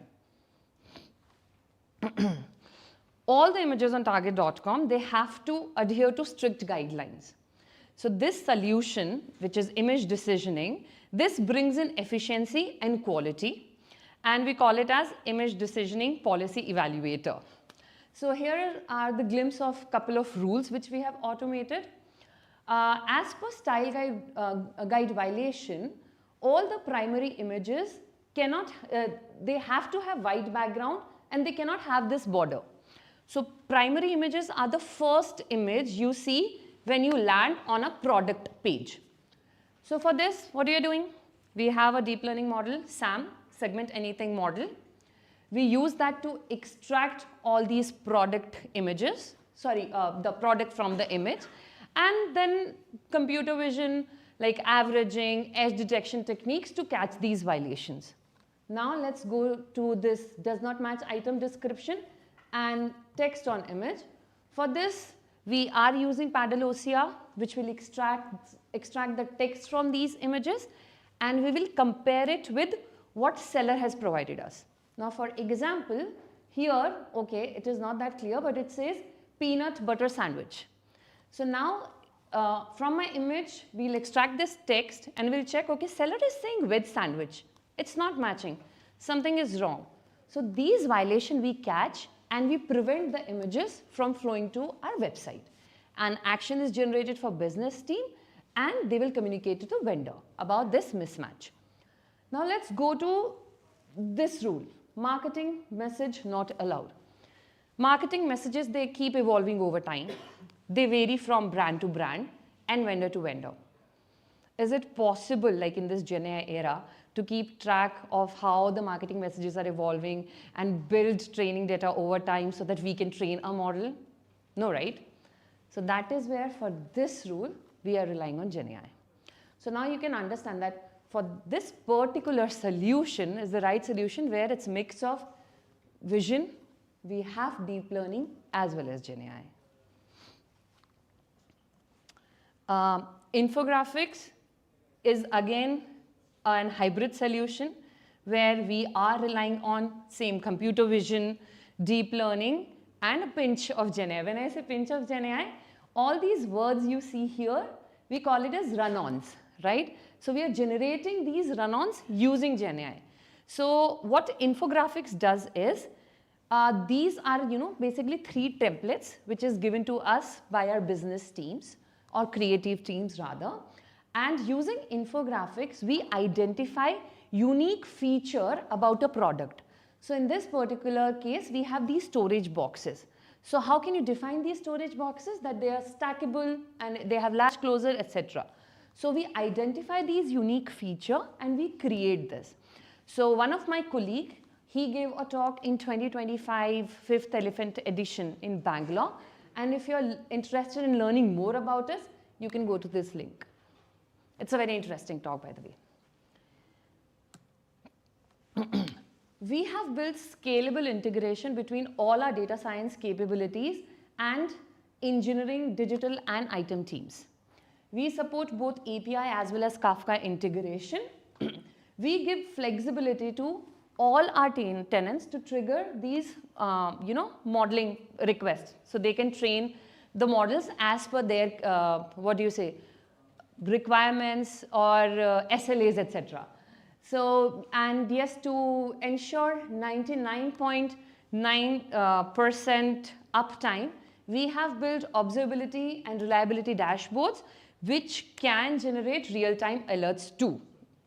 And here we monitor during training, we monitor our model matrix like accuracy, recall based on what model we are training, and based on that we decide whether we want to replace the older model or not.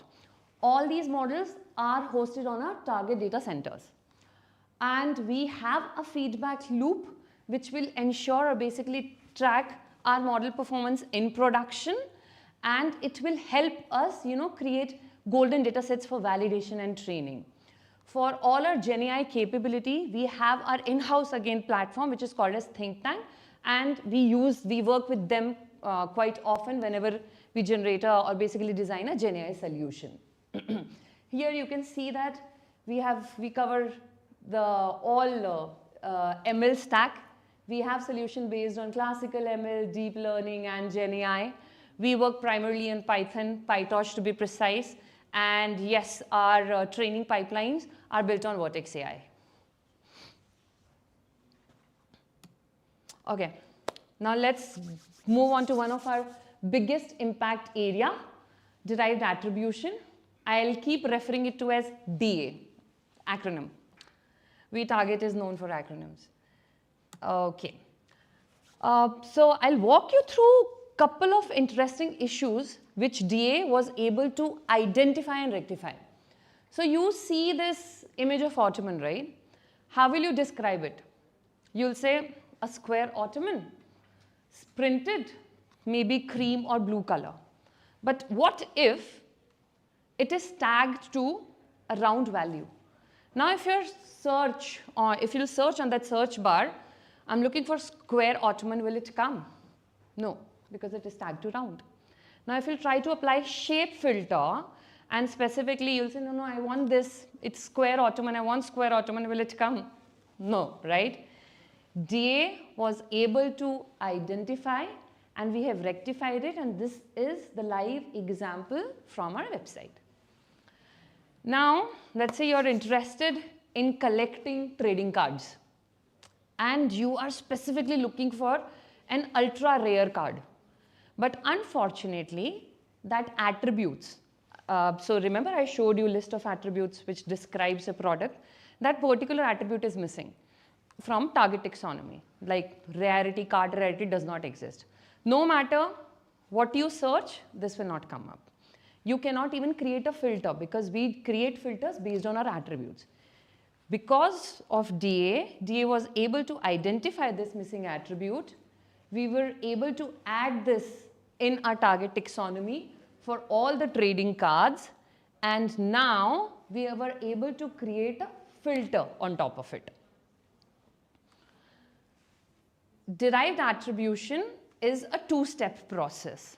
In first step, we are trying to enrich attributes and its value, right? So how we do it? We learn from our competition. We take competition data. We take target data, whatever we have in our ecosystem, at every category level. Then we take the search term, whatever guests are searching for on our website, we take those. We feed it into a GenAI model. The output will be recommended attribute list, which is divided into two buckets, guest-facing attributes and internal attributes. Guest-facing attributes go sit on PDP as part of specification. We create filters on top of it. Then internal attributes are used by our search teams. The second step is, okay, I'm not sure whether you can see it or not, but it is attribute enrichment or attribute derivation. So now once we have this attribute list is frozen and we have a lot of products on target for cards. Now what we have to do is we will take those active assortment one by one and we will extract the values of it. How we'll do it?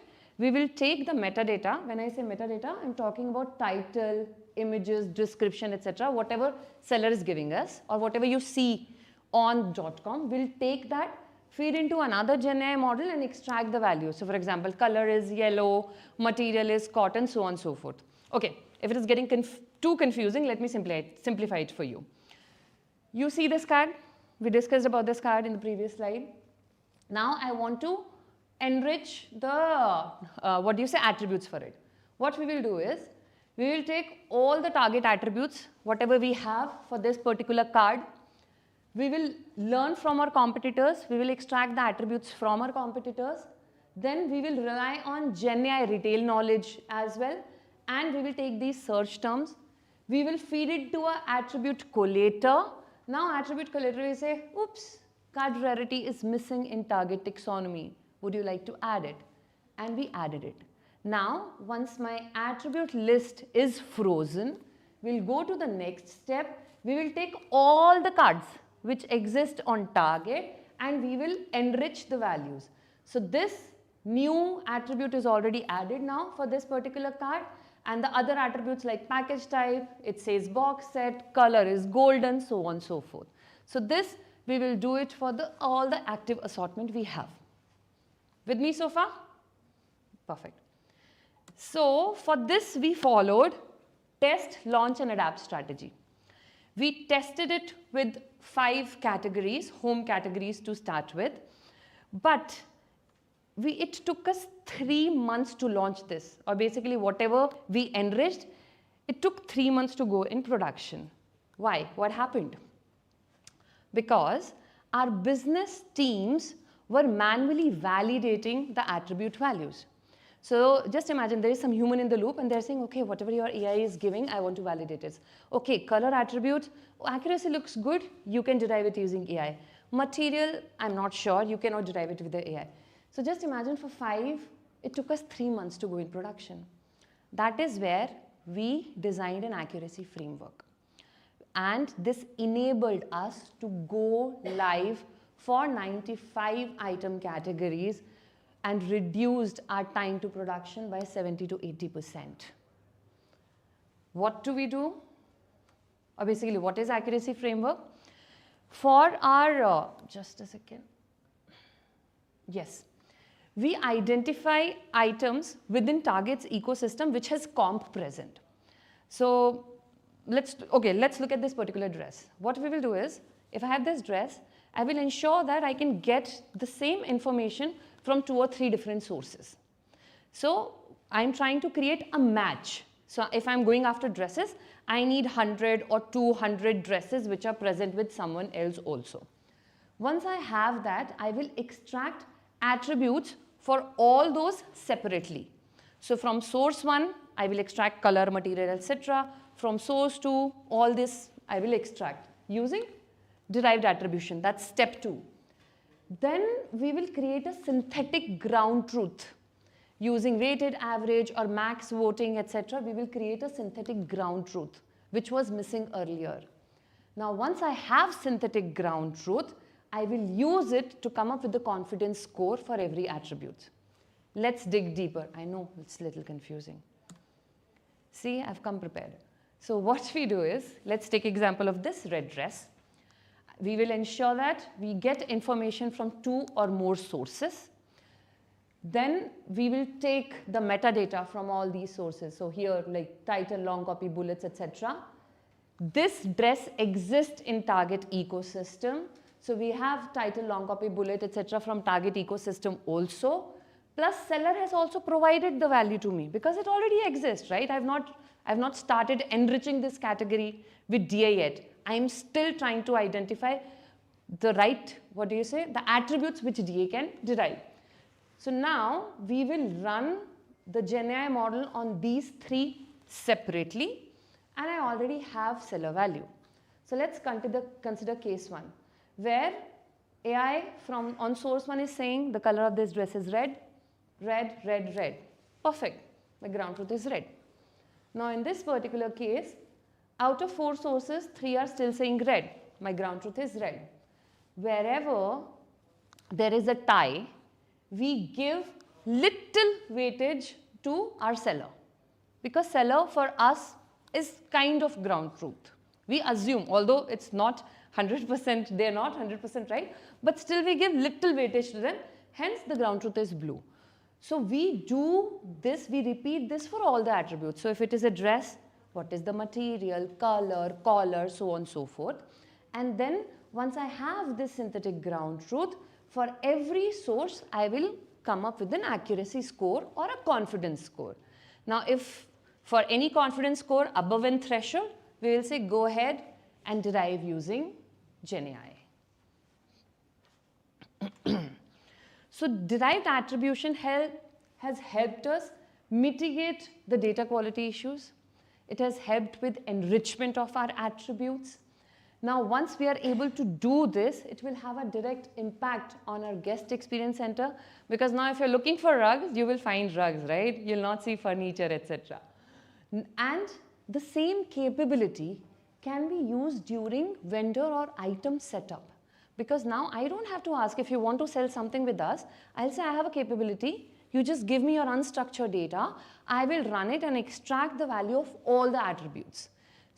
If we do that, we will be able to reduce our speed to market by 50%, right?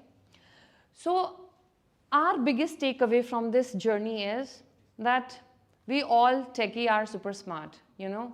We can solve for any challenges we face. But sometimes, apart from your day-to-day deliverables or work, right, try to unblock whatever roadblocks are there for scale as well as, you know, for any production cases. So in this particular case, accuracy framework, we all were sitting and we were chit-chatting and we're like, how can we enable this? You know, how can we enable our business teams? So we came up with this solution. Now, the biggest takeaway is choose the right tech for all the challenges you face in your domain. Remember, GenAI is not the hammer for every nail. So be wise and choose the right tech and keep learning and keep growing. Now I'm open for questions.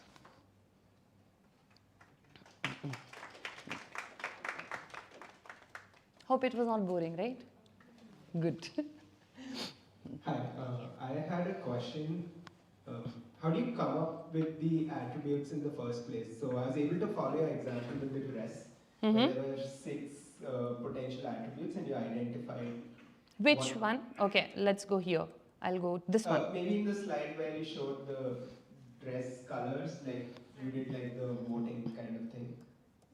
Okay, so in this particular case, what we will do is, let's say this dress is being sold at competitor 1 also, and we are also selling it. We have title, highlight, description, and images. So this particular information that the color of this the dress is red is there in my unstructured data. Now, when we feed this information to our GenAI model and prompt it that give me the right color for this particular dress. So we have so many attributes, right? So for every attribute, and we have probable list of values also. But color is an open-ended attribute or something like that. It can take n numbers of values, etc. So you just prompt GenAI and tell what is the right color based on the information I'm passing it to you. Yeah, so my question was that you said there are so many different attributes for a particular product and it look different for every product. How do you figure out what those set of attributes should be? Okay, so at every item category, so if I'm talking about dress, let's say I can define my dresses with 30 attributes, that's fixed. So now if it is a yellow dress, pink dress, or a long dress, short dress, attributes are fixed. So the difference between long, mid dress, etc. is length. So length will be an attribute. So this attribute list at a category level is always fixed. And that the first step is, okay, let's say I have 30, but GenAI is saying, no, you need 2 more, add 2 more. Or you have 1 redundant, remove it. So in attribute enrichment, we are trying to expand or shrink those predefined attributes for every category, and then we extract. Got it, that makes it clear, thanks.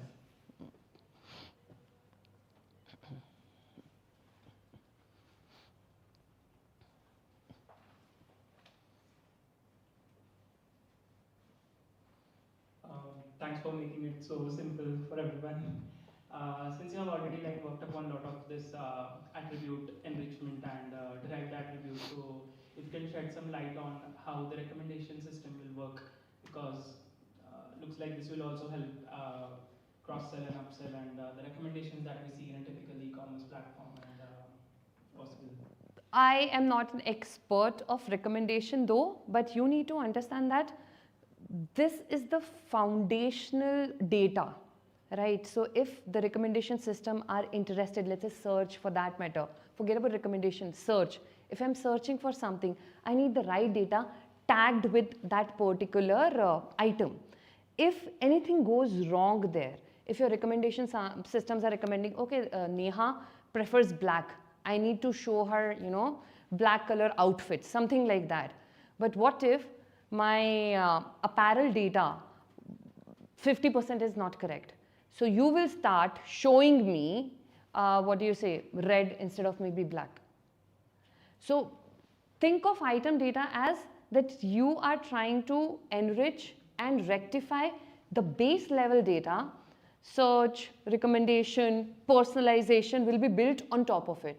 If something goes wrong here, it will have a cascading effect on everything. Yeah, makes sense. Yeah. So this is definitely like a starting point for. This is the starting point. And think about guests that you are interested in black, and I'm showing you, yeah, this dress is black. What if it's red and I ended up shipping you red? Then you'll be like, on your, what do you say, website it's red, and why are you giving me black? Return rates, right? We'll have to bear those return rates, etc. And then guest satisfaction will go down.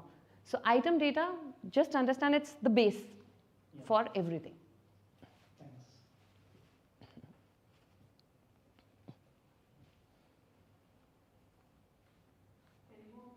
Any more questions?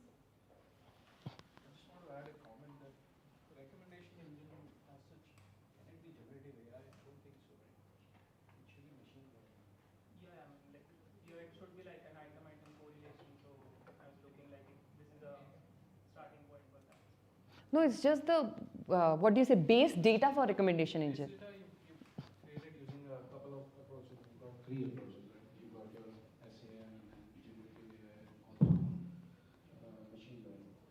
Then, but I think the recommendation engine as such cannot be generative AI. It can go really wrong. Yes, you are right.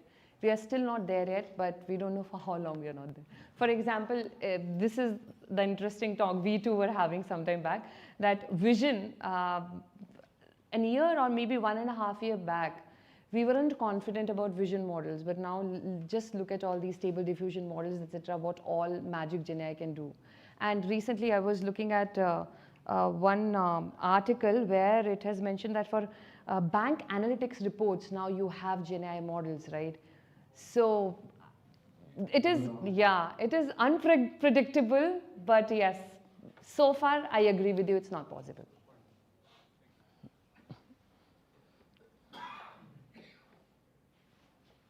Thank you, Neha. Thank you.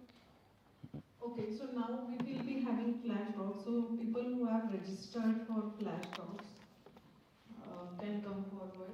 Each person will get 5 minutes to talk about their idea or the thing they have developed.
live streaming audience. Please clip it to your phone.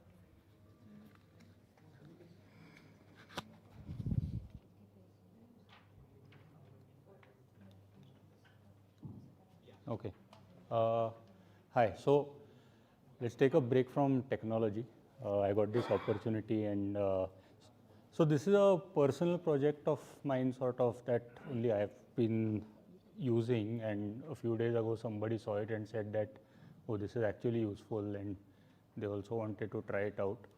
And so I'm sharing this with someone other than myself and my family and that person for the first time. So hopefully it's interesting. Again, nothing to do with technology. A quick background. So, so my mother tongue is Marathi, and I've always sort of, I would love to write in Marathi, right? I can read fine, but writing is a big problem for me, mainly because I went to an English medium school, and I don't have a lot of like experience writing Marathi as much as I do English. And but I've always wanted to, and whenever I wrote, like right from school, right, I always had problems writing Marathi. The first like bane of my life was that line on top, because I could never get it straight. It used to go this way, that way, and if it doesn't come straight, then it actually looks very bad, right, your handwriting. Not to mention that it also slows you down considerably, because after everything you have to draw that thing. People who are like write Marathi day in and day out, they're used to it and they do it very well. But for someone who's primarily trained on English, and that too cursive, it's very difficult. The second thing was like this E over here. I always end up writing the no, and then there's no space left for the E, and then I have to put it in the middle and all that stuff, right? Also, like I said, used to writing cursive English, so that flow of writing in a single direction is broken when you're writing in Devanagari. So you have to move here, left, right, top, bottom, all of that. Let's face it, at least in our day-to-day usage, there's no way I can talk for an extended period of time in Marathi without putting an English word in. And the same goes for writing, right? So I would like to have the ability to just put in English words in between writing my Marathi. So I just started experimenting about a year ago. I actually looked up and researched a lot of Indian scripts, non-Indian scripts, trying to come up with inspiration. The goal was simple. I wanted to be able to write fast. I wanted to be able to write Marathi, but have just enough modifications that it doesn't look very unnatural. People who know English and Marathi, or Latin script and Marathi, will be able to follow with a bit of training, like maybe an hour or so of just reading. You should be able to follow that. So while developing, I've come up with a script which has these tenets. Firstly, it uses a bottom line. It's not on the top line like Devanagari, like Gujarati or Kaithi or Latin scripts. A core tenet is that each consonant must end at the bottom. And the reason for that is each vowel extension should start at the bottom, so that at least in a single stroke, I'm able to write one entire letter, including the consonant and the vowel sum. Right?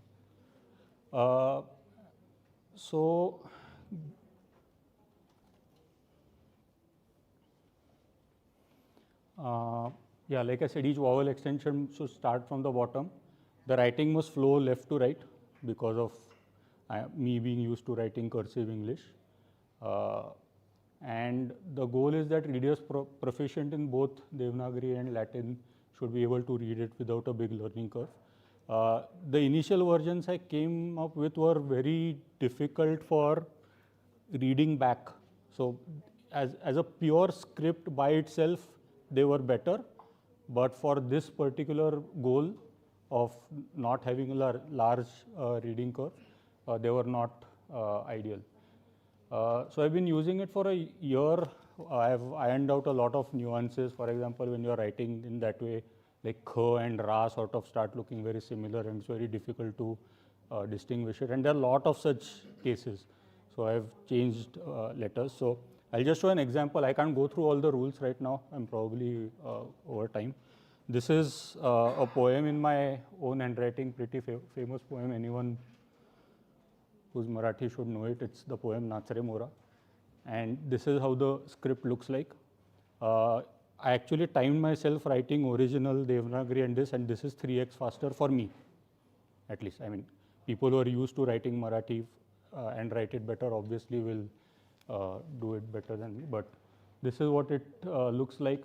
The basic things are the consonant sounds are sort of taken, inspired by English or Latin. Like if you see the L is like a small I, the A is a connected A, also it sort of looks like an A, right? But and it's also a which is connected.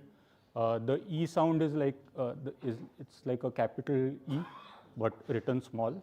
I actually tried a regular E, but then it gets confused with the I because I cannot put the dot, because dot in Devanagari is used for a completely different purpose, right? You have the anuswar on top, so I can't use the dot.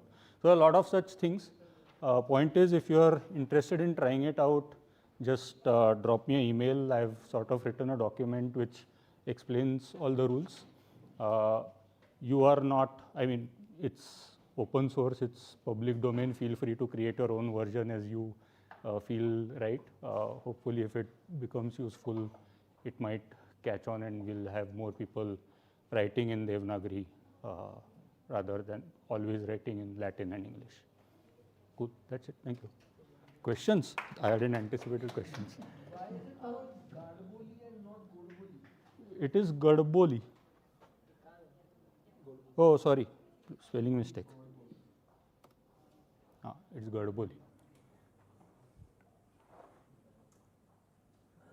Thank you. Thank you, Aditya. Now next we have Ketan Kherna. So those who have registered for the flash talk, please be seated at the front so it will be easy to manage. And to kindly stick to the time limit. It's 4 minutes per person. And I will be ringing a bell, actual bell, once 4 minutes are done. 5 minutes, stick to 5 minutes. We can't change that. No, we have.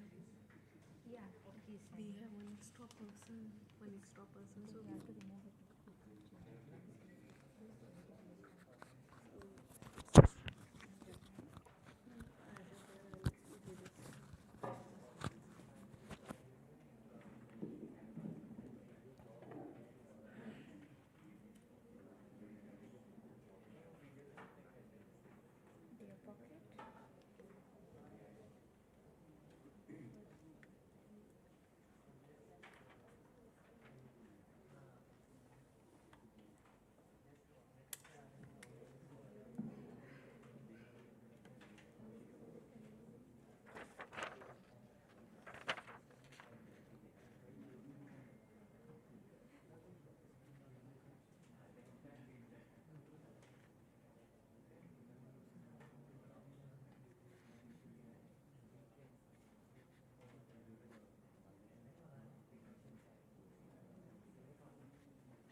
Yeah. So I'm Ketan. I'm using Cloud Code for almost 6 to 8 months, all versions, and I was working across projects. So I found, let's say, some roadblocks in terms of what I've done few days back, or I just want to revisit some decision. So that used to be a problem. So I built this utility for myself, and now after sharing it with people, there's a lot of interest. So I'm spending some more time on this. So this is called as Tacit. So I'll just go through the onboarding in terms of, so all your cloud sessions, right, they can be visualized across projects, across within project n number of sessions. It captures the sessions automatically. So Cloud Code is going to delete your sessions post 30 days. Tacit is going to archive them. And optionally, you can go and summarize the sessions. I'll show some of that. And then you get to see all your sessions organized by dates, by folders, and of course there's a search available, so you can revisit every single decision. If you remember certain word or terminology, you can go back and find that out. And there's always a bookmarking feature, so it's like if you find something useful, that could be an artifact, that could be a session, or that could be, let's say, a specific response from Claude. You just want to star it, bookmark it, and then it's available for you. So these are all projects. You can go through a number of sessions here. You can search, let's say, across sessions, and then you can go back here, and within the sessions also you can search them. As I said, optionally you can analyze. So this is running completely locally on your machine. Even the analysis is going to use your own Cloud Code subscription, and it gives you, like, let's say, what have we done in this session. So there's some prompting has been done, so it captures what was the intent of that session. While solving that problem, it would have gathered some context, and Claude would have found some gaps, right? So you can see that. And as part of this, you would say, okay, let's go ahead with that, and those are the decisions. And at the end, it is going to say, okay, what have we achieved and things. So same thing is like, these are decisions. It will also have some kind of exploration arcs, and that would be available. Yeah.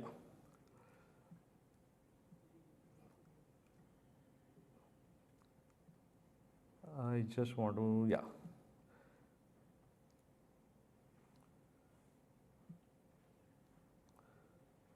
Yeah, so Claude is going to, let's say, run a lot of sub-agents, especially since last 5 or 6 releases. The plan, explore, and even the task, some of the times they long-running tasks can run in the sub-agents.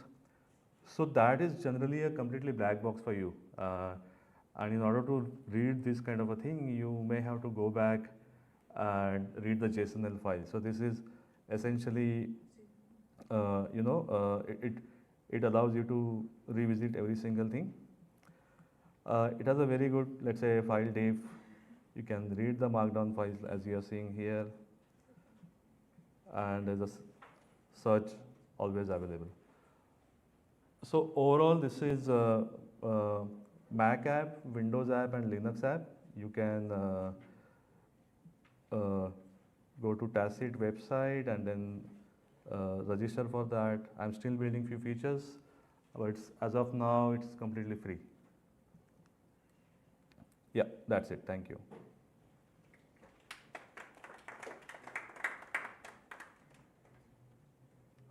Thank you, KP. Sure. Next, we have Navdeep Agrawal. He will talk on advanced way to do analytics on your local machine. Yeah, I forgot that.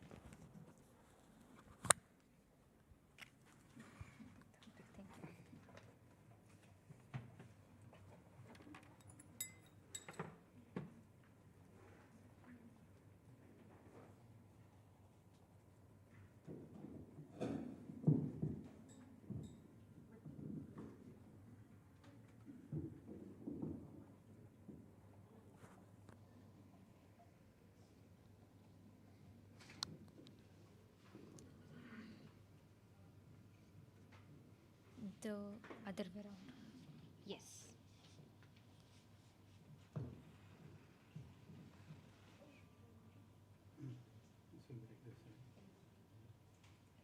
Should land here. Here, in the sides here. Yes. And this for your column.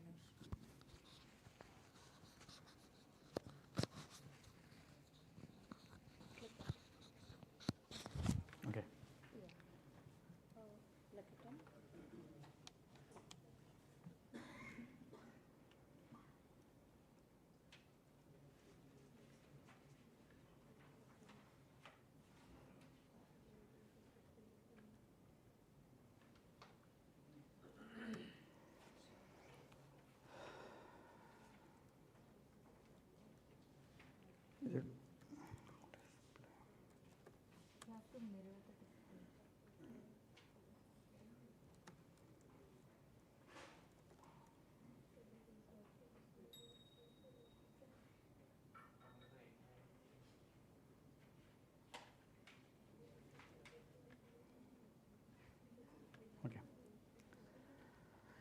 Hey, hi. My name is Navdeep. I'm one of the co-founder of OrcaSheets, and today I will be explaining how you can analyze any amount of data on your local machine. I'll be playing a persona of I'm working on an e-commerce company. I have my own portfolio, and I'm doing a moonlighting for a cybersecurity company. So I'll try to analyze. Let's see how much data I have right now, and I'll need to provide analytics to my boss for e-commerce company, and I'll like to see like how much my portfolio is doing, and I need to give my moonlighting boss also some insights. So let me open, and I'll also try to break my product today also, like in terms of like loading maximum data that I can load. These are around 30 GB of data. And I loaded in OrcaSheets. OrcaSheets is an analytics platform. It's a desktop tool, free desktop tool, and I'll skip this. Here you go. I got a stocks data, which is around 12 million rows, orders data of my e-commerce, 20 million rows, and upticks for which I'm doing moonlighting, around 6 million rows, all loaded, hardly few seconds. And I'll also ask a question about my data itself, say for my e-commerce company, distribution of data by top 10 seller NP name. And meanwhile, I'll also check what are the vulnerabilities that are actually looking good. Let me check if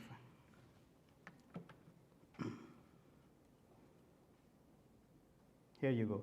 I think OTPI, second is a McDonald's and Burger King. I also look at the vulnerabilities that are actually doing good. Distribution by top 10 vulnerabilities.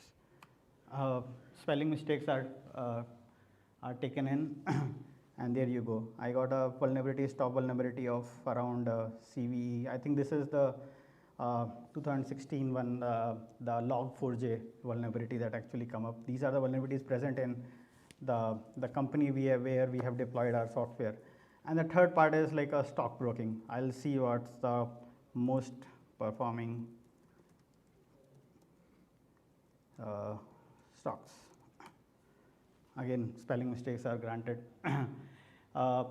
So here you go. I should get an answer. Obviously, Adani should be the most performant stock. And here you go. So you can build a chart upon this. You can ask as many as questions, all from the power of your own laptop. If I want to share my insights, of course, I need to share my insights to my boss. So I'll ask one more question, say, do Pareto analysis on top 10 seller NP names. So it will do the 80-20% rule that we actually want to see, that how much is actually coming, how much orders are coming from the major players. So you can see that 47% cumulative is actually coming from OTPI, and up till 9th place we are covering almost 6% of a cumulative of all the orders. I need to send this dashboard to my boss, say boss demo.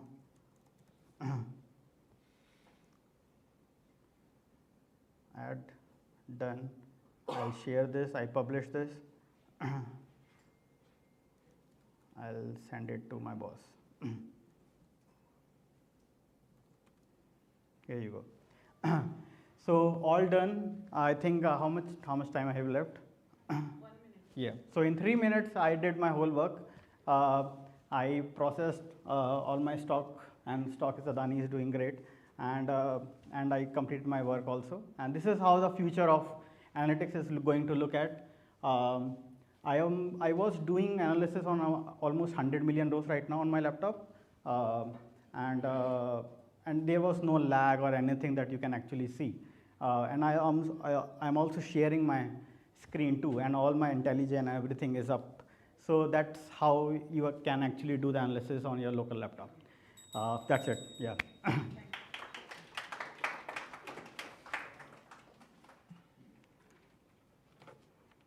Thank you, Navdeep. Next, we have Vittal. He will talk about agentic test execution and triaging.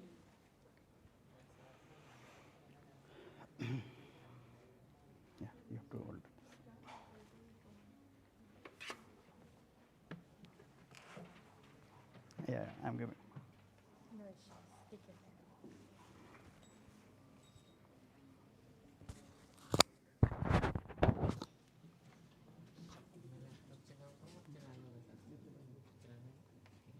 You have to wear it the other way around. Yeah. Okay. You need to clip it to your collar.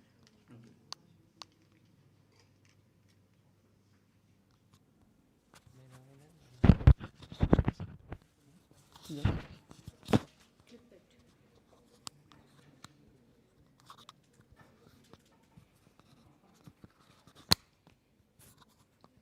Press it in the back and it will open.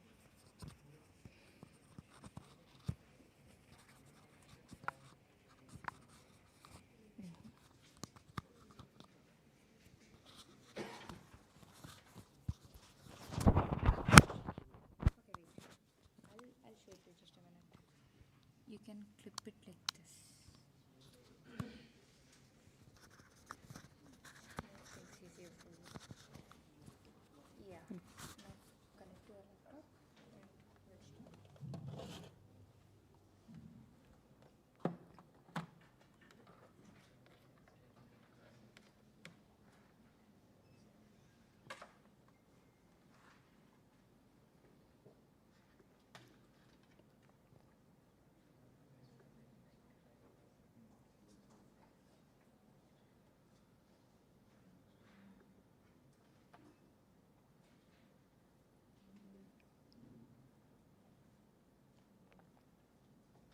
Do I need to share?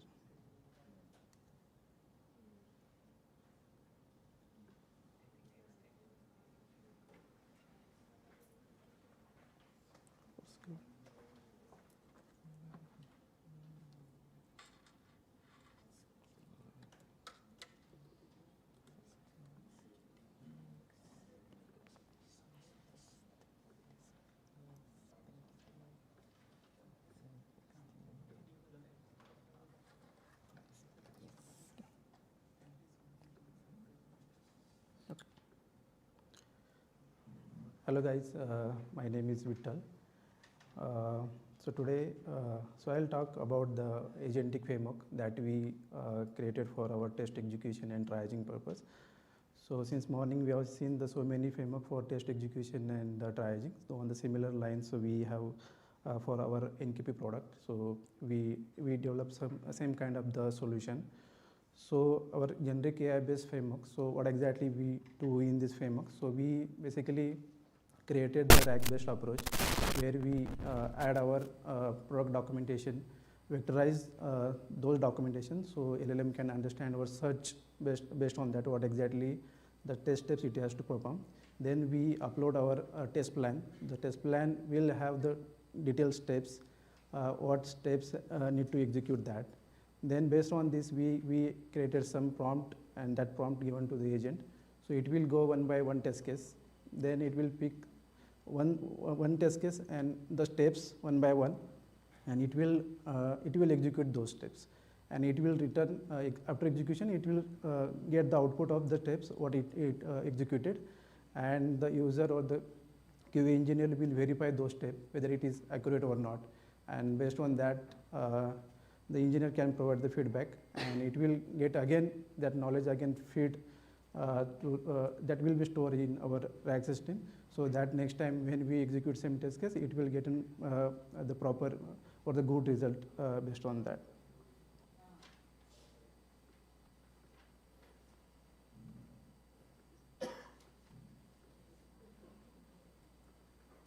Yeah, so basically we created the way user to upload their document, and that those document get then vectorized, as well as the option is provided for the test plan as well. So user can upload this test plan and then go for the test execution. So that agent will get created, and then we can start the test execution based on this.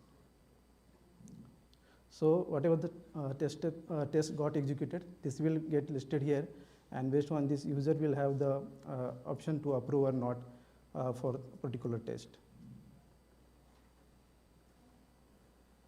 On the similar line, so we have the triaging solution as well. So like we have executed test cases, and the engineer want to interact with the system. There are live cluster, and he want to debug that. So he can, user can interact with the setup based on the what exactly failure is happened. So he can ask to this chat solution, and based on that in backend it will go and triage. It will execute some dynamic command and fetch out the result. So this will be then live interaction. So that solution we providing for the triaging, as well as the automation based solution. So when the tests get executed, in this we can integrate this API, so that the particular failure, a particular snippet can be passed to the our framework and the triaging part. So it will do the postmortem analysis on the setup. Like for example, based on the pod failure, it will check the logs, and in detail it will try to search what are other commands or steps it needs to be executed, and based on that it will give the result, or it will do the triaging basically.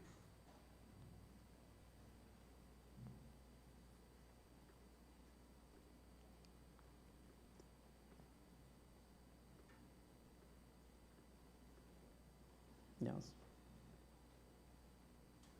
So this is like chart here. We can provide the test or result detail, and the live interaction with the system can be happen. It will go and execute the commands.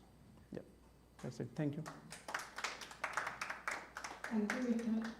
Next we have Priyanka, who will talk on code discovery agent.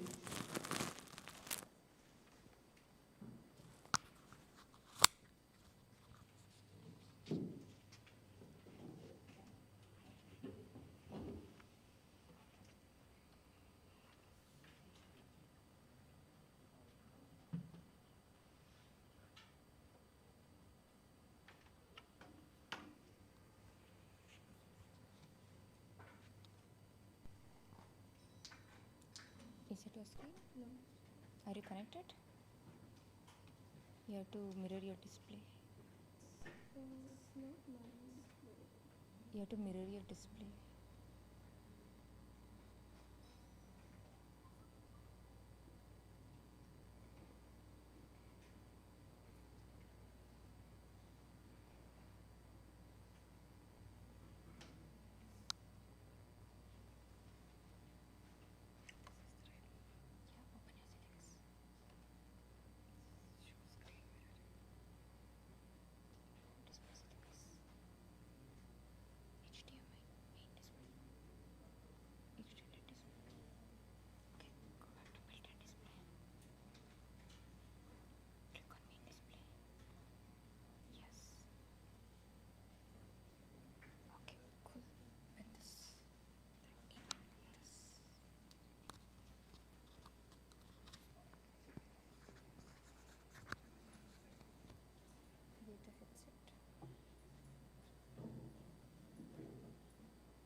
Hi, I'm Priyanka.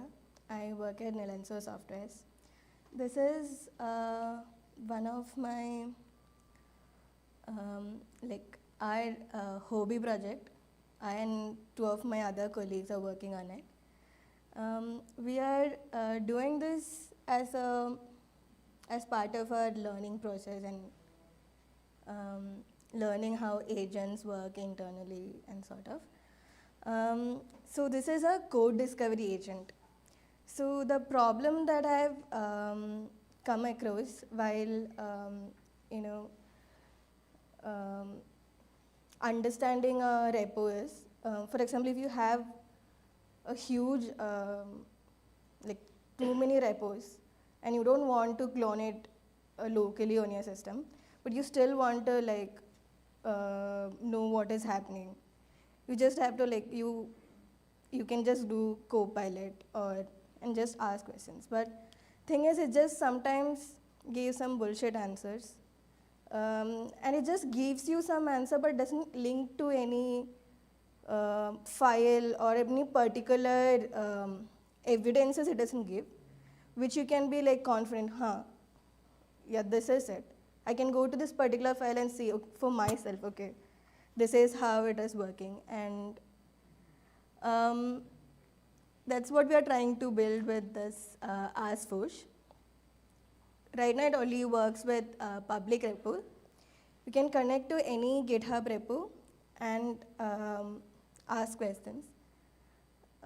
We have only given it some read access to it, Git read access, and some basic file read access.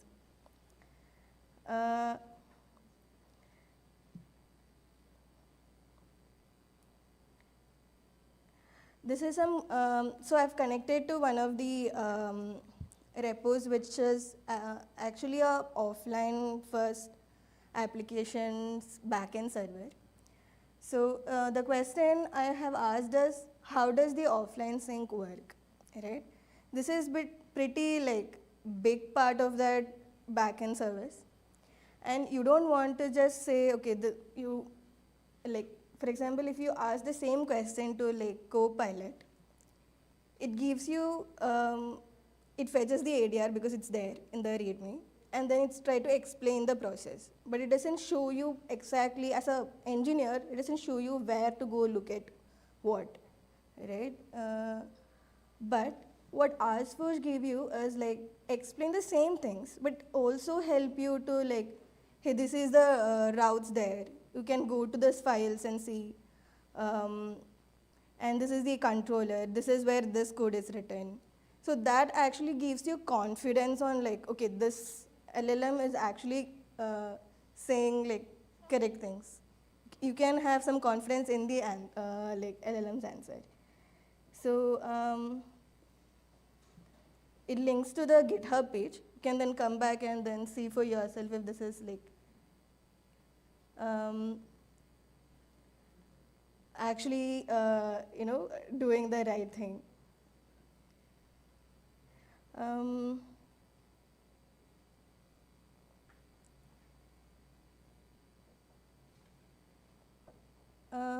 Yeah, basically this is it. Like, do you have any questions or something? This is very nascent project, okay? So we are just started with it. We'll maybe support more features, but abhi ke liye this is it. Thank you. Thank you, Priyanka. Next, we have Aditya, who will be talking about programmable knowledge for AI native SDLC. This is a talk, this is not a flash talk, so I think. Yeah, this is not a flash talk, as in Aditya will be talking on. How can I explain? It's a 20-minute talk, not 5 minutes.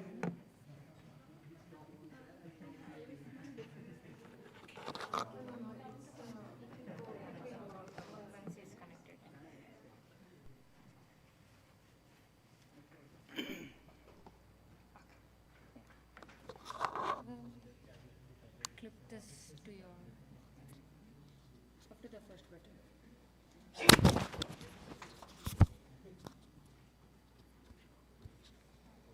Up to the first button, so that you'll be comfortable. Okay. Yes. The headset, it's behind you.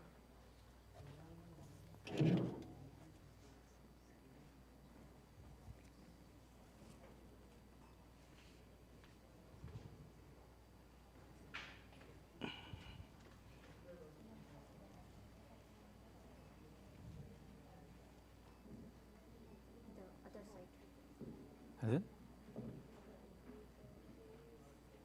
Like this, right? Like this. Okay.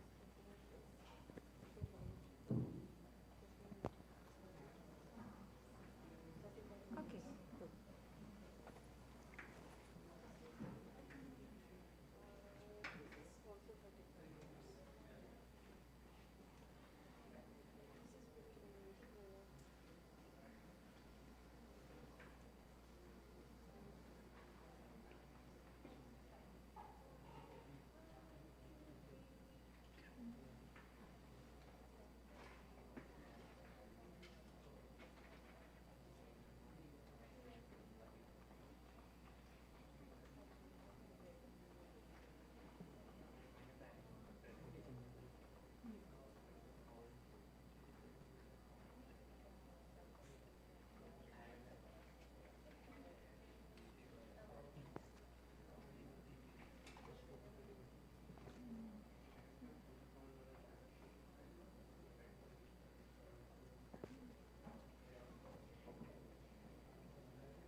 Hello.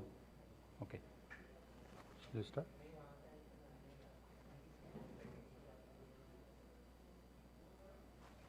Okay. Hello, everyone. From offline, like pen and paper scripts to knowledge graphs again.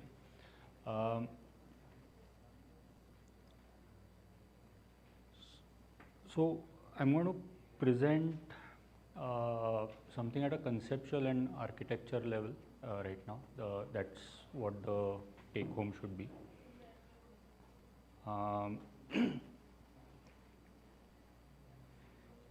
Recently, I saw a thread on Twitter X saying basically software engineering is dead, right? We have all come to this place where we don't open files anymore. We open our Claude code or whatever it is, tell it to fetch this particular pull request, the comments on it, and go and fix the comments. Comments are then, the pull request updates are then commented on by another AI agent, which has been trained to do code reviews. Then you go through these cycles, and it's a while before another human enters the loop, and then they take it forward to production and so on. If you're not doing so, I believe in a year almost everywhere ubiquitously, that's what is going to happen anyways, at least at the coding level. But I don't believe software engineering is dead, because software engineering is not coding. Right? There's a big difference. I think finally, thanks to agentic coding, software engineering has finally become what engineering really is. Right? Engineering is really about architecture, design, evaluating trade-offs, rigorous evaluation, verification, right?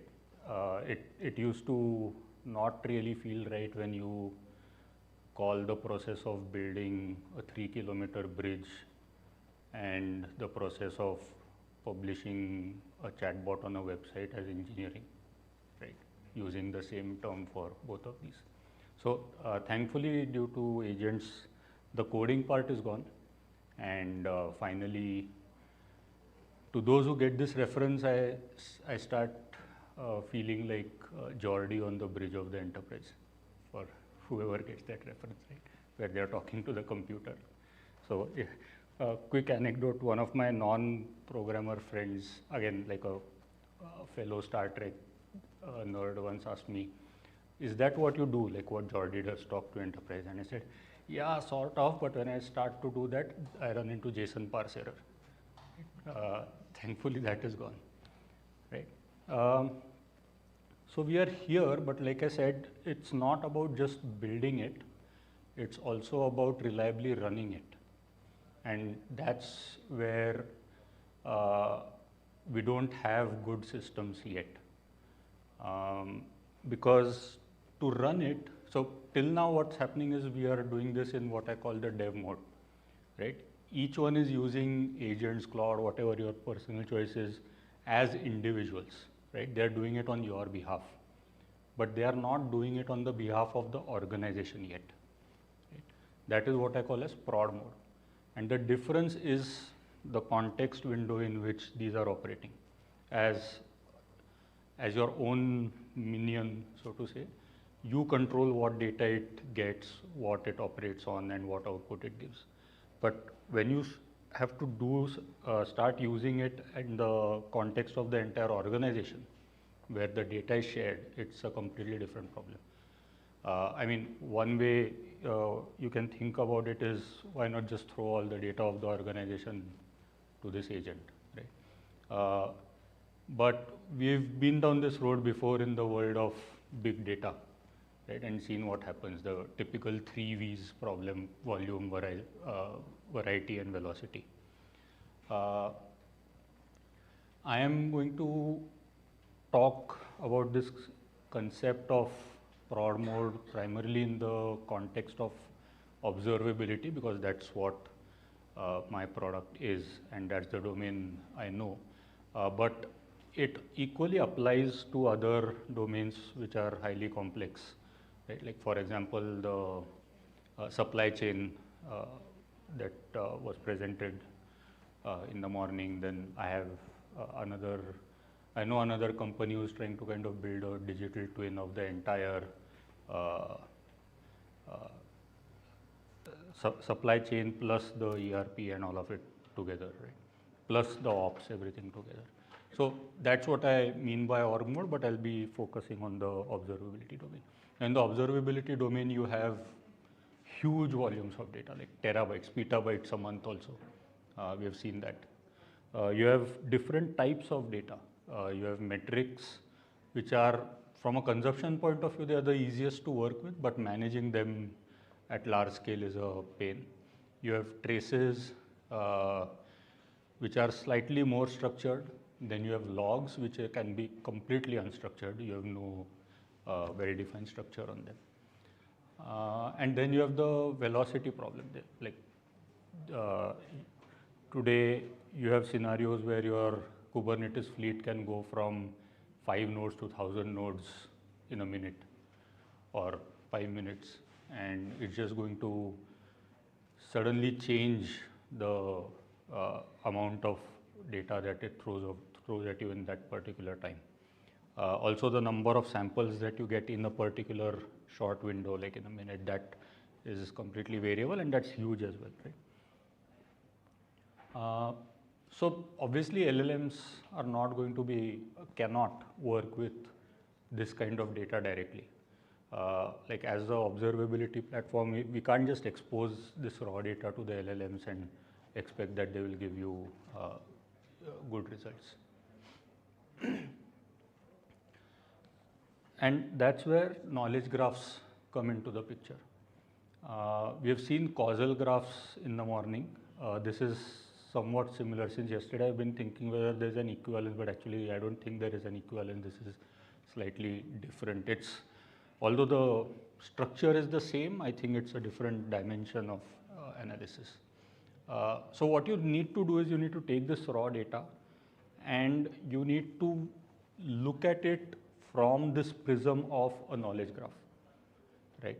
And only then all that deluge of data will make sense. I'll go a bit more detail into the constructs of this.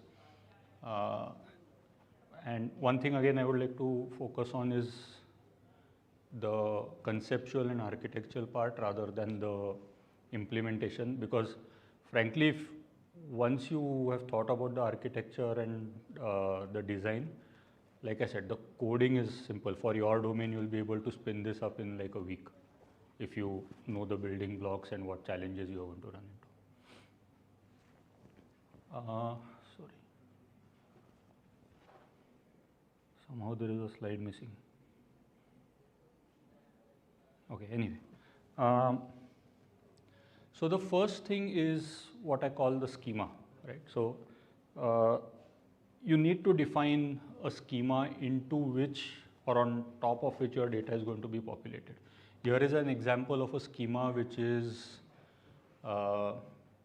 it is HTTP services running on virtual machines talking to some database.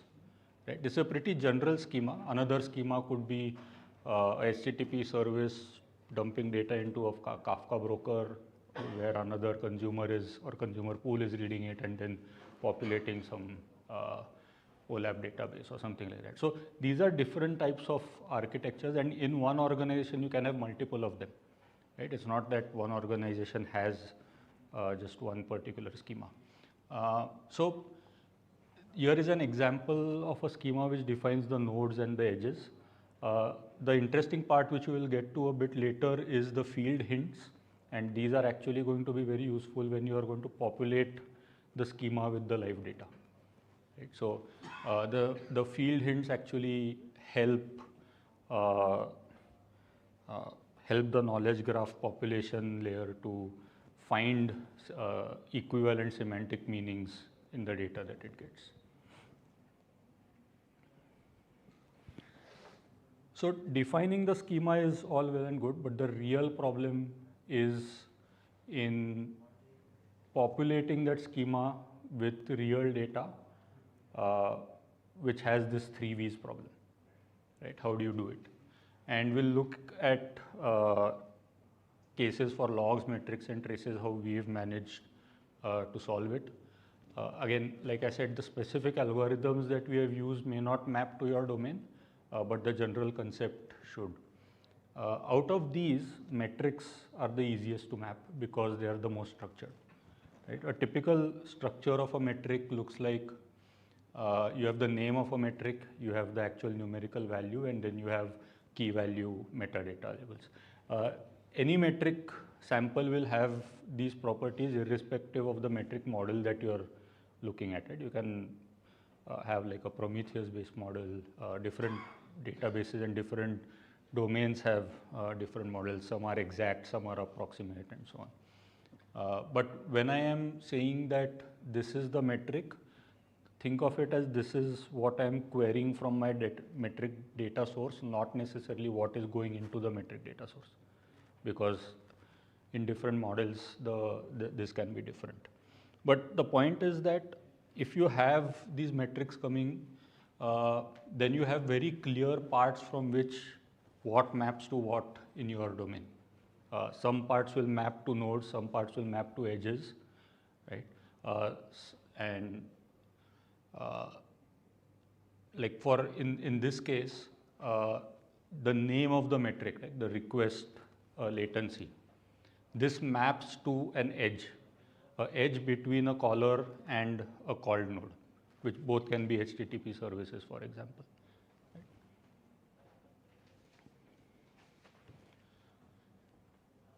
So remember that I had said you can have multiple schemas in your domain, and what that means is that when you're processing metric data, it can actually map multiple or map to multiple schemas. What you need to do primarily is usually one metric won't map to multiple schemas, right? Although you have multiple schemas in your organization, the way metrics are emitted and structured, one metric doesn't map to multiple schemas. So you need to first decide which schema it is that this metric can map to, right? So the first stage has to be where it has to be a very quick and dirty algorithm, which just checks whether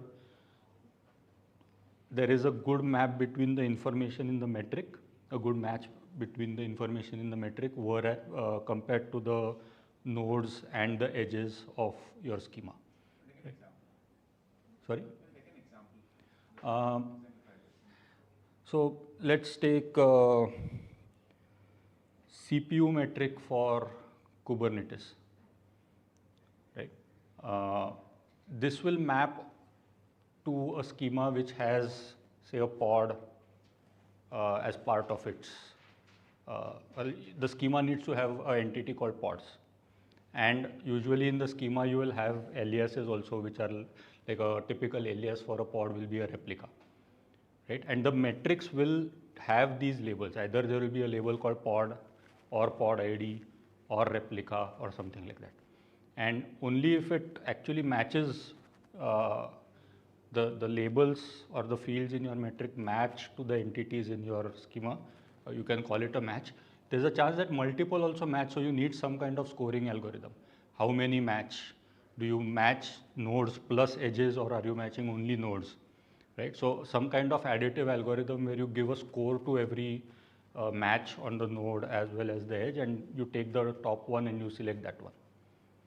But there could be multiple instances of the same entity, as you said, for right another city. Yes. So yeah. So the schema is, think of the schema as a template. Your schema is not your knowledge graph. It doesn't have information of the actual instances. Like for example, a service endpoint calling another service is the template. Now you can have 10 different services in your architecture, multiple calling each other. Each of them will sort of get populated as per the schema into the knowledge graph. Right. So what I showed over here was, so think of it more like a class definition rather than instances.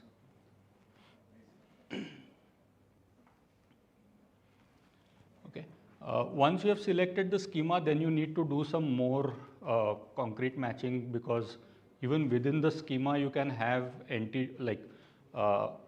your metrics labels can there can be ambiguity to which node it matches. Like the first one was a very dirty algorithm of whether it matches or not. Right? The next one has to be more precise and exact, because that is where you are actually populating and creating your knowledge graph nodes and edges. Right? So here you need some kind of fuzzy matching algorithm. It may be slightly more computationally intensive, but this is the stage where you have to get it right. Otherwise, you will actually generate incorrect knowledge. So the reason I had this confusion is that when you actually build a knowledge graph, it's based on the instances, the live instances. Yeah. Right? And the schema is fine. Yeah. But then when you're collecting the metric, and then you have to match not only to a specific node type, but also node instance. Yeah. So that's where I had a doubt. That how do you match it to a specific instance of that node type? So I don't know whether this example shows it. Yeah.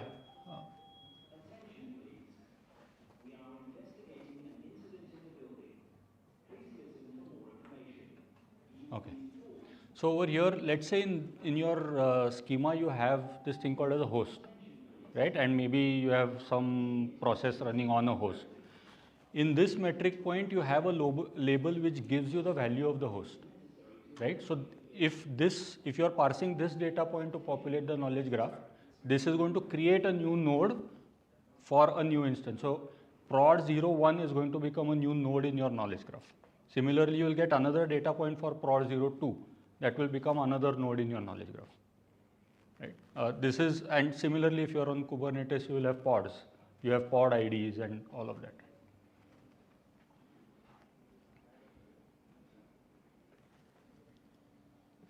Yeah. Just to take the example of the host, maybe in some clouds it may be called as instance. Right? Maybe in some clouds it may be called as node, or depending on the. So all of these synonyms or aliases, you need to populate those in your schema definitions.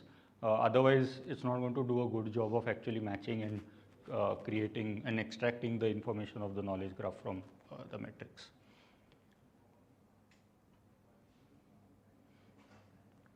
The second part, I haven't explicitly put it on a slide here, and that is traces. At least what we do is we just convert all traces to metrics, because we have built the layer to transform or extract knowledge from metrics and populate the knowledge graph.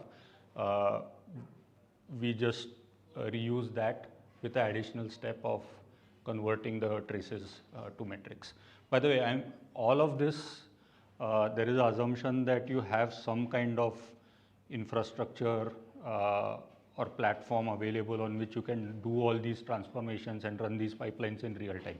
That is the part that I'm not covering over here. That is sort of like a assumption. Like in last 9, the core product is the observability product, and we already have this platform which can do real-time processing of pipelines.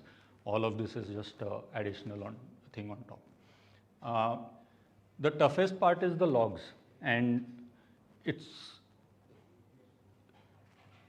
we haven't had very great success with logs. In some scenarios we have got decent success, but this is the pipeline basically that we use. There are 2 parallel parts to the pipeline. We are using drain templating and drain matching for this.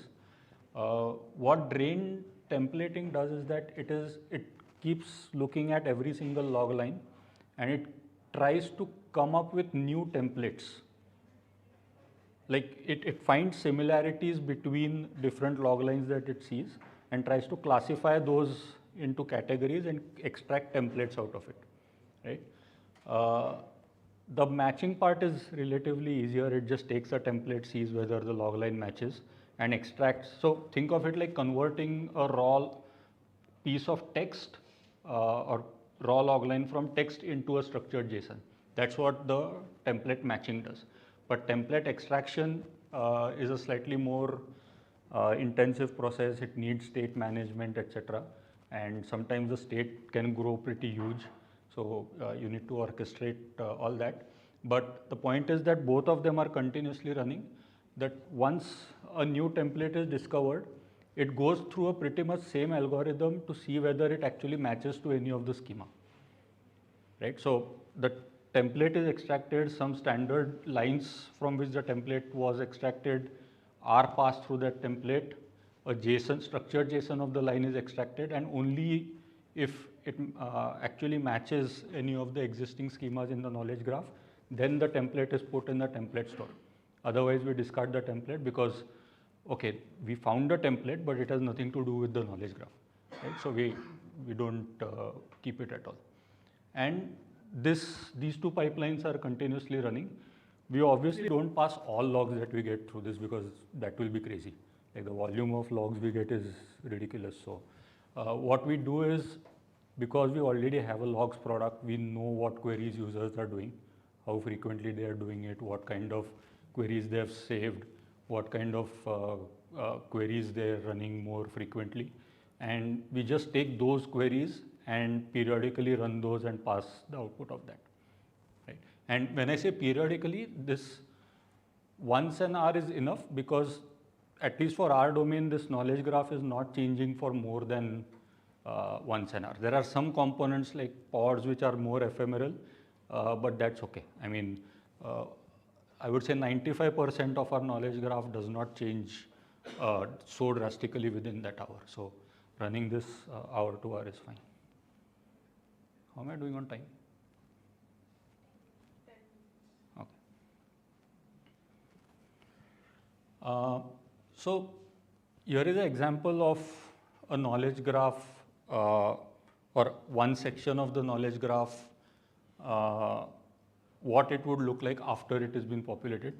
There are two parts to this, by the way. One is, so these are the nodes, these are the edges, runs on, calls, etc. There's a third part which is you see the statistics. Right? These statistics are not part of the knowledge graph itself. Right? This is basically a snapshot from the product knowledge graph that it had extracted. At the product level, what we do is on top of this knowledge graph, we get the latest metrics and populate the statistics for those edges and nodes anyway on top, right? As a default view. So what you are seeing is what you get directly from the product. These things come real time from the telemetry data store. But the rest of it, so imagine this picture without the numbers, that is the knowledge graph. With the numbers is taken real time from the telemetry data store from the metrics and superimposed on. Yeah. Isn't there one more aspect to the knowledge graph, which is which metrics belong to which node? Like Tempo API seems to have 3 metrics. Those pods don't seem to have any metrics. Yeah. So, but this is directly discovered from the metrics which have Tempo API as a label. No, yeah. Right. But which node has which metrics? I got how you discover it. But now these metrics are stored in some database. You have an additional layer which is relating time series in your database to nodes in your knowledge graph. Somewhere you are storing this, right? Like Tempo API is a node in some graph DB. Right? Yeah.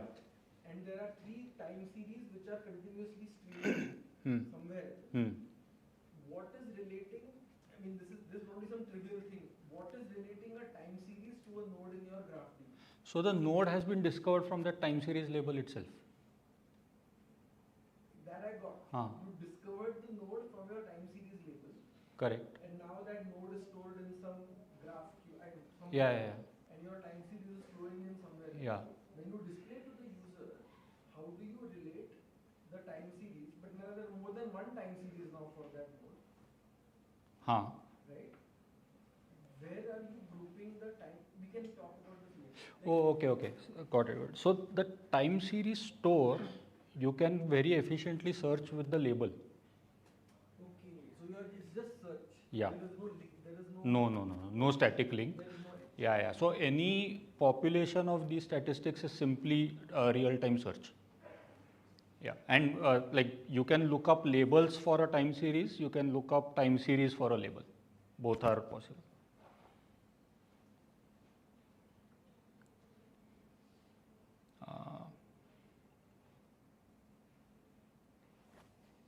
Okay,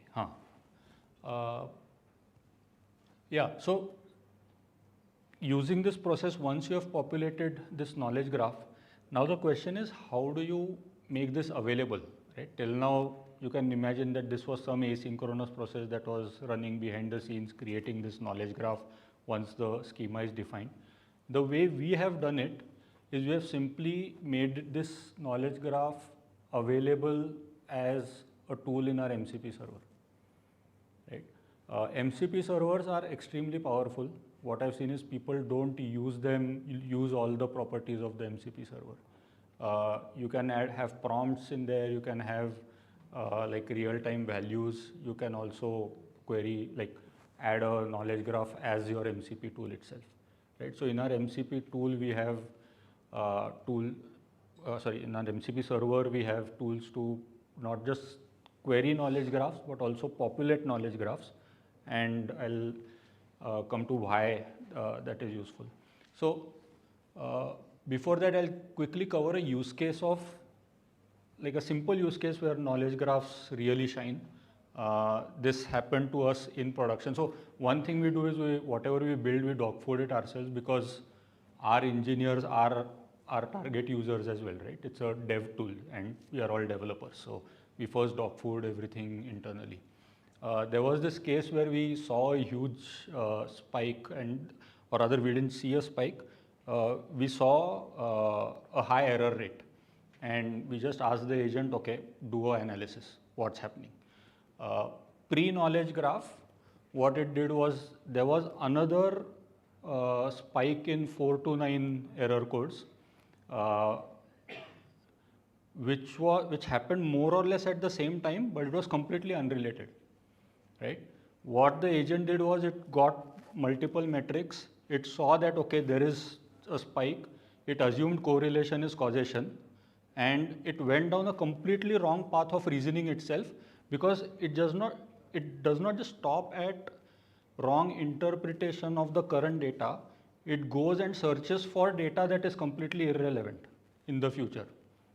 Like once it got both of this, let's say line A was the root cause, line B was unrelated. It went into a rabbit hole trying to get more data about line B and like do deeper analysis of line B. And that not just gives you wrong results, it costs you a lot of tokens also, right? So with the knowledge, so basically this, for example, is what it came up with, right? Spike in 401 errors, etc., etc. With the knowledge graph in place, basically now we have guardrails which say that, okay, blue is not related to green at all. Both got a spike at the same time. There is correlation in time, but that does not imply causation. And because you have these guardrails where no knowledge graph had any connection between blue and green, it actually did not pursue this green line. And it came up with its own different analysis, which is basically that we didn't have enough headroom. The customer suddenly sent 5x of traffic, and it took time for our fleet to scale up, and till then the customer got a lot of errors. Right? It was a very localized problem, which was actually the real cause. And with the knowledge graph in place, it isolated the problem correctly.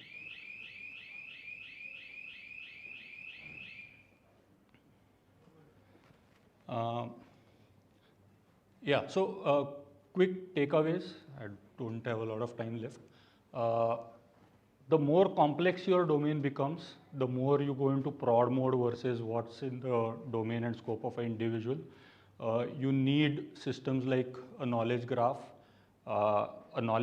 based memory.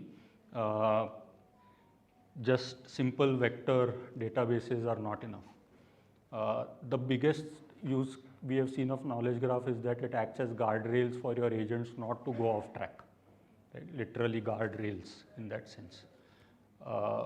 You have to start with a schema. The schema is important.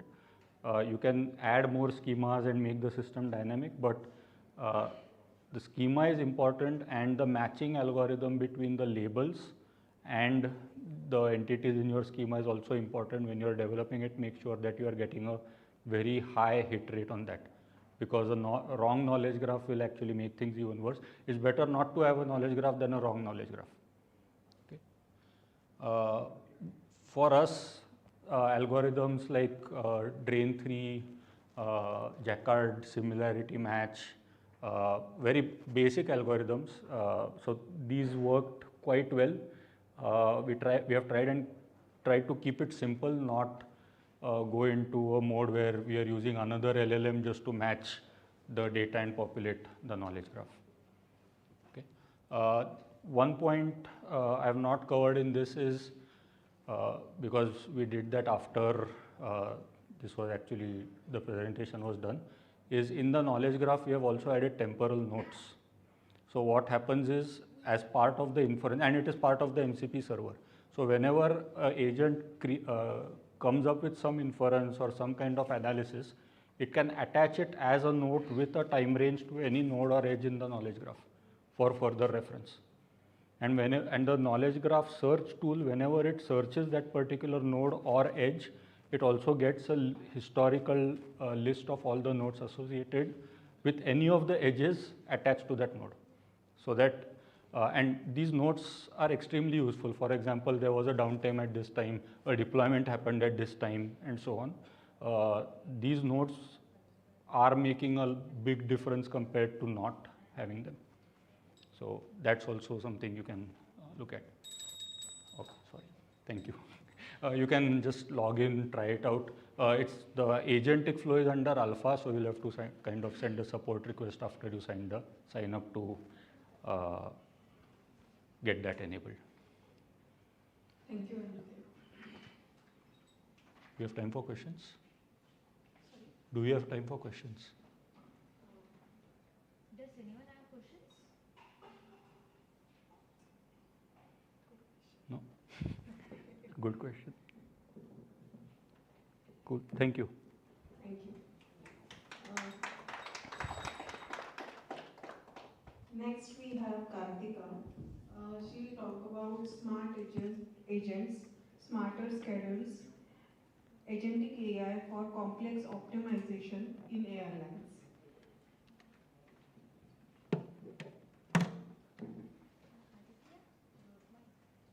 Oh yeah. What mic is this? What is it for? The transmitter and the receiver. For? So this live was my main streaming. mic. Yeah, for the live streaming online folks. Oh, so this is That was this for is the in that room. one. Yes.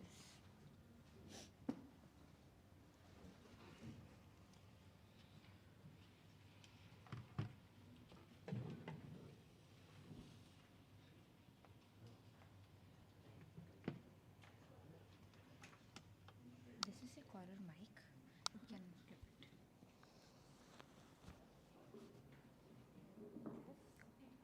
Goes like this. Behind your feet. On top of your ears, it should just here on the side. Are you comfortable? Yeah. Lift up the mic a bit. Exhale. Loudly once. Yeah. Can you guess? Do you have a pocket? I don't. Are you going to move around? No, I'll try to. Leave it here. Sure. You'll just leave it here. Connected. Are you mirroring? Not sure what happened.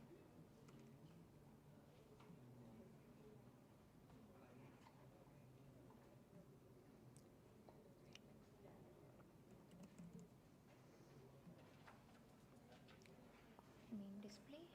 Here, main display. Mirror.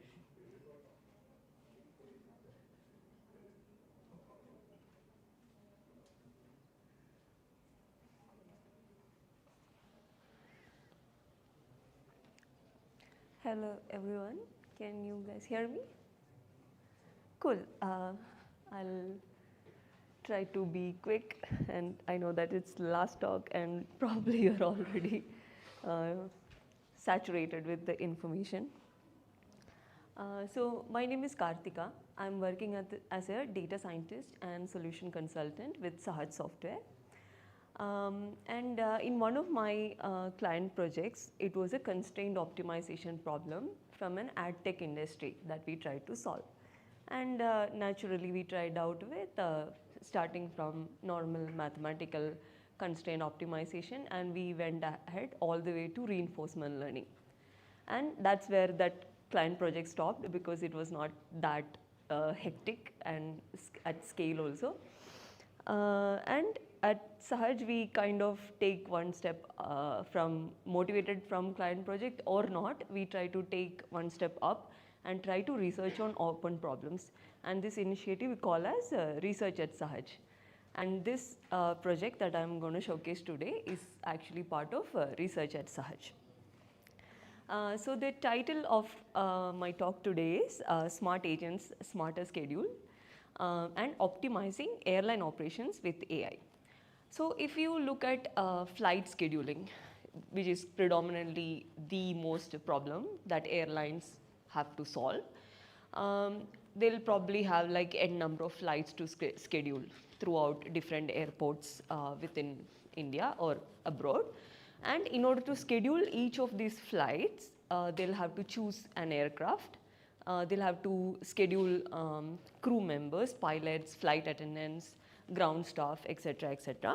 And over a period of time, let's say every week or every month, they'll also have to adhere to rules and regulations set forward by respective governments of the countries they operate in, as well as their own internal sustainability kind of goals, which includes minimize carbon emission or keep carbon emission under a certain limit, other kind of gaseous emissions, etc., put forward by governments.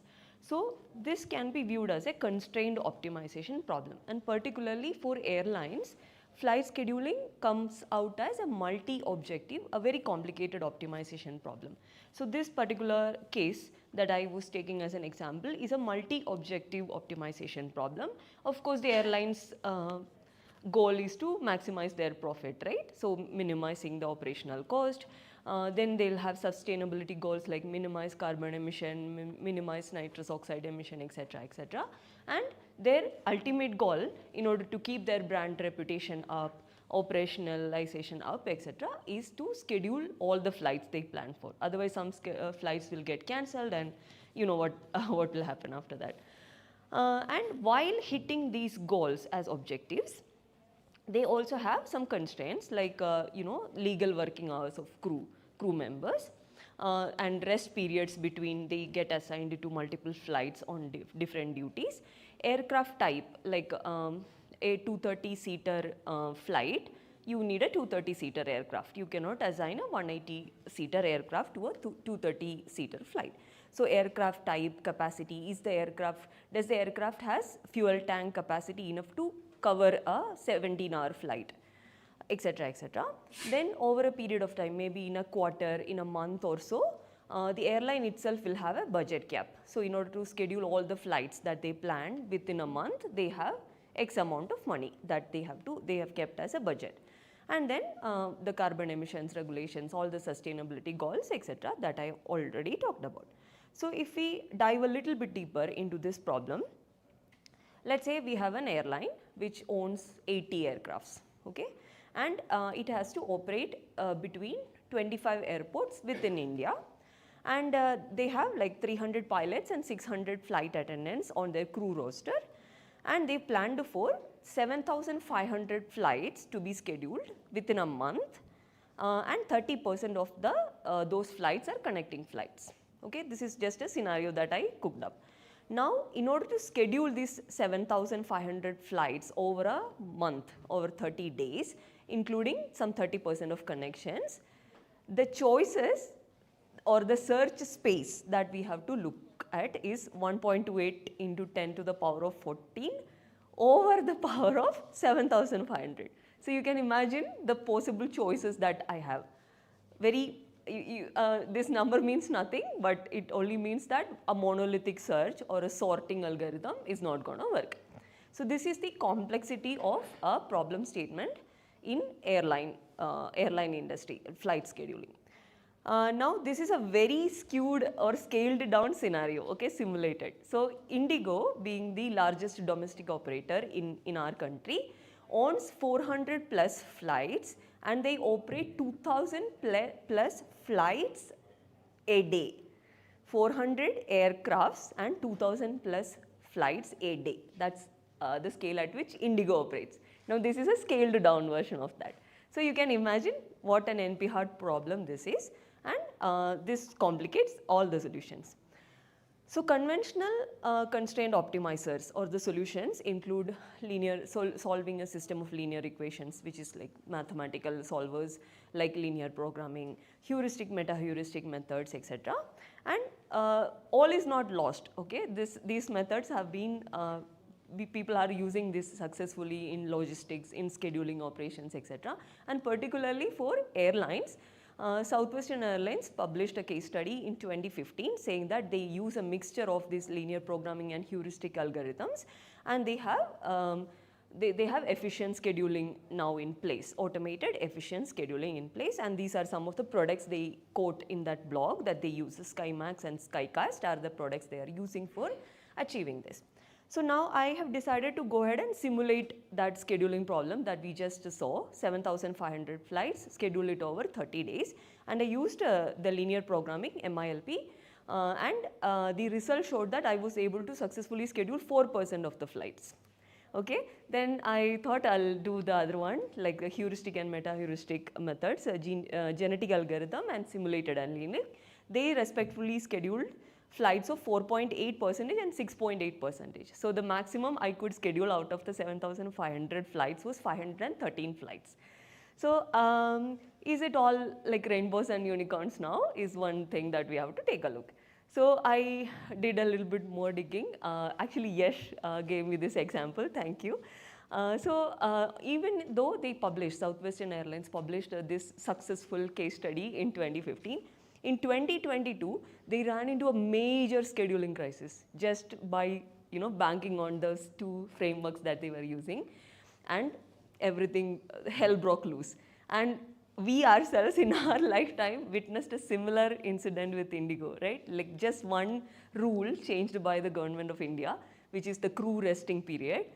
Their operations went for a toss, and many of us in this room are actually probably victims of that, right? So it's not that easy, and all the conventional solvers, even though they are powerful mathematical methods, and if used under controlled situations, they will help us automate certain amount of our work, but it won't solve our problem. There comes, so this is one comment from Gemini. They said that Southwestern Airlines went into this serious scheduling crisis mostly because of weather impacts, and they needed to upgrade their automated schedulers, okay. So this is where Agentic AI could possibly be like a lifesaver. Now I have one slide, I don't think we need to cover it. Agentic AI, we all know what Agentic AI is.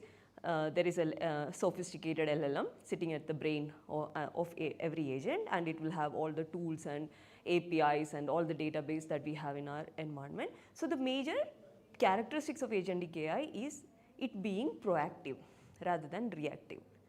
That's the major distinguishing characteristics between GenAI models like LLMs, which if you ask a question, it will give you an answer, whereas Agentic AI is dynamic and proactive.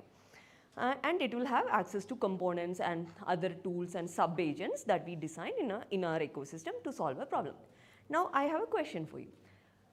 Do you know where this term agent came from? GenAI, we all know, LLMs came into existence, ChatGPT changed the world. But the Agentic AI ka agent, do you know where it came from? No, it's not secret service agents or anything like that. Sorry? No. Robotics, cybernetics? Kinda. So the agent as a term was actually used in reinforcement learning paradigm. Okay, GenAI, generative model, or our previously existing classifiers, clustering models, they are all like either supervisedly trained models or unsupervised trained models. Reinforcement learning was that one training algorithm that sit in the middle of supervised and being unsupervised, and the term agent came from reinforcement learning. So I would say the agents, that is not LLMs or OG agents, okay, that term came from reinforcement learning. So reinforcement learning, in this case study that I just took as an example, 7,500 flights over 30 days we have to schedule, and this agent is that neural network model that we train, which kind of lives in an environment, and it kind of senses any changes in the environment that it is deployed in and proactively reacts. Okay, that's that doesn't make much sense, but it senses the change in the environment and reacts to the change in the environment, and that is where the term agent came. And then when we developed better models like LLMs, other multimodal GenAI models, we took that term because we now started building proactive systems. That's where that term agent came from. So now in our case study, there is an agent which is a neural network model which sits inside an environment, and this environment is nothing but all our parameters in our observation space, etc., with respect to the airline flight scheduling problem. So we have 7,500 flights to schedule, 80 aircrafts available to us, including the pilots and the crew members. There are 900 crew, and currently we haven't scheduled anything, so our operating cost is 0 and carbon emissions is also 0. So this is the environmental state now. Now the agent will take a look at the current state and it will take an action, and this action is it chose the aircraft A1, pilots P1 and P2, flight attendants 1, 2 and 3, and scheduled it to flight 1. So that's the action that it has taken. Now the environment changed, right, because those few choices are already scheduled for flight 1. So now the new environmental state is 7,499 flights more to schedule. Since we already used one aircraft, only 79 are available. 5 crew members are already used up, so 895 is available. Operating cost, let's say $100K is what we have to spend to operate that F1, and carbon emissions some 1,300 units. And by scheduling this flight, the agent earned a reward which is, let's say, $10K. Okay. Now the agent will take a look at the reward it earned and the current state, and it will take a next action, which is choosing aircraft A2, pilots 3 and 4, flight attendants 4 to 6, and assign them to flight 2. And this cycle will keep going. Okay. And the whole idea behind reinforcement learning is the agent's aim is to maximize the reward that it collects while it schedules all the 7,500 flights.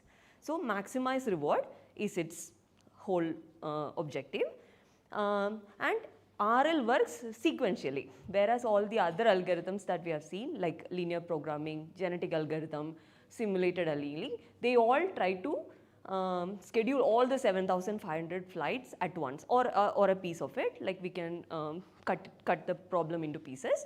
But ideally they will all do a batch scheduling, whereas RL will do a sequential scheduling, so that after every scheduling it can take a look at where am I now and take the next best action. Okay. So the whole idea behind RL is maximize reward, and while maximizing reward it learns to it learns the probability to take the next best action. Okay. And it will do it multiple times because it's a training. So it will take some actions, schedule all the 7,500 flights. Let's say in the first episode of scheduling these 7,500 flights, it earned a reward of $25,000. Okay. Then it will start over again and again schedule the 7,500 flights. This time it got a reward of $50K. So now it learned that, oh, this choice is better than the previous one. Now with this training we can do for multiple times, like 100 episodes or 1,000 episodes, and at the end of the episode that training will saturate and it will know how to schedule all the 7,500 flights under multiple different environmental constraints. This is the idea behind RL, and RL, the training happens in episodes, just like other supervised training happens in epochs, RL training happens in episodes. Now you can again imagine if we train a single RL model, single neural network model with RL training algorithm, it has to schedule aircraft, crew, all the sustainability constraints, all the government regulations, etc. So it's again multi-objective, multi-constraint problem being solved by one agent. And now that we are all well versed with Agentic AI, we know that there's a problem with that, right? Currently, all the multi-agent systems that we design, we will probably have like a supervisor and other sub-agents working, and each sub-agent will have one task to look for, which gives it localized visibility, and the supervisor agent sits on top of everybody monitoring the overall operations. So again, that idea came from RL.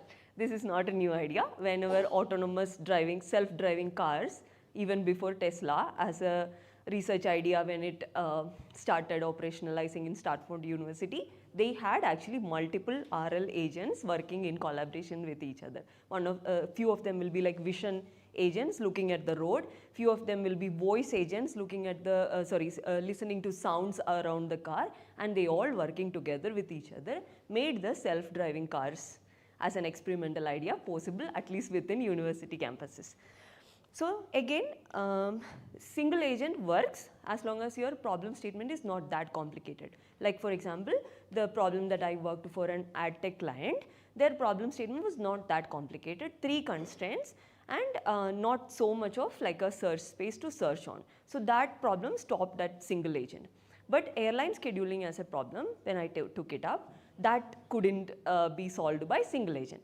So I think the why part is pretty evident. Now we can actually devise multiple agents that have local visibility, and each one will look at one of the or like a piece of a problem. So we designed like a multiple agent. One is a fleet agent. Fleet is basically your aircraft, multiple aircrafts constituting a fleet. It will only look at the type of aircraft assignment, aircraft assigned to a flight. Then there is a base agent which looks at the, this agent we envisioned as the supervisor agent or orchestrator model in the current agentic system. And crew agent will only look at the crew assignments, and emission agents only looks at the carbon emissions and things like that. So how does that agent topology now look like? Base agent works as a supervisor, and there is a fleet agent, emission agent and crew agent, and some of the agents work in collaboration with each other or cooperation with each other, and some of the agents can work in competition with each other. I'll explain that once. Let's take a look at one by one. So the base agent is the central coordinator. So in RL terminology, there's a central coordinator or critique and the other sub-agents. So base agent here can be viewed as a supervisor or the base coordinator, and it will actually look at every other agent. So its own reward function is nothing but the profitability of the airline and how well the other agents are performing under its supervision. Okay, and then it will actually get a coordination bonus also when all the sub-agents works well with each other. It will get a penalty on all the inverse constraint, and its own reward that it should get trained on is the flight schedule coverage, whether it is able to schedule all the 7,500 flights or how a good percentage of those. Now looking at the fleet agent, its responsibility is to choose right aircraft for the right flight, and now its own reward is utilization. It cannot be like some flights, some aircrafts are overutilized and some of them are underutilized. Cannot be like that, right?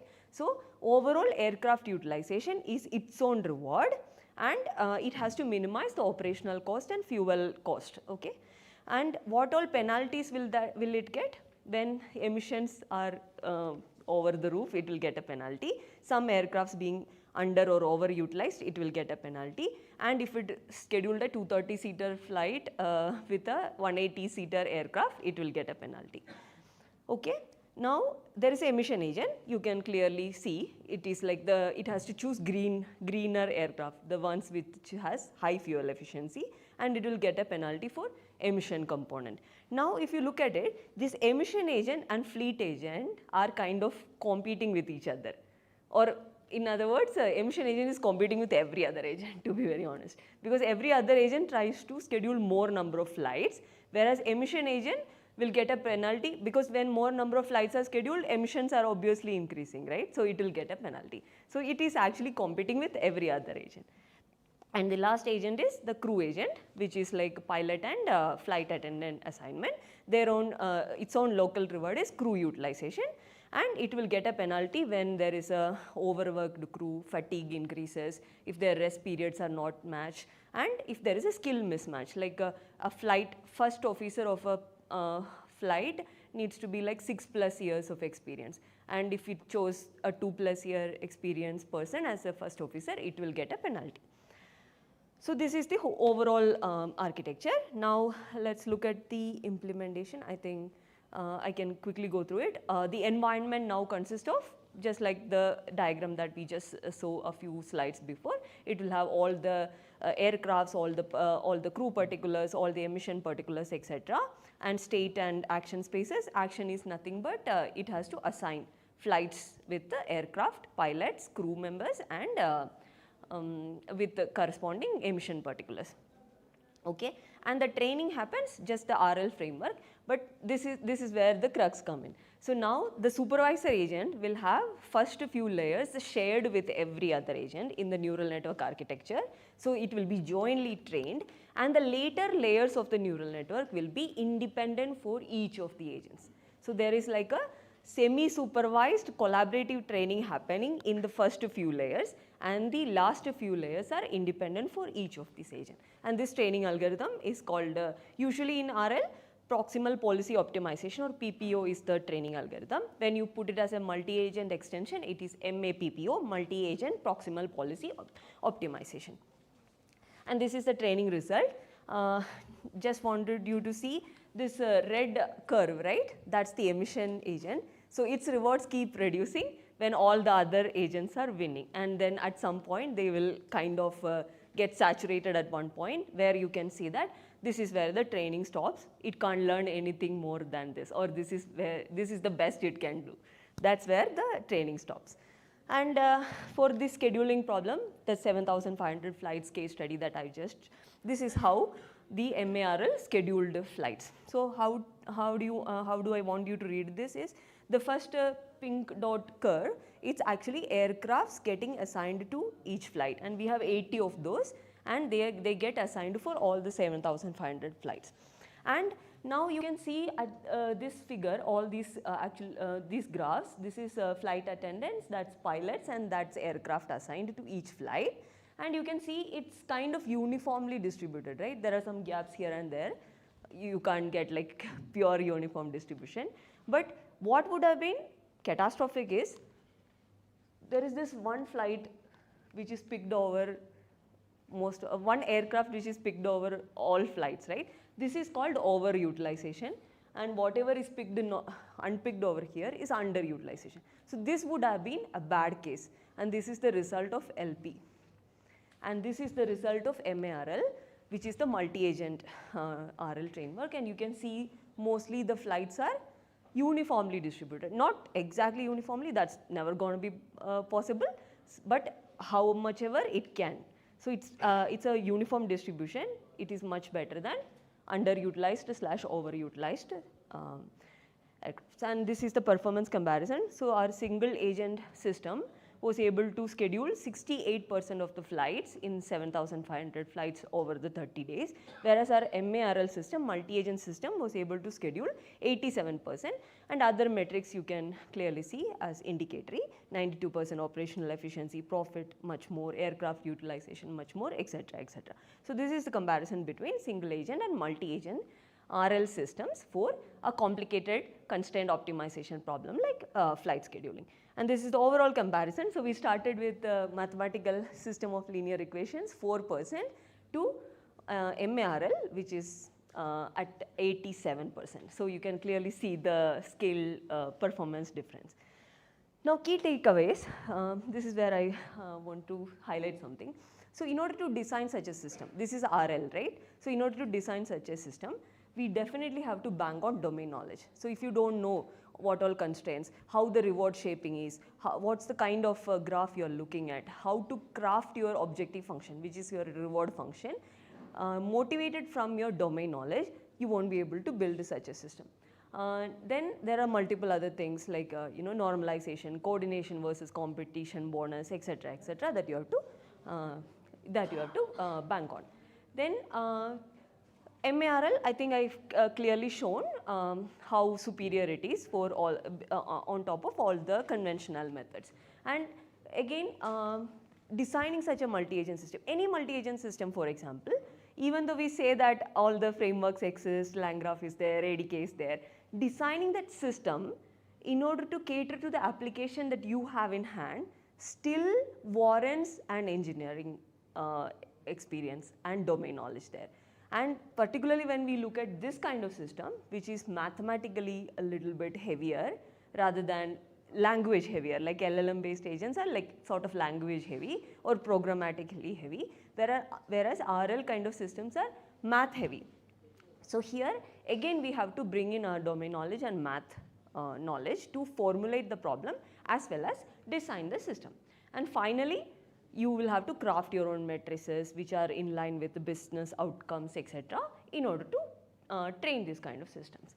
And let me conclude. So Agentic AI, as we all know, right, it's proactive, it's dynamic in nature, and it kind of senses changes in the environment and works. And when we club that Agentic AI concept together with a constrained optimization problem, depending on the complexity of the problem, you will have to formulate your mathematical functions, formulate your reward, shape your reward, etc., etc. And now you put all these two things together, Agentic AI, which is proactive, dynamic, and can sense environment. Club that with a very intelligently designed problem statement formulated with proper mathematical formulation, and put them together, you get something like Agentic optimizers. And I think I have already showcased how they are superior over the conventional methods. Now I'll just take a pause here, and I want to just call out something. So now we are all kind of scared that all our jobs are going to go and agents are going to replace us. And people are also saying that scratch training a model, that era is gone. There is no more machine learning required now, and there is no model training required now. You basically pay OpenAI or Claude or use one of the sophisticated models. While I agree with the scratch training part, we probably won't be able to scratch train language models. We don't have to, honestly, because all these models are out there and they are releasing newer sophisticated versions every month or every week. I don't know, I lost track. So when we talk about LLMs, as the name suggests, it's large language model. And since we share knowledge as human beings with each other through language, LLMs encompasses that knowledge, which is true. But the moment you start talking to a math graduate, their language itself changes, right? Limit x tends to 0, f of x dx, this is their language. The language itself changes. That's where LLMs won't be able to help you. It may be able to answer some of the questions, hey, show me all the feasible aircrafts which are good for this particular flight. It will actually query the data, write the SQL query, get you the aircrafts. The moment you start putting 10,000 constraints on top of it and ask it to generate an optimized plan, it won't. So I just want to call out, mathematical models are still relevant. We should not shy away from training our own models if that is possible, if we have enough data, if we have enough infra to train them. And I know Neha left, but she also said something similar. You need to choose the right tech stack for the right application, right? So don't think that I'll have a GPT-5 access and it will solve all my problems. If you put GPT-5 into 5 different agents in a 25 layered multi-agent system, that cost is going to blow over in no time, and no corporation will be able to afford it, and they'll throw you out. Okay, so wherever GPT-5 is required, we will use it, but wherever it is not required, it's equally important to identify that it's not required there and build our own architectures and models and math solutions wherever possible. With that note, I'll stop my presentation. Thank you for listening.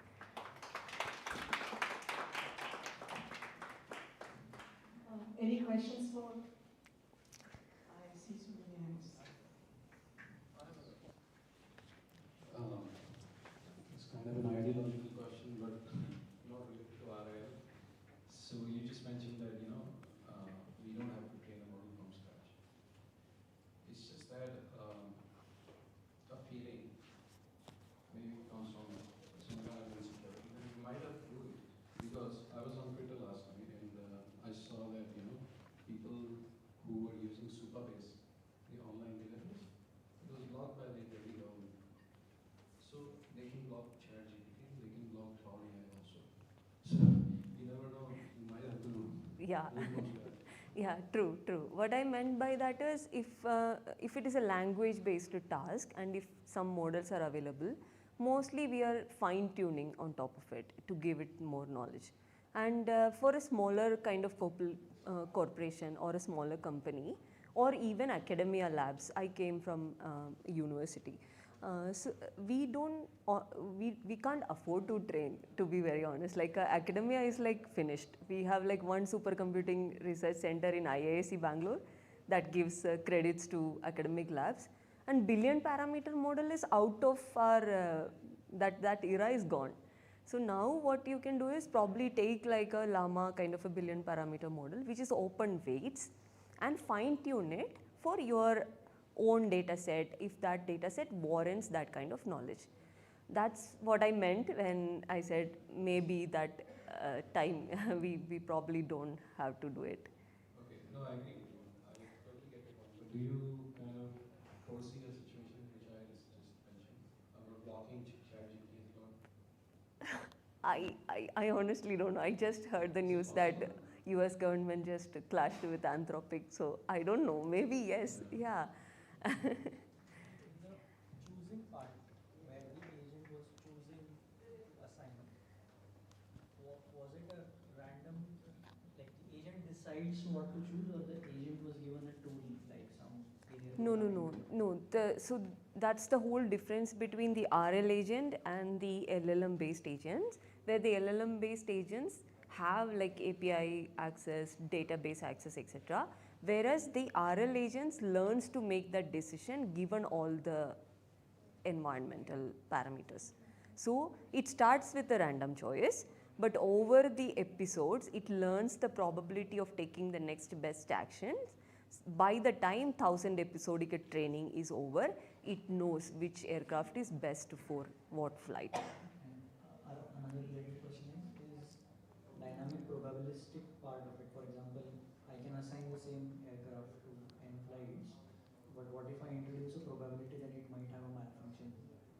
Yes, so the constraints that I just showed, it was like very basic constraints. There is nothing like maintenance cost, manufacturing error, or like maintenance failures between airports and things like that.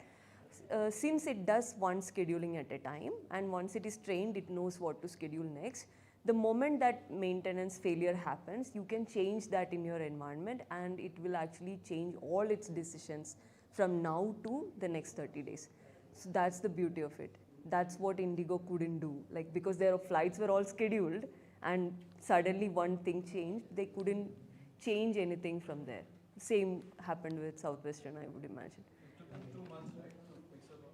This reward maximization is logistical regression, correct? It's RL, so it's kind of linear regression in that sense, but it's a neural network training. So that's the difference between regression model and a neural network model.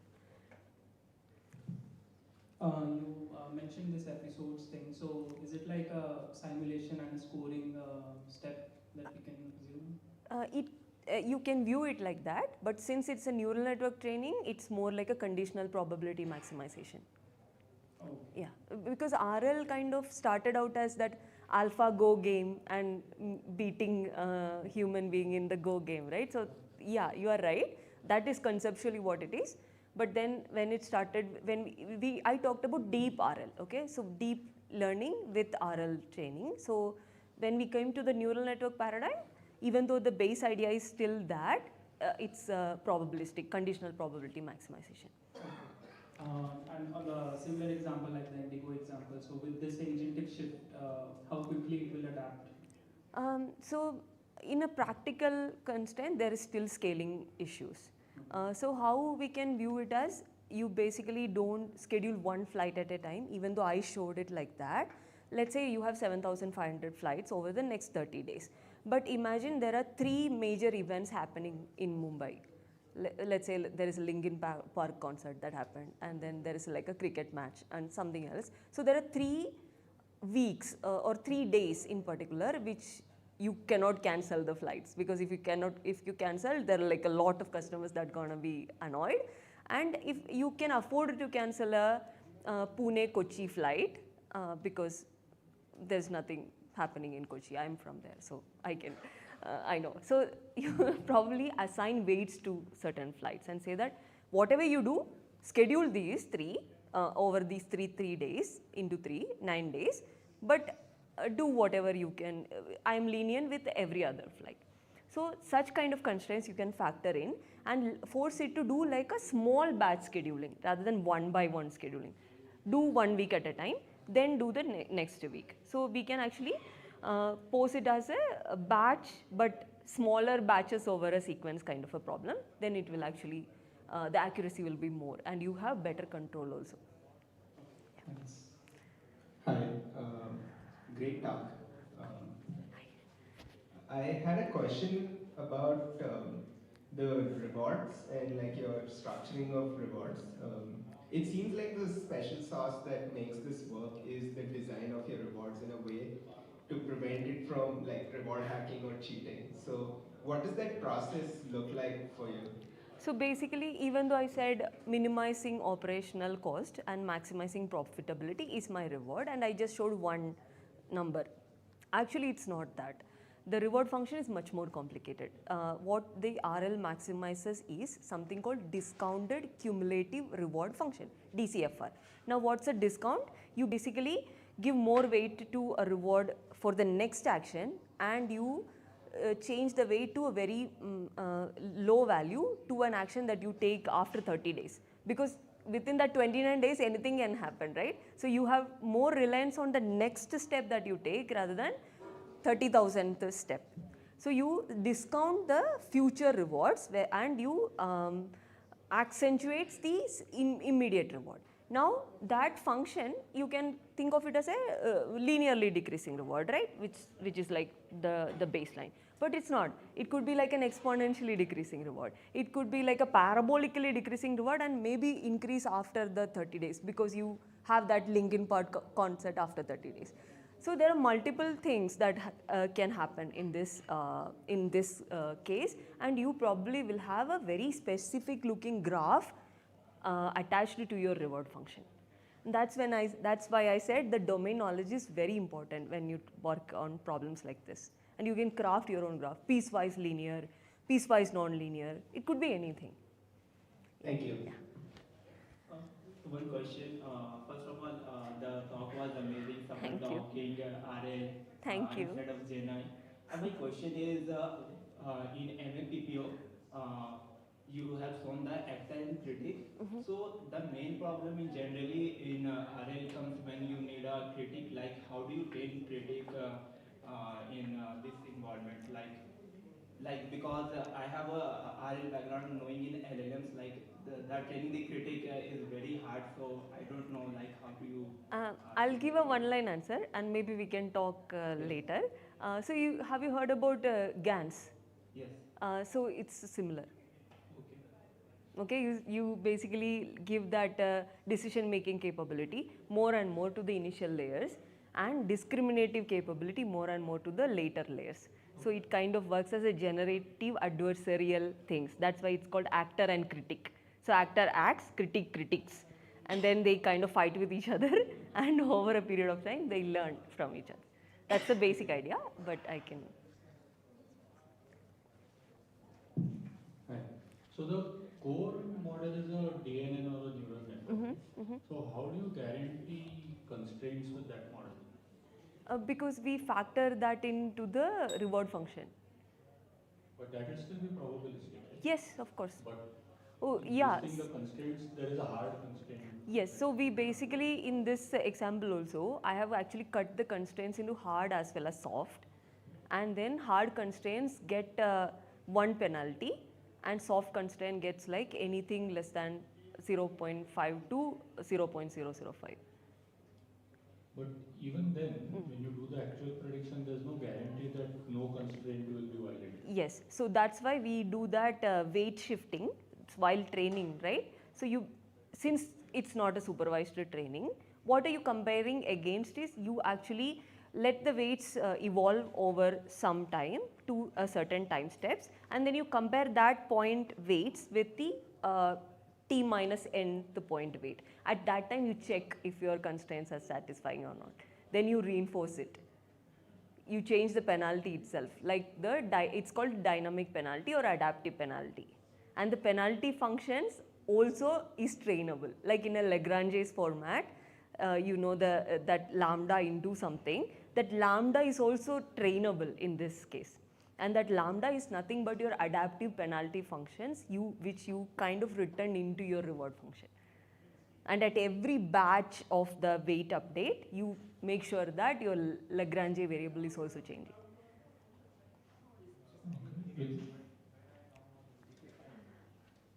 So in its absolute form, it's an NP-complete problem. It is NP-complete and there is absolute no guarantee कि इसका आपको polynomial solution मिलेगा. You basically do an approximation, you convert it into a linear programming problem, and then you basically use your reinforcement learning to find a solution. And that's why whatever you're getting is a possible best solution and not the best solution, the maximal solution anyway. So, or rather a minimal solution when you are sort of reducing the cost function. So what you're getting is a good solution. It may not be the best solution if optimal. That is the way to put it. Yeah, yeah. Oh, it's optimal. We still. Okay. So on the same lines, like once the model learns its optimal way and once it gets that saturation, is there any way that we can maybe further squeeze out something? You asking for like fine tuning kind of thing? Yes, the model, whenever you have like a different variable introduced or even otherwise, we kind of fine tune the models at some periodicity. So if this is like a, let's say, a very static kind of a problem, we say that once in a quarter I'll fine tune my model or retrain my model with a small amount of data, because your basic training has already happened. But if you are looking at a very transient problem like airline, right, multiple things can happen, you will reduce the periodicity of your fine tuning. Let's say you will say that I'll fortnightly train my model. And if it is like a recommender system kind of a thing where new products are getting introduced every day, old products are getting up, then you will actually change the frequency into a much lower thing. Say that every 2 days I'll retrain my model. That periodicity we will fix based on the application itself. Yeah, my question was actually related to this okay. concept. But just wanted to understand from a business perspective, is something, it's an event happening, and let's say you are retraining every 3 days, then does that trigger a retraining, and what would it take to retrain? Because does it need a very sophisticated GPUs? How big is the model, and like, what are the cost implications of that? Yes, all those apply just like any other deep learning model. The same infra, GPUs definitely, all those things will be applicable here. The only thing that we can control is we can decide when to retrain. There are 2 ways. One is setting a periodicity, because I am a domain expert and I say that I know my domain so well, and I just know that every 7 days once I'll retrain my model. The other way is a continuously monitoring pipeline where we monitor the data itself, and you have all those probabilistic catching mechanism, like if it is already a normal distribution and suddenly I detected a skew in the normal distribution, my standard deviation went through the roof, kurtosis, skewness, third order, fourth order, fifth order statistics, we pick it and we say that now I think that my data, nature of the data itself is changing, which could be like a data drift, a model drift or a concept drift, and all these drifts I'll catch using my continuous monitoring pipeline, and whenever my continuous monitoring pipeline alerts me that something is wrong, I'll trigger a retraining. So it depends on the application itself, how transient the data is or how confident I am in my domain. Either it could be a manually triggered retraining or fine tuning or a data driven triggering. Right, and are there any libraries that allow to do this? OpenMARL is there, which is basically MA PPU implementation.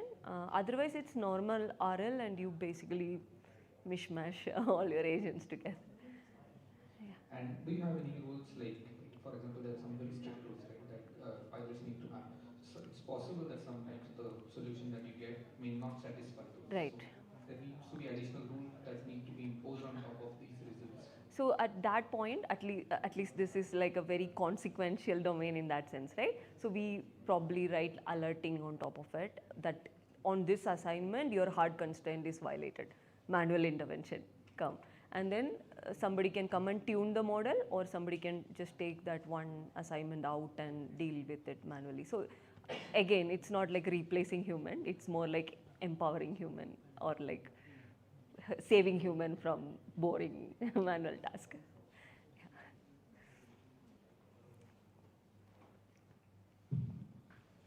I guess we don't have any more questions now. Thank you, Karthika. Now I'll invite Pragati for closing statement. Wow, what a day it was. I think it started from